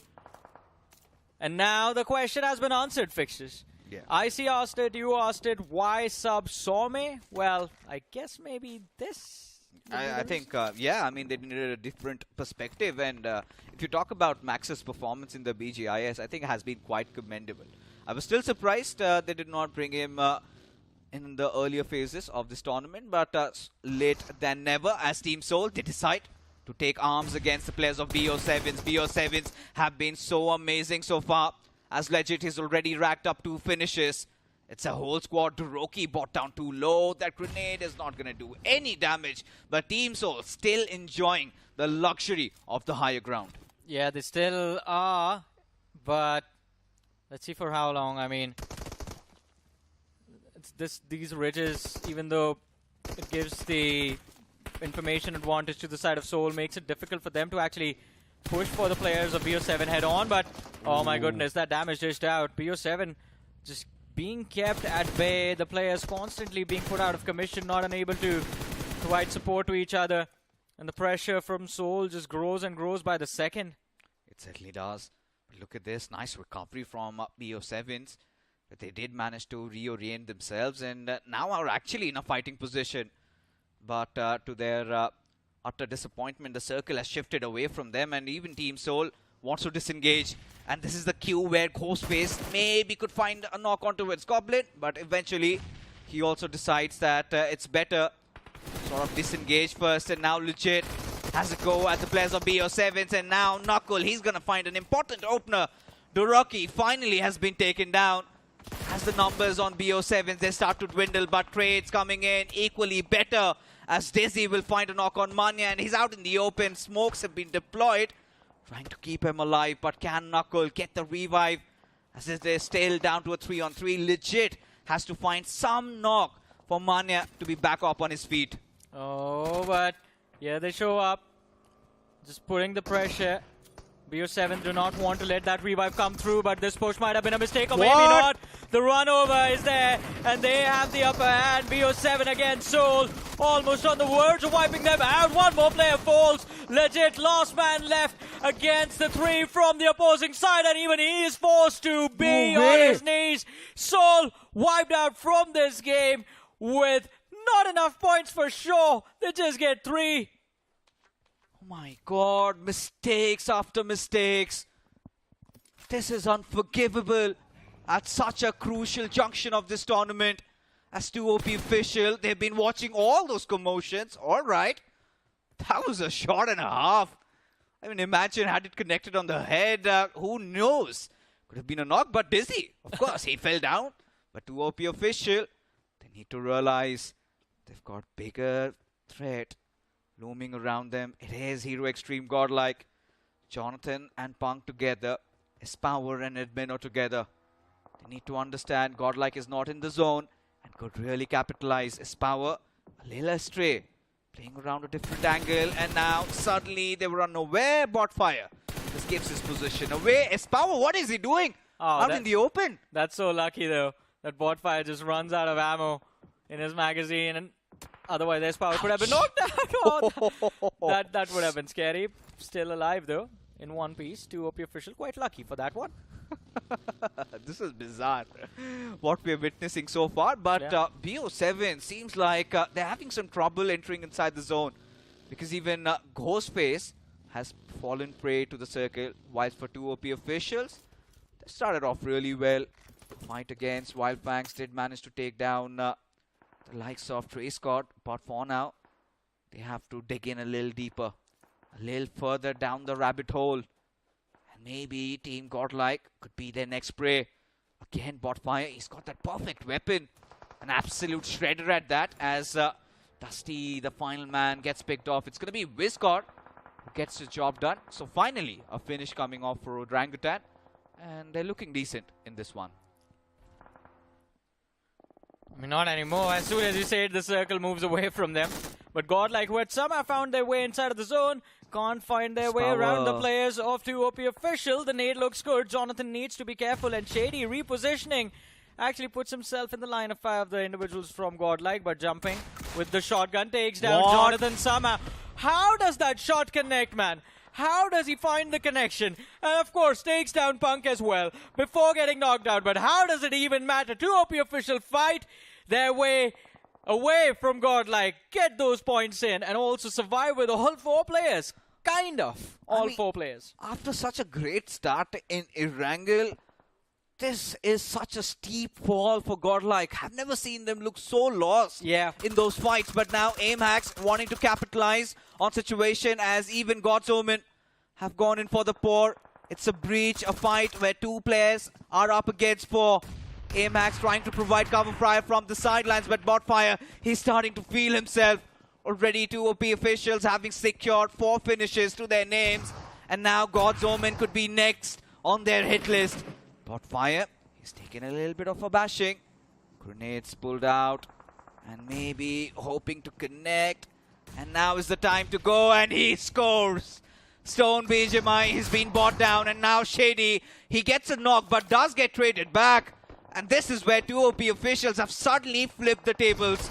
They've got everything going in their cards. And at this point, bot fire trying heaven and earth, but no. Gyro God somehow manages to pull through, as God's Omen still in this. Well, let's see though. They are still in this, but for how long is going to be the question. OG. They heal up. Nades lobbed out, still looking for the opening. And it is very important for OG to be able to get clear of God's Omen, because Reckoning on that flank will just go ham if they aren't able to survive this, or if they can't really get themselves inside of that compound. On the finish feed, Hyderabad Hydras picking apart the side of True Rippers. Bits and pieces at a time. Reckoning Esports also chiming in every now and then. And True Rippers down 2 players still left standing. It is going to be difficult for them to survive. I'm really starting to hope if AimHacks can find some more ammunition. Does not have a lot left given his position, but look at this. Seems like he's got a whiff. He spotted out one of the players of VOLCANO, but True Rippers now pressing matters. A fight against Hyderabad Hydras. Hyderabad Hydras have been amazing so far. It's going to be such a difficult one. Mox, the IGL, already down on his knees. And now Sarvit has to find a way through. And he does. A knock onto it, Sam. It's going to make things look easy. Or rather, even better. As now Smoke's deployed. But look at this. Wyld Fangs, they're deciding to charge in. They are indeed. But they have to be quick about this. Hyderabad Hydras almost having recovered. Should be able to deal with the counter pressure coming in from Wyld Fangs. Next shift of the circle. God's Reign, prime position to have a big game, have a bounce back in this particular match. We're set south. It's that, in fact, in entirety of the western half of the zone. There's OG versus Reckoning happening. There it is. Wyld Fangs versus Hyderabad Hydras and True Rippers. But OG Reckoning, the big fight, the prize fight of this match.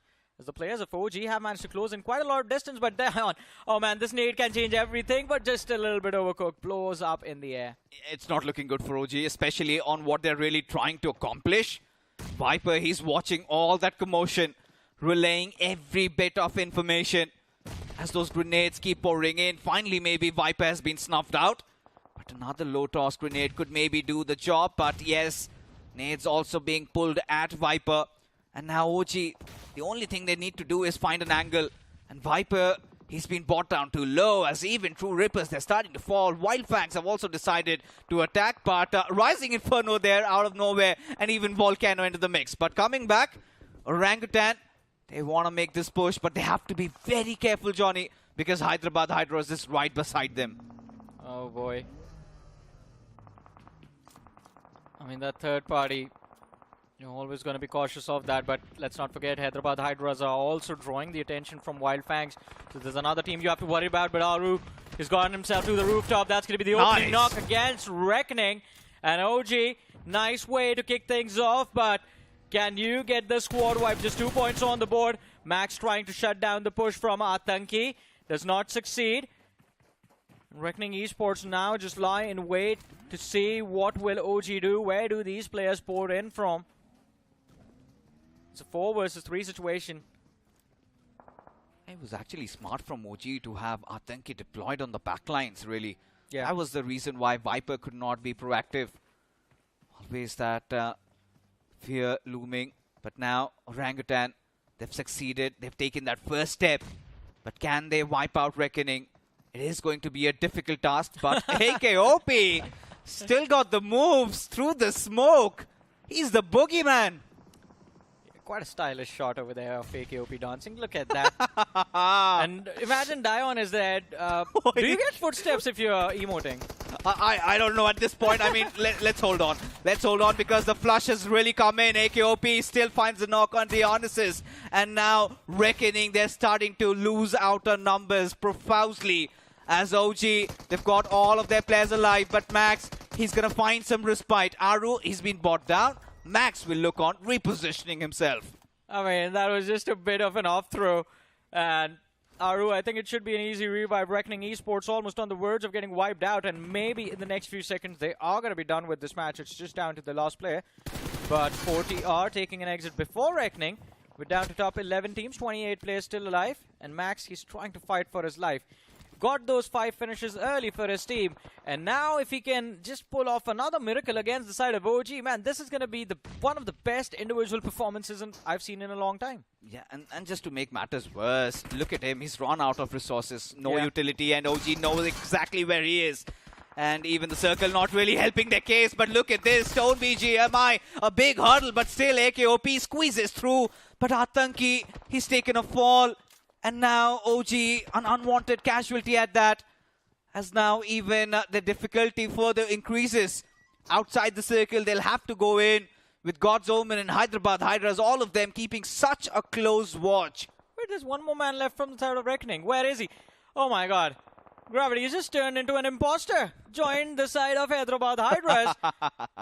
And this is going to be a surprise for both Hyderabad Hydras and Fierce. Like, where did this man come from? He's just sitting there chilling, gathering information. Knew his team was done for. So now he just lies in wait for those placement points. And even for Vizgod being taken down, certainly not forgivable, especially whilst rotation. But now OG decide to go in for the push, and this is against the Hydras, as Mox will find an easy knock onto it. Zaru, AKOP, the final player surviving. He has got to fight it against the world. He has to fight it against not just one, but 3 teams around him. As Mox really brought down pretty low, as Wyld Fangs will end the game for Rising Inferno Esports. As now Ninju has anticipated fears in front of him. Aru finally being taken down, as Mox will secure that finish. Hyderabad Hydras brought down to 2 players, but AKOP still breathing. Yeah, but OG, I think a lot of trouble as they find themselves down to their last man. And Reckoning Esports still lie in wait. Wyld Fangs hoping to move in, but Hyderabad Hydras, you have to be careful against them. Look at AKOP, he's trying his level best to secure that finish. Spots out Fierce on that door, repositions, wants to go for the push through the smoke and finds the frag. But Gravity also moves in, but goes prone at the wrong time. And AKOP, where he should not have gotten even one finish, gets 2. But it's time to say bye-bye. The damage from the nade and the Molotov, the first aid nullified, and Wyld Fangs are going to be ready to wrap things up. Even though Anuj OP got knocked out, I think Wyld Fangs will be okay with that. The revive will come through. Yeah, Anuj is making he's stuck? Quite some difference. Look at him. He's secured 4 finishes. Yeah. So all these super subshoots are actually making an impact. Especially replacing Saif at such an important point. I've had this word, Anuj. He was waiting for his opportunity to arrive. And finally, when the moment came, he has delivered. As Wyld Fangs, this is as close they get to a chicken dinner so far in the week 2. As they have to somehow make their way inside the zone. And look at this, VOLCANO find themselves quite poised. They've got a nice spread to work with. Arshun inside the circle, whilst the other 3 still outside the zone. Could set a blockade, maybe find the players of Wyld Fangs a little off guard. As Flash and Anuj, they look into each other's eyes. Flash decides to go for that retreat, whilst Anuj still fearless. Yes, still fearless, but I think if they pick off VOLCANO, then this pretty much swings the entire game in the favor of Wyld Fangs. They have the entirety of the western half of the map under their control. But God's Reign, they have been reigning over these compounds from the start, and now it's time to move out. But VOLCANO Esports, too much pressure. Justin has drawn too much attention towards himself. Constantly taking those shots, but no connections found. Still looking for the opening in this fight, God's Reign. They indeed are, and God's Reign have been so silent. The good thing is they are still alive. Just Estro dealt with, and they've got 2 OP official, God's Omen, to deal with aim hacks. Already has his triggers on, and Neo out in the open. Where's the support fire? God's Reign asking themselves that, but no time to think. They'll have to execute their strats, and now even Wyld Fangs out in the open. 2 OP officials, 7 finishes strong, Johnny. Liability has been amazing so far. Yeah, Liability, I mean, he has been amazing indeed.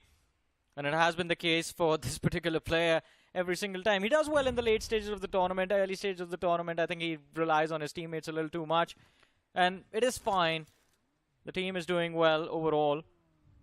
Although Jux Esports, 5 points in total, just 1 finish from this game. Down to the last man, amazing. And he's just being a nuisance to the players of Wyld Fangs, although takes a leap. Tries to take a fight against the players of 2 OP official, even though he is outnumbered. Damage dished out and amazing. Pretty much is going to be done for 2 OP official. 8 finishes on the board as they find themselves in the top 5 of this game. But hey, big blunder from Wyld Fangs, and in a matter of seconds, Wyld Fangs just get annihilated down to their last player.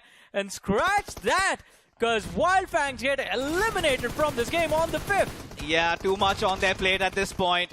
And eventually they had to succumb, but GDR really bringing in that heat.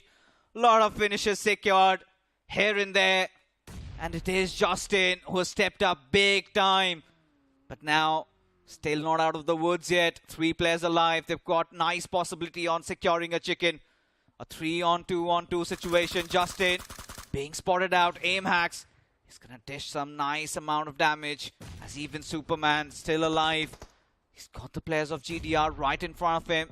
It's a trifecta of death. Anybody's game could be this one, as Neo finds an important opener on towards Aim Hacks. And now God's Omen can decide to double down on this as GDR. They go in for the flush, but no, Delta, he had his eyes elsewhere as a result of his Superman strikes, but does not matter. Could not delay the inevitable as God's Reign.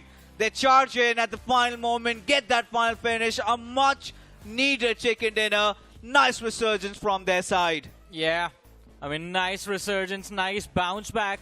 And it's just that cleanup towards the end that was required, which came through as well, because they're sitting on one elimination for a very long time.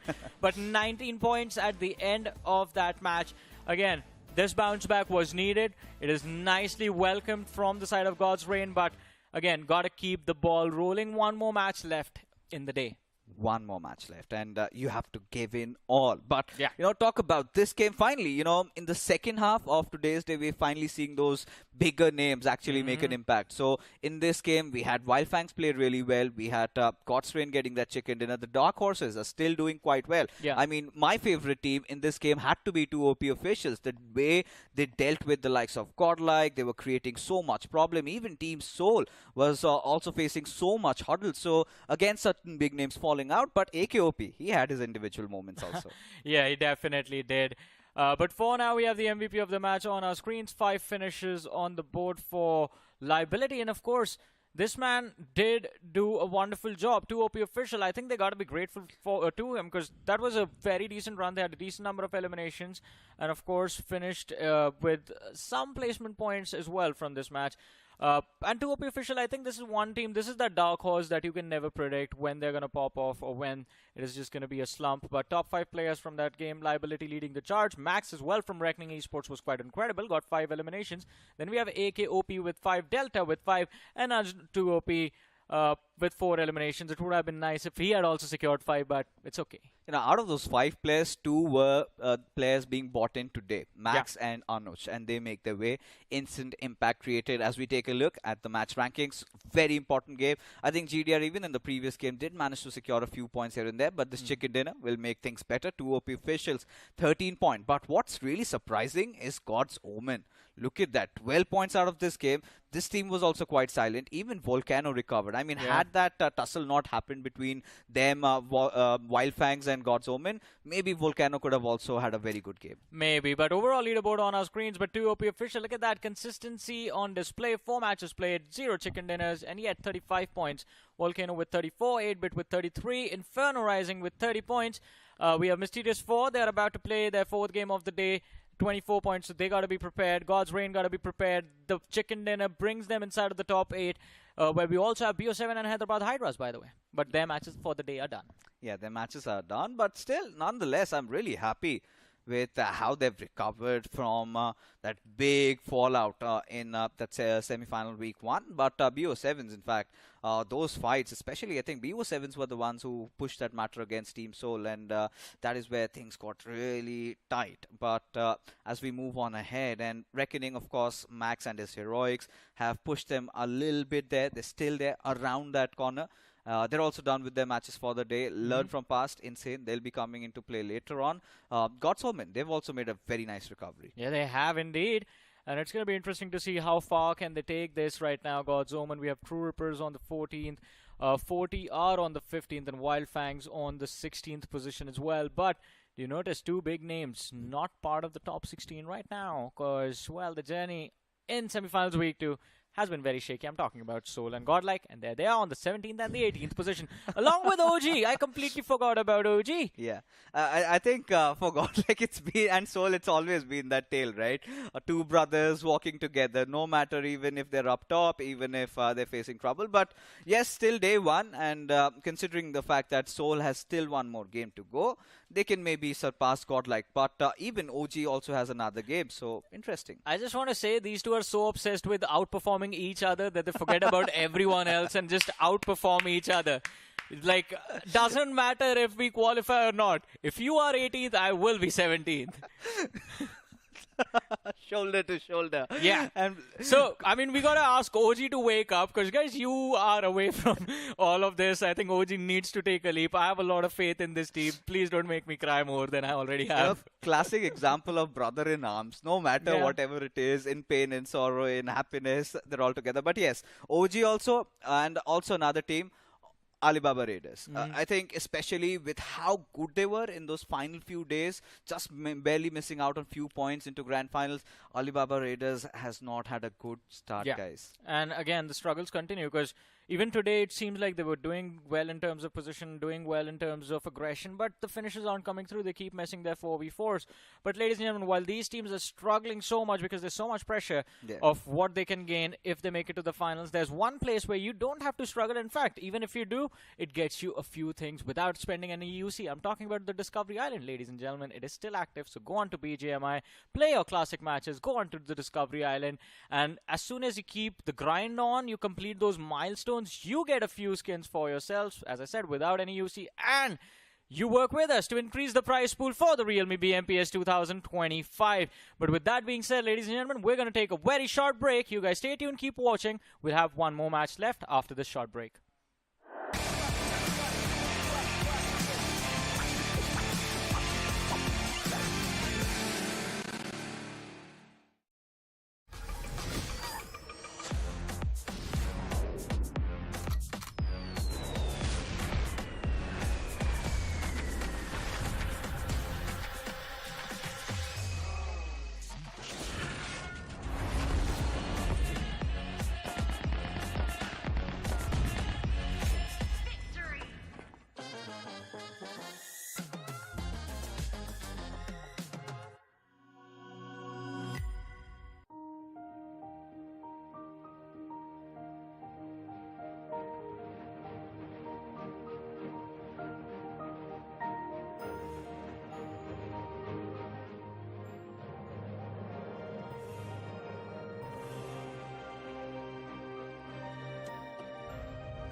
Kia. Movement that inspires.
Welcome back, folks. You're watching the realme BMPS 2025 as we are in the week 2 of the semifinals. From here on, the top 8 make it to the grand finals. Elimination is on the line. No cushions whatsoever, as we've seen. 2 different versions this time, of course. I've got IC along with me. We started the day with the day being of the dark horses, but eventually, as the second half did come up, 8-bit recovered, and now we just saw Godstrain getting another chicken dinner. Well, consistency is going to be very, very important for some of these teams here, because this 4 days is going to be a very, very long, drawn-out semi-finals week 2 itself. Because week 1, 12 matches. Now it's 16 matches in total. So that's a lot of matches they have to play. A lot of matches, and even if you want to grind a lot of BGMI, do check out the Realme GT7. We have been talking about it. Houses the Titan 7000 mAh battery, right? 6 hours non-stop BGMI in 120 FPS without even a slight jitter. So co-tested and approved by Crafton and Realme, and from us casters as well. As we move along to the schedule, it's going to be the final day, final game of the evening. It's going to be Erangel.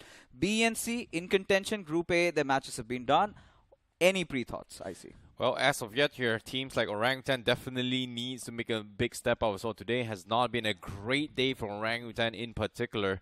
And of course, the rest of the team as well. We do see a little bit of bounce back coming from God's Omen. We do see a little bit of bounce back coming from Do or Die. Even Mysterious 4 did really well at the start of the day. But this final game is going to give them that little bit of upper edge over the rest of the teams starting off tomorrow as well. Because they have 4 days in total. Today, day 1, it's all about setting the benchmark. Or in this case, the cushion to actually overcome the rest. 8-bit currently on top. And right now, they're looking to defend. At this point, for the Dark Horses, it was all about overcoming their fear. I feel like they've done that. Tomorrow, they would want to double down. But now it is time to go back and head on to the greener pastures as we will be diving into the land of Erangel. It is going to be fun. It's going to be hot and spicy. I've got with me Icy as we take you through the flight path trajectory. It's all the way from Yasnaya towards Georgopol. Interesting. A pretty northern flight path, as you can see as well on the screen. It is going to be starting in from the east side and then traversing all the way towards the west side of Georgopol. So a pretty northern flight path for all these teams. Teams heading to a military base, in particular, Godstrain is going to be having a very, very long journey ahead of them. And if the circle shifts down to its military base, great for them. But if it shifts down towards up towards 70, it is going to be a long travel time coming from Godstrain in particular.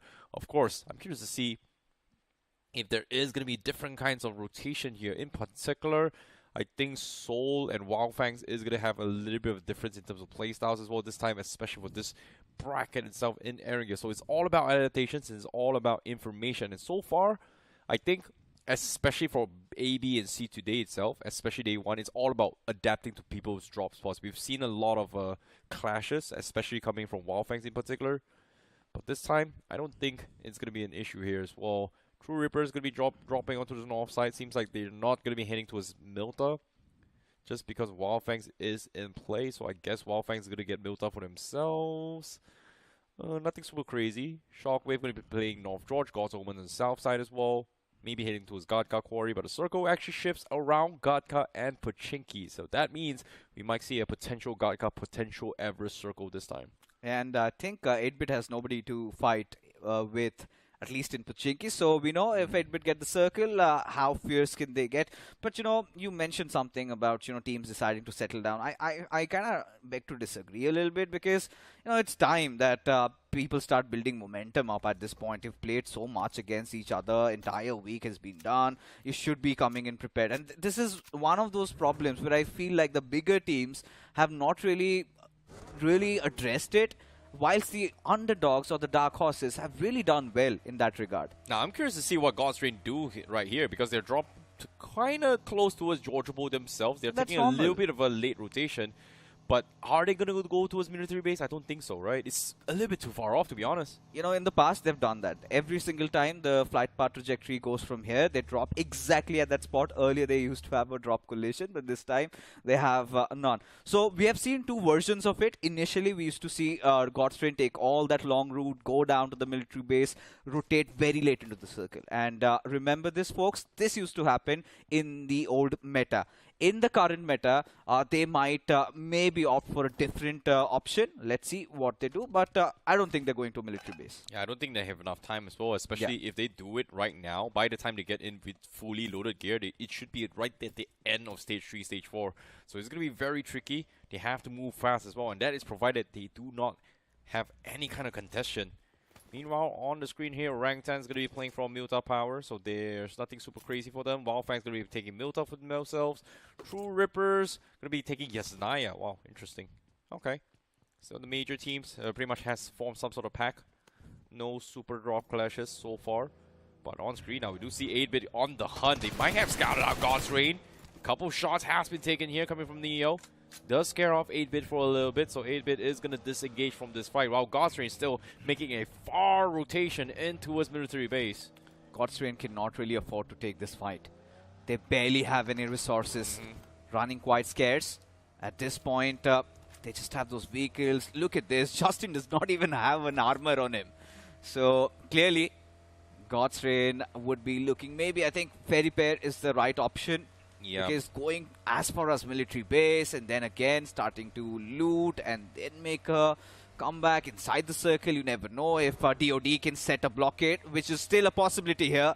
As God's Rain getting through. Yeah, they're going to military base. I do not really like this. Yeah, this is going to be a little bit awkward as well. I thought for a second that Balu might be able to pick them off, but Balu is all the way in the 12 houses section, so it's nowhere near to actually set the blockage, but eventually it will happen just because God's Ray is going to be hitting that direction. Novo is pretty much unoccupied, so they are going to be safe.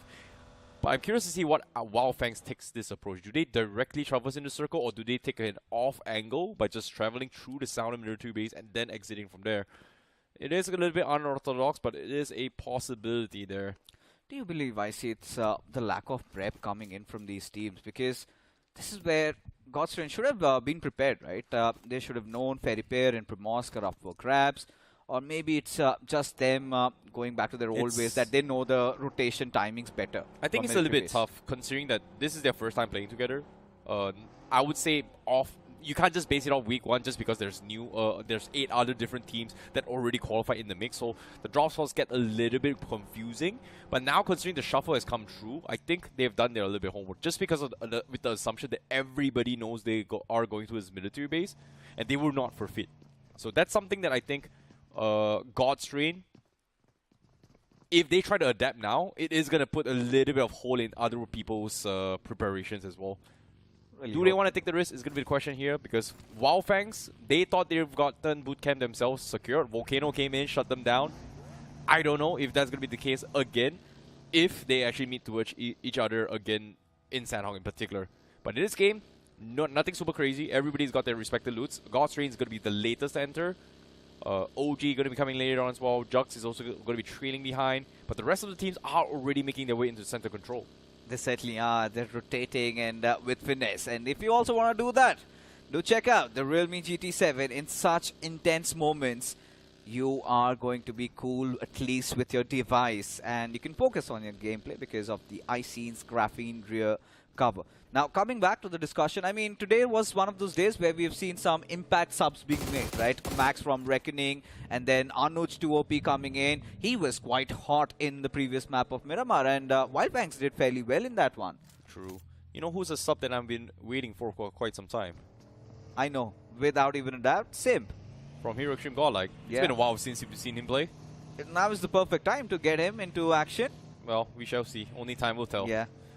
But as of yet, let's take a look at the screen right now. Team Insane.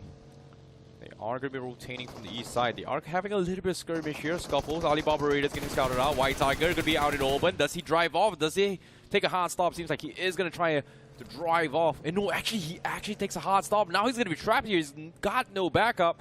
But Insane, do they commit to this? But seems like they don't really want to as well. They are right in the edges of the zone. Don't really know if there's any other teams there. But they are surveying their vicinity, but seems like they only see White Tiger alone. It seems like they wanted to pursue, but as soon as the exit comes through, they are going to back off themselves. So don't really want to take the risk here coming from Team Insane. Not exactly sure why, but I guess lack of information. Yeah, just lack of information, I guess. Yeah, they did not want to press those matters, but important fight brewing in front of us, I see. Team Soul taking control over the church area. They for sure know it is 8-bit in front of them. And at this point, they might be in two minds, because if they commit to this fight, you know, as a matter of fact, that OG will strike in, and because they're also around the hood. And seems like Soul, yeah, I think they've spotted OG as well. So nice decision of really disengaging, because now we're going to have a better idea, a little more clarity to where the circle go. We have seen it go towards the Mount Everest, sometime it heads back towards Katka. It's going to be interesting. Yeah, but at the same time as well, Goblin and Legit, they're playing together in this game. It's fine, it's good. I like it. Well, yeah, but I thought they would have a little bit more vehicles to actually play with as well. So this early on, they've only got about, what, minimum 3 vehicles? That is going to be a little bit, sorry, maximum 3 vehicles at the moment. It's going to be a little bit awkward, but Circle actually shifts on towards Gatka, so we are going to be expecting an open field terrain and a lot of snakes as well. Chopsticks, Ditches going to be in play. Pachinki still in play for 8-bit. Quarry is also in play. So there is going to be a lot of high ground in the vicinity. But for Miracle, they are going to be taking the compounds on the north side of Quarry a little bit earlier to try and get some sort of zone control from the south side. It is going to be such a mad dash right now. Look at this. OG chasing after Learn From Past. Behind OG, we've got the likes of Team Soul. And fights could break out any given moment. And seems like the time has arrived. Orangutan cannot take a pit stop over here. Learn From Past also do realize that even DOD are around them. It is a frenzy going on, because even 8-bit, I see them also decided to chime in. Shots being fired from every possible direction. So many teams around. It is going to be absolute pandemonium. Yeah, even 8-bit himself, they don't really have a lot of vehicles. They've only got 3, so dogfighting is going to be out of the equation. Meanwhile, Som and Onkonox going to be playing together here, hoping to get a little bit of double down. And OG, they have one guy pretty much stuck out in the open, but gunshots from the open fields is trying to scare him off. Guess what? 8-bit is going to disengage. They heard someone shooting from afar. It's actually specifically Shockwave that actually took a couple of shots in. Immediately backs off, but 8-bit, they are going to go back to their small little compound to kind of reset here. No, not worth risking their lives for this. Yeah, I mean, I'm kind of bummed, right? I was really expecting a fight to break out with so many teams around, and I'm kind of equally amazed as well with how these teams really disengaged from what could have been such a sticky spot. Because look at this zone, right? So small, and it's just that one finish that has really occurred. Mysterious for getting that one out of a player from Shockwave. As for Miracle Esports and Troy Tamilans, right next to each other. It's really so awkward, considering that right now, especially for day one itself, a lot of teams, they have realized that third parties is the reason how all the 8 teams pretty much qualify the Grand Finals. And that's why they're not very keen on starting the first fight. And everybody's just looking for those kind of third parties. No, I think it's all about them not realizing that the teams that really qualified, they actually pressed fights in those initial circles, right? Had they taken those early fights, so much room to actually breathe in circles like this. You need to be fearless. That's the need of the hour, because now Goblin, look at this, an important knock. And he's been dealt with a huge blow for Team Soul, as they really do not want to be a part of this. Trey Scott finally enraged after getting taken down pretty early in the previous game. He finds that one finish, and now Team Soul, what is going to happen next? Oh my goodness, I'm really surprised Soul did not commit to the fight. But despite that, they've realized that zone is even more important here. So Legit is going to bail out of him. Same for Nako and Manya. They need to find a different entry point to go in. Legit has made their first entry point for the south side, while Manya and Nako swing a little bit on the north side. Seems like this engagement, or in this case, of a decent coming from Seoul, is forced them in a very, very awkward position on the east side. Wyld Fangs also going to be rotating away from 8-bit as they try to push towards the open fields on the north side. M4 gonna have a pretty good compound inside the zone. We've got OG in the middle. We've got Godsomen in the middle as well. Shockwave gonna play the chopsticks. And also Troy Tamilan has a decent compound again on the west side. So Troy Tamilan, if they hold down those compounds, they are going to be getting a lot of finishes from every single direction. I love it when you bring in new terminologies, because before that I used to just call it sewers, but chopsticks is much more cooler. I'm going to take that into account, and even the viewers, there's something new to learn, as now teams are taking a swing inside the circle, but Alibaba Raiders, their misery continues, as this time White Tiger not that lucky. has learned from past. Sahil OP has been such an amazing player, hasn't he? Now switching seats because 8-bit, they're having a go at them. And now caught in a really bad spot, I see. Yeah, that could be fine. Ideally, learn from pass. All they need to do is just hunker down this shack. Make sure that UAZ doesn't blow up, because the moment the UAZ blows up, Dope and Sahil OP is pretty much stuck for this rest of the game.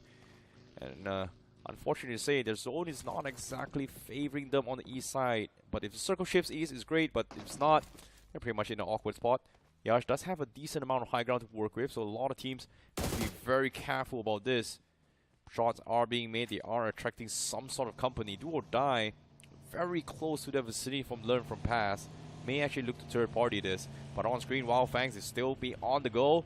And guess what? They're trading behind Soul, and they are going to make the push back dash here. Now sprays are being through as well. Trey's God dodges the bullet. But the rest of Soul, they're setting up for an ambush. They're not too happy. And now the sprays continue. Fears drop, the force to drop down, and he's going to be the first to get picked out. So a 1-for-1 trade between Soul and Wyld Fangs. They get the revenge, and now it is going to be a 3 versus 3. Yeah, very interesting one at that. Honest to OP, a grenade lob. Trey Scott, he's got nice angle. 2 players of Team Soul playing together. Same goes with Wyld Fangs.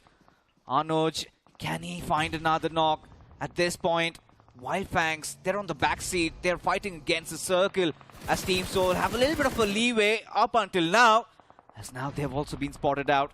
It's going to be Mysterious 4. They had a great start. They did manage to get a chicken dinner second game, and now going after the players of Wyld Fangs. Trey Scott being taken down. Certainly not a good news as Sensei almost also on the verge of getting knocked out. Anush to OP, he's been taking quite some smacking, and seems like both these teams in a really awkward position. Wow, that was so awkward as well. Soul started the setup, got the fight in, forced Wyld Fangs to commit, and the moment the third party came through, what's the first thing they did? They dipped out of it, and now Wyld Fangs has forced to leave with this results here, and they just get eliminated because Mysterious 4 came in with the perfect third party.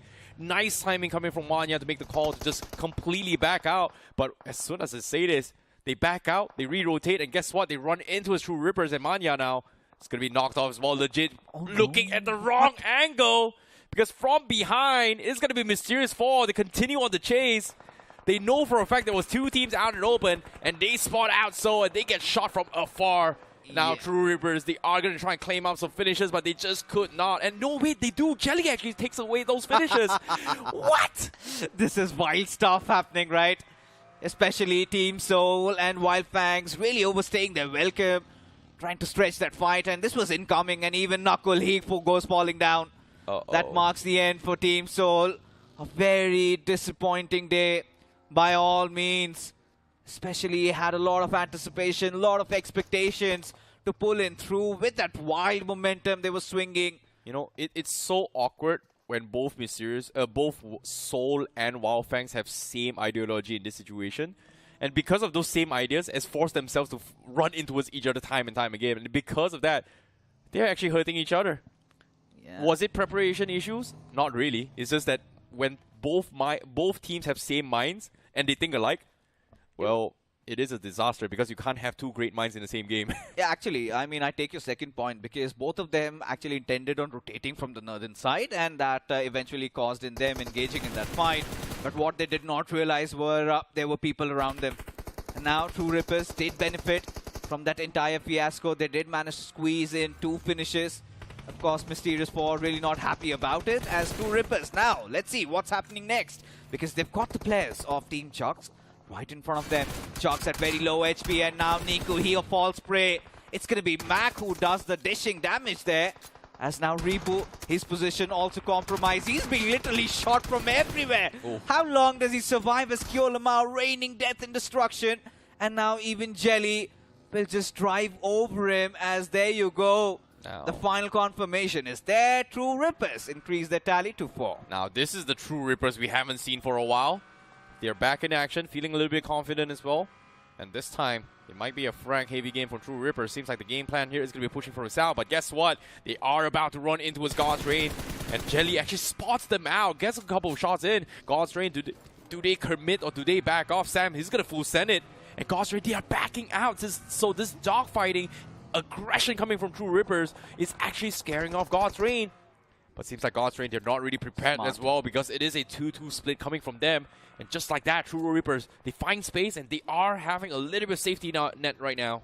It's very smart from God's wow. Rain to not take a fight out in the open like that. Of course, they're going to lose out on that vehicle. Does not matter. They still live to fight. A lot of resources also committed, but that being said, I see, look at the circle shift. Oh boy. Favoring the likes of DOD massively. Team Insane find themselves in a good spot. OG, however, will have to deal with a lot of pushes their way. Yeah. You've got God's Omen, Mysterious Force, Shockwave, and who knows, even 8-Bit could be adventurous. Yeah, but at the same time, True Reapers, they deny mobility from God's Rain, but now they have a little bit of high ground advantage. They need to get a couple shots in, but he himself gets knocked here. Jelly, ooh boy. Spots out the teams from across the map, but gets shot instead. And right now, True Rippers, they have to make the call. They need to find an opening here.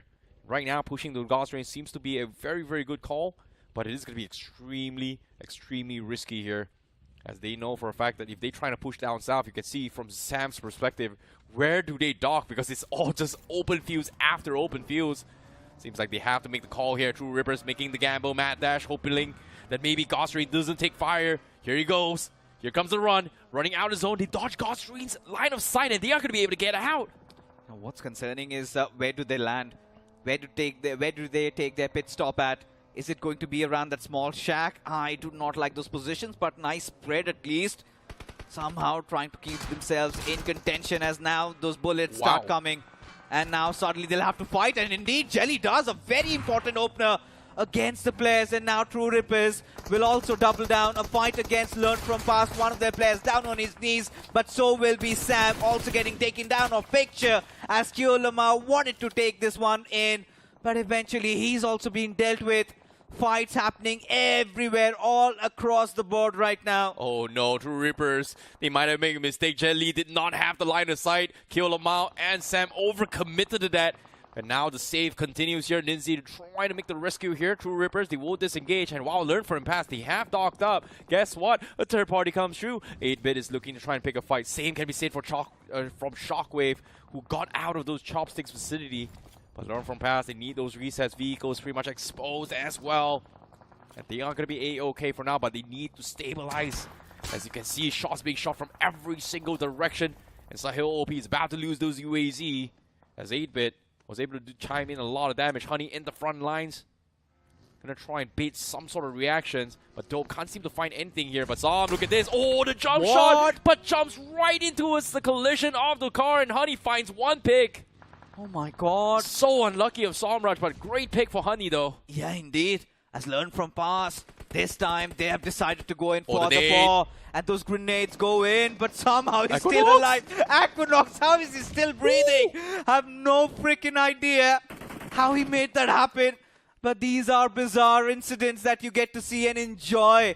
The little smirk on Equinox's face. Oh my goodness. As Learn From Past, quite gutted with how they did not really land there. But for Miracle Esports, also bowing out. Mysterious 4 earlier as well as Team Tamilan. They're also racking up a lot of finishes, I see. What an insane cover fire coming from Raiden. What a save from Equinox. Just like that, they get the reset. But the problem is, they are lacking in terms of vehicles. Fortunately for them, the circle still shifts on towards a little bit closer here, but they do have some time. This is stage 5 zone, so that means it is going to be a slow approach. So all they need to do is just wait for the perfect timing here. The difference between 8-Bit and Learn From Past right now is that Learn From Past, they don't have a lot of vehicles. They don't have a lot of utilities. But for 8-Bit, all they need to do is wait for one slip up of Learn From Past, and they are going to go in for the third party. Looking really worse for 8-Bit, if you ask me. Look at them. At the eastern side, they have to enter in and will be sandwiched. You've got the likes of Shockwave and Learn From Past. They're not going to let them live, right? They're completely enraged as now. They're going to go Mysterious push. 4, they have been dealt with, and this is it, right? Oh, Shockwave. Yeah, fire in his eyes as now Raiden lobs that grenade. Does he land? Oh my yes, God. he does. Impeccable stuff as even Batman gets dealt with. 8-Bit. They are running rampant in the lobby now. What a clutch from Raiden. Immediately saw that pixel, immediately goes for the nade, and just like that, 8-Bit, they find themselves the full reset. And guess what? That's a free buggy for you. As 8-Bit is about to push in from the northeast side. They found the entry, and they are going to be A-okay. Meanwhile, on screen, we do see God's Omen looking for an exit from the north side of the compound. They do have line of sight onto his OG, but the problem is they need to get out. So OG will have a little bit of advantage. Smoke wall being set up. God's Omen. They need to find the exit here. Stone BGMI, first one to exit as well. Where's the tandem push? He's going to push through. And guess what? He's going to be forced out and open. The sprays comes through. The rest of the team comes through as well. OG, they need the firing squad. But they can't seem to find anything in this fight. And just right behind as well, OG gets pushed. They've lost Wiz God, but I think he's able to hold on, and now the rest of God's Omen comes in, and OG, they're crumbling. They're trying to win the fight. AKOB, he's bobbing and weaving for somehow he survives this. AKOB, the savior for this fight, but it's not over yet. Stone BGMI in front of him, but eventually gets picked off by 8-Bit, and here comes the third party from 8-Bit. Yeah, it's not over yet. As now 8-Bit, they know they've got 4 finishes lying in front of them. And before that could even happen, insane. Oh my god.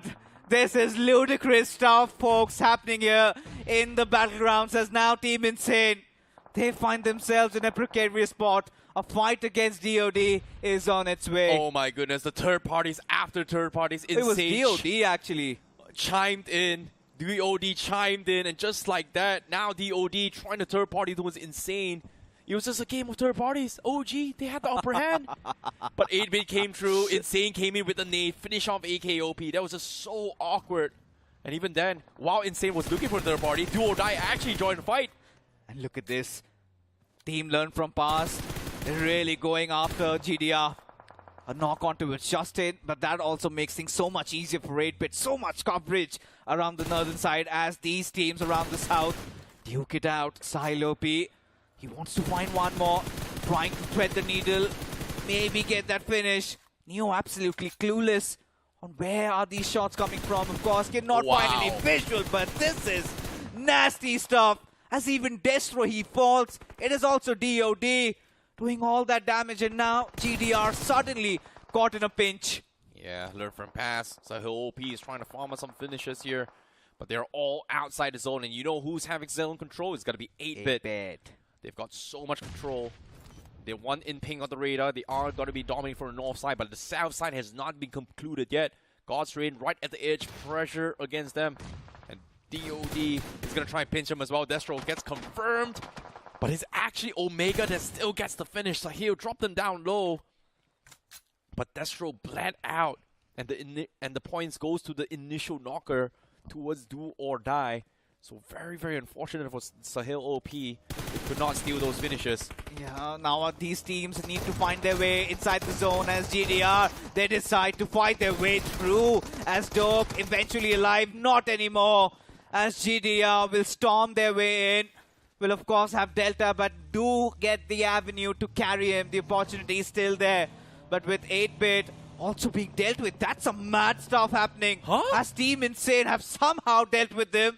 And this is bizarre. I had no idea they had so much control and eventually lost it. As now Adi, he's inching in closer against Omega and Bhalu. As Bhalu reorients himself, finds another position. As now Adi, he has to find a knock. Maybe with this Molotov, not yet. Oh my goodness, Team Insane. They're almost got third party, but what a save from Gods to defend this. Do or Die, they have to back off. Insane, they get finishes. They clean out 8-Bit, got away with the defense, and now with Do or Die looking for the pick here. Adi with the nades finds Omega. And just like that, they get the reset once more, but Do or Die, they're losing members. But at the same time here, the third party coming from God's Reign, they're waiting for all this commotion. Insane, they need to be a little bit careful here. Neo with the off angle finds a little bit of a shots in. 9 finishes for the side of Team Insane. 4v2, v3 situation. And God's Reign, they were hoping that both Insane and Do or Die were going to collide. But because of this back off, it is going to be a stalemate once more. Look at this. God's Reign has secured so much terrain, so much space to move around. As Team Insane and DOD cannot really say the same. Their position's compromised. As now DOD, they'll have to be waiting for Team Insane and God's Reign to pick a fight against each other. This is so risky coming from God's Reign though. They've got a wide spread, yes, but the moment any of those players get knocked, it is over for the rest of God's Reign. So Do or Die, if they can make an opening here, it is going to be game for Insane. While Insane, look at this, the confidence coming from Yash, just baiting around. Vehicle still very strong. While God's Reign all they need to do is hope that DOD is helping them. And as of yet, the odds are stacked against them. Insane. They're just waiting for something. Justin also having center control, but they're not aligned in the crossfire yet for God's Reign. It's going to be a game of utilities. Shots has been fired, but nothing major yet. Do or die going to be playing the snake approach. It's God's Reign waiting for somebody to make the slip up. Look at this team Insane. They've got all their men up. 4 players still alive around that western side. They've decided to regroup. As for God's Reign, yes, of course, they've taken a big gamble, but a gamble at that could pay off big time. A back-to-back chicken dinner could be on its way. As now Team Insane, they decide to press matters. They decide to clear their sidelines. And the idea is right. If somehow Yash can maybe look at the eastern side, because Reaper and Avnish, they're trying to close in. GDR in front of them, and Justin, if he gets caught off guard, that is going to be brutal, but it's going to be Adi. He finds Avnish off, and maybe the other player has been spotted out as well. Yeah, Team Insane. This is good as well. Yash getting spotted out. His vehicle's like pretty much damaged as well. Can they repair it in time? All he needs to do is just position his car to set some sort of barricade, and he's going to be A-OK. God's Reign, he can't really push out it open. And this 2 supply crates in the middle is going to affect the overall crosshair in the fight between the north, the west, and the east there. And that's going to be a tricky situation here. Reaper, no choice but to reposition away from Insane. And it might be a little bit of a spoil sports here for God's Reign in this regards. And Reaper actually gets scattered by RD. So now it comes down to a 4 versus 3. Insane Gods sneaking on Neo. Shot has been fired. Neo finds the opening, makes it a little bit equal, but Justin has been taken down. Now it's still a 2 versus 3. A 2-3 situation. Neo still alive. Team Insane bringing their numbers alive. They want to push in together. They know the iron is hot. Right now is the time to strike. Neo securing these finishes. Completely just saved by the bark of that tree. Delta, what does he do? Does he get that revive, or does he fight back? As a grenade comes sailing through, a little far off. So not close. hitting the mark as now Adi. He's got another one. Maybe another one to follow up. This time It's succeeds. As Delta, the final player alive, still Neo? goes fighting back against. And Neo still alive in that situation. Now down to a 2-on-2 or maybe a 1-on-2 where GDR, they have flipped the table. Oh my goodness, God's Reign. They might be able to do it. And the nade from Delta will be good. The odds against them. And now Adi pretty much on the open as well. It comes down to a 1 versus 1. Delta, it's now or never. Do you go in for the reset? Seems like he is going to make an attempt as well. Because on the other end, he's stuck behind the supply crate. Delta showed himself. As you can see, Adam, he needs to go for the push. Now the nades come through. He's out in the open. Delta, you go drop this. Sprays has been dropped down as well. It's going to be go low, but no! He loses it. And it's going to be Atom that clutches the chicken dinner. What a way to go out. Team Insane takes the chicken dinner, snatches it away from Delta. And that is going to be Team Insane that wins this fight. What a fight of resilience, grit, and determination. And everything culminating to Team Insane grabbing this chicken dinner. And in big style, one of the highest finishes. Chicken dinner of the evening tied up with Mysterious for 14 finishes, 24 points from this game, and God's Reign denied of their back-to-back winner-winner chicken dinner, but nothing taken away from both these teams. They played like absolute demons. I mean, this could have literally been anybody's game. It was just Team Insane and Atom and him in that 1v1. Yep, Delta versus Atom was a little bit awkward as well. Delta had the upper hand but missed the shot just by a slight pixel and got his health down low there. So kudos towards Atom as well, because that was a very, very difficult clutch situation, but it was only possible because it was a 1 versus 1. So nevertheless, congratulations for Team Insane in that game, because with that chicken dinner and also 14 finish points, that gets them 24 points. And God's Reign 2, very, very massive back-to-back games, gets themselves 15 points. Absolutely, and God's Reign, I'm pretty sure, could be taking that top spot, but really baffled what happened with 8-Bit. They had the entire circle and could just squeeze out 7. DOD, a very good performance at that. Learned from past also, very good game. What happened to 8-Bit? Insane happened. Insanity happened as well, because the moment they cleaned out 8-Bit, the third party from DOD could not work. very, very good defense coming from them. But of course, left for plus 7. True Rippers also getting 7 as well. It is a very, very wide spread between all the teams. But, ladies and gentlemen, day 1 has pretty much been concluded. And now Team Insane sits at the very top with that chicken dinner with 44 points, followed by God's Reign in top 2 with 42 points and 8-Bit with 40 points themselves. So this are pretty much your top 8, alongside with 2 OP, VOLCANO, Mysterious 4, Rising Inferno Esports, and also Learn from Past as of yet. So out of the top 8, we've got top 3 teams that are the more known names, are the ones everybody making their mark. Has been such a day of stark revelations where we anticipated some big names to perform. They eventually fell, and now as we move on to the second page, we've got BO7s. They had a decent day, not really far off, because if tomorrow they get a chicken dinner, could easily squeeze inside the top 5 or 6. This is an okay game for BO7s, considering that they have been very, very consistent. But Hyderabad Hydras is also in the situation where it's going to be a little bit awkward here. But this final 8 is going to be a little bit awkward. These are the teams that I would not expect to be on the final page. That's one, OG, Seoul, and Hiroshima Godlike in 17, 18, and 19 positions. 16 points, 15 points, 15 points. It's not that far from top 8, but still, it's very rare to see these 3 teams in the bottom.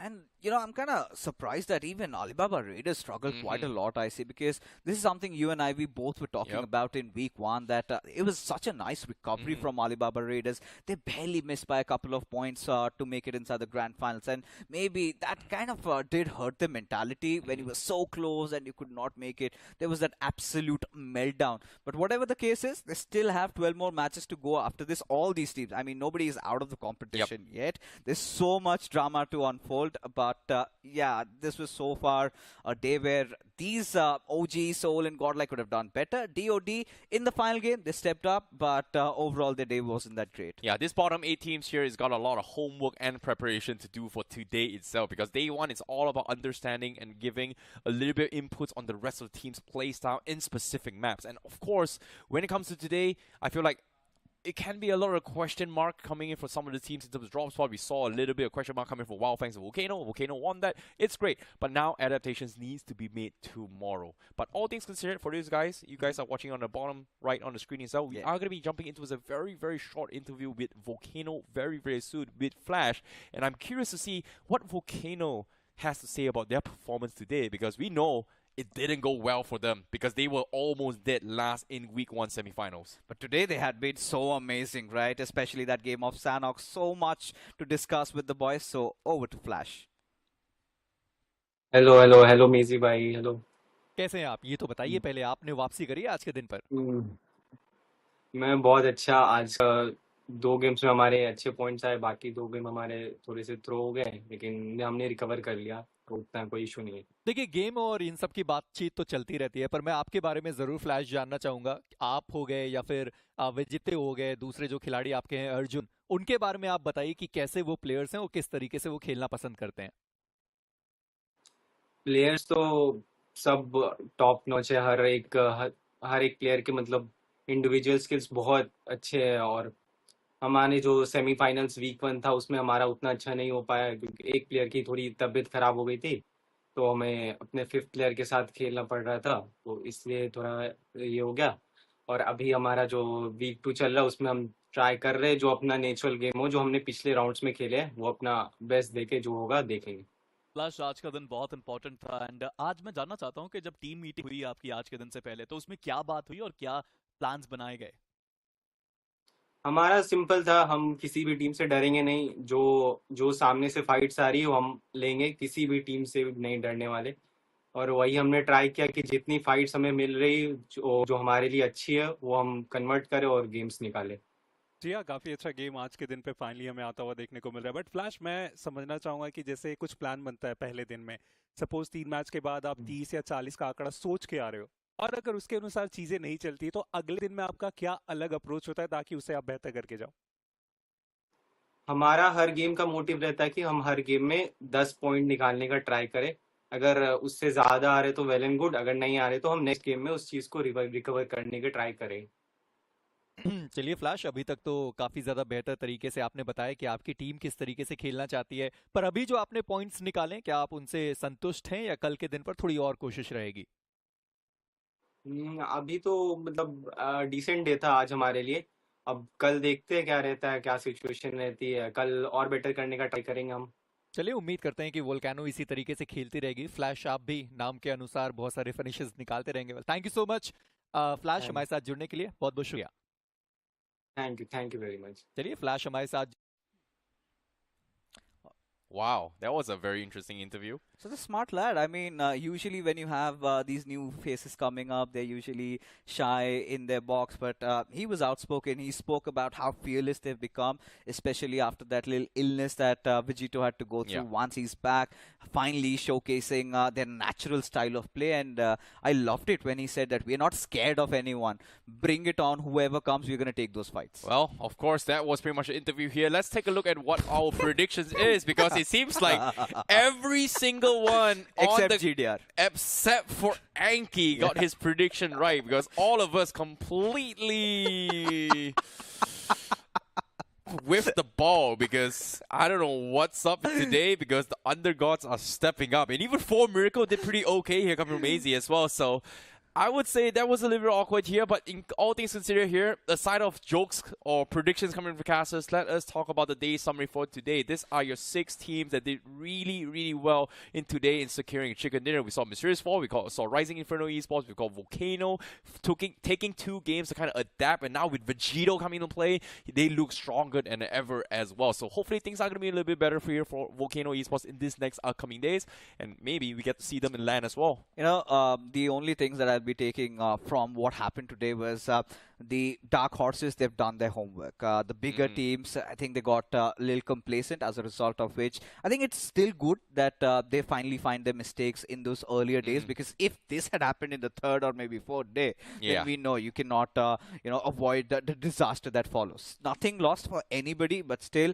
a very important game. Nice recovery from the likes of 8-Bit, Insane, God's Reign, all of them getting their own chicken dinners. Even VOLCANO, Mysterious for Rising Inferno doing so well. Tomorrow we're going to see another set of 6 matches. It is going to be very fun. Well, it is going to be very, very interesting as well here. But all things considered, God's Reign is also having a very, very good game. Insane also pulled the lead. Yeah. But now the question here is, can they continue to hold the lead for this next upcoming 3 days to qualify? Now, for now, we are going to be closing the day for today. My name is ICBaby12. He is Fixus. We'll see you guys tomorrow, same time, for day number 2.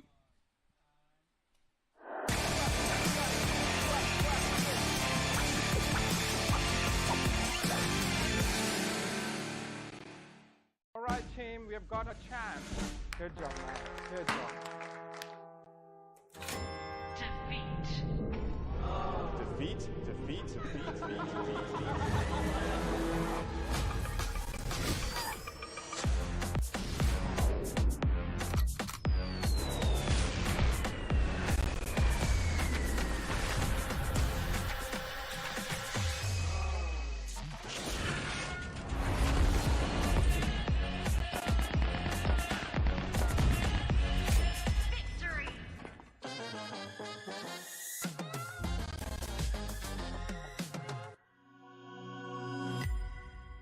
Scout भाई petrol भर दो ना। क्या भाई लोग, रोंडो जाना है क्या? तो जानता नहीं मैं कौन हूँ? अबे तू बाहर में भर के तो बता। अबे रोंडो में मैं ओके, रोंडो किसको बोला रे? रोंडो बोलता है हाँ? तू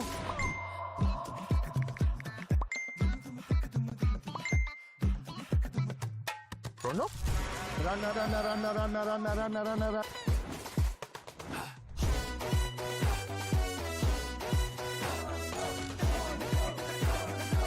Nation wants to know, कहाँ है ये रोंडो? रोंडो? अभी बताओ मुझे, रोंडो? अरे ओ कालिया, कितने आदमी थे? रोंडो सरकार। रोंडो? कहाँ है? क्या है ये रोंडो? क्यों बेटा कन्फ्यूजन में? आओ कभी रोंडो में। रोंडो आगे। रन। क्रेज चढ़ेगा सबको, क्योंकि BGMI में आ गया है नया रोंडो map. Get new vehicles, explosive weapons, epic hot drop locations and more. Download BGMI now. भाई क्या करवा रहे हो तुम? कभी पेट्रोल वाला बना दिया, कभी टीचर बना दे रहे हो। अबे गेमर हूँ मैं, एक्टर थोड़ी हूँ। भाई download BGMI now. Sir watermelon juice. अबे छोड़ो।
till then.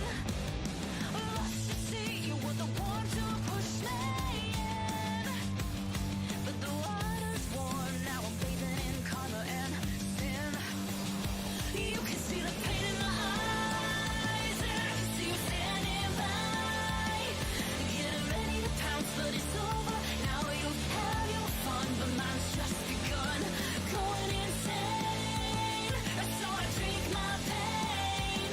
Now the smoke is clear, I have no fear. You gave me a war, but now you'll get yours. Now you'll get yours. Now you'll get yours.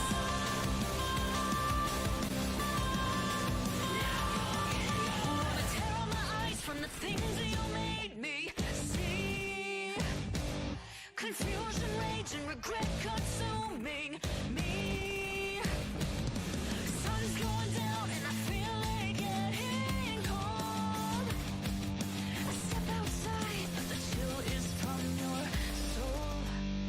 You can see the pain in my eyes, and I can see you standing by. Getting ready to pounce, but it's over. Now you've had your fun, but mine's just begun. Going insane, so I drink my pain. Now the smoke is clear, I have no fear. You gave me a war, but now you'll get yours. Now you'll get yours. Now you'll get yours.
But you say it'll be fine in the end.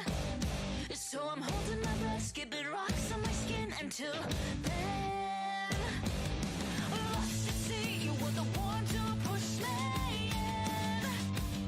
But the water's warm, now I'm bathing in color and sin. You can see the pain in my eyes, and I can see you standing by. Getting ready to pounce, but it's over. Now you have your fun, but mine's just begun.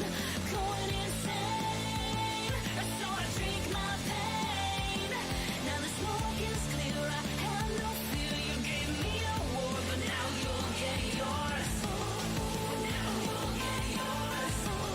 But now you'll get yours.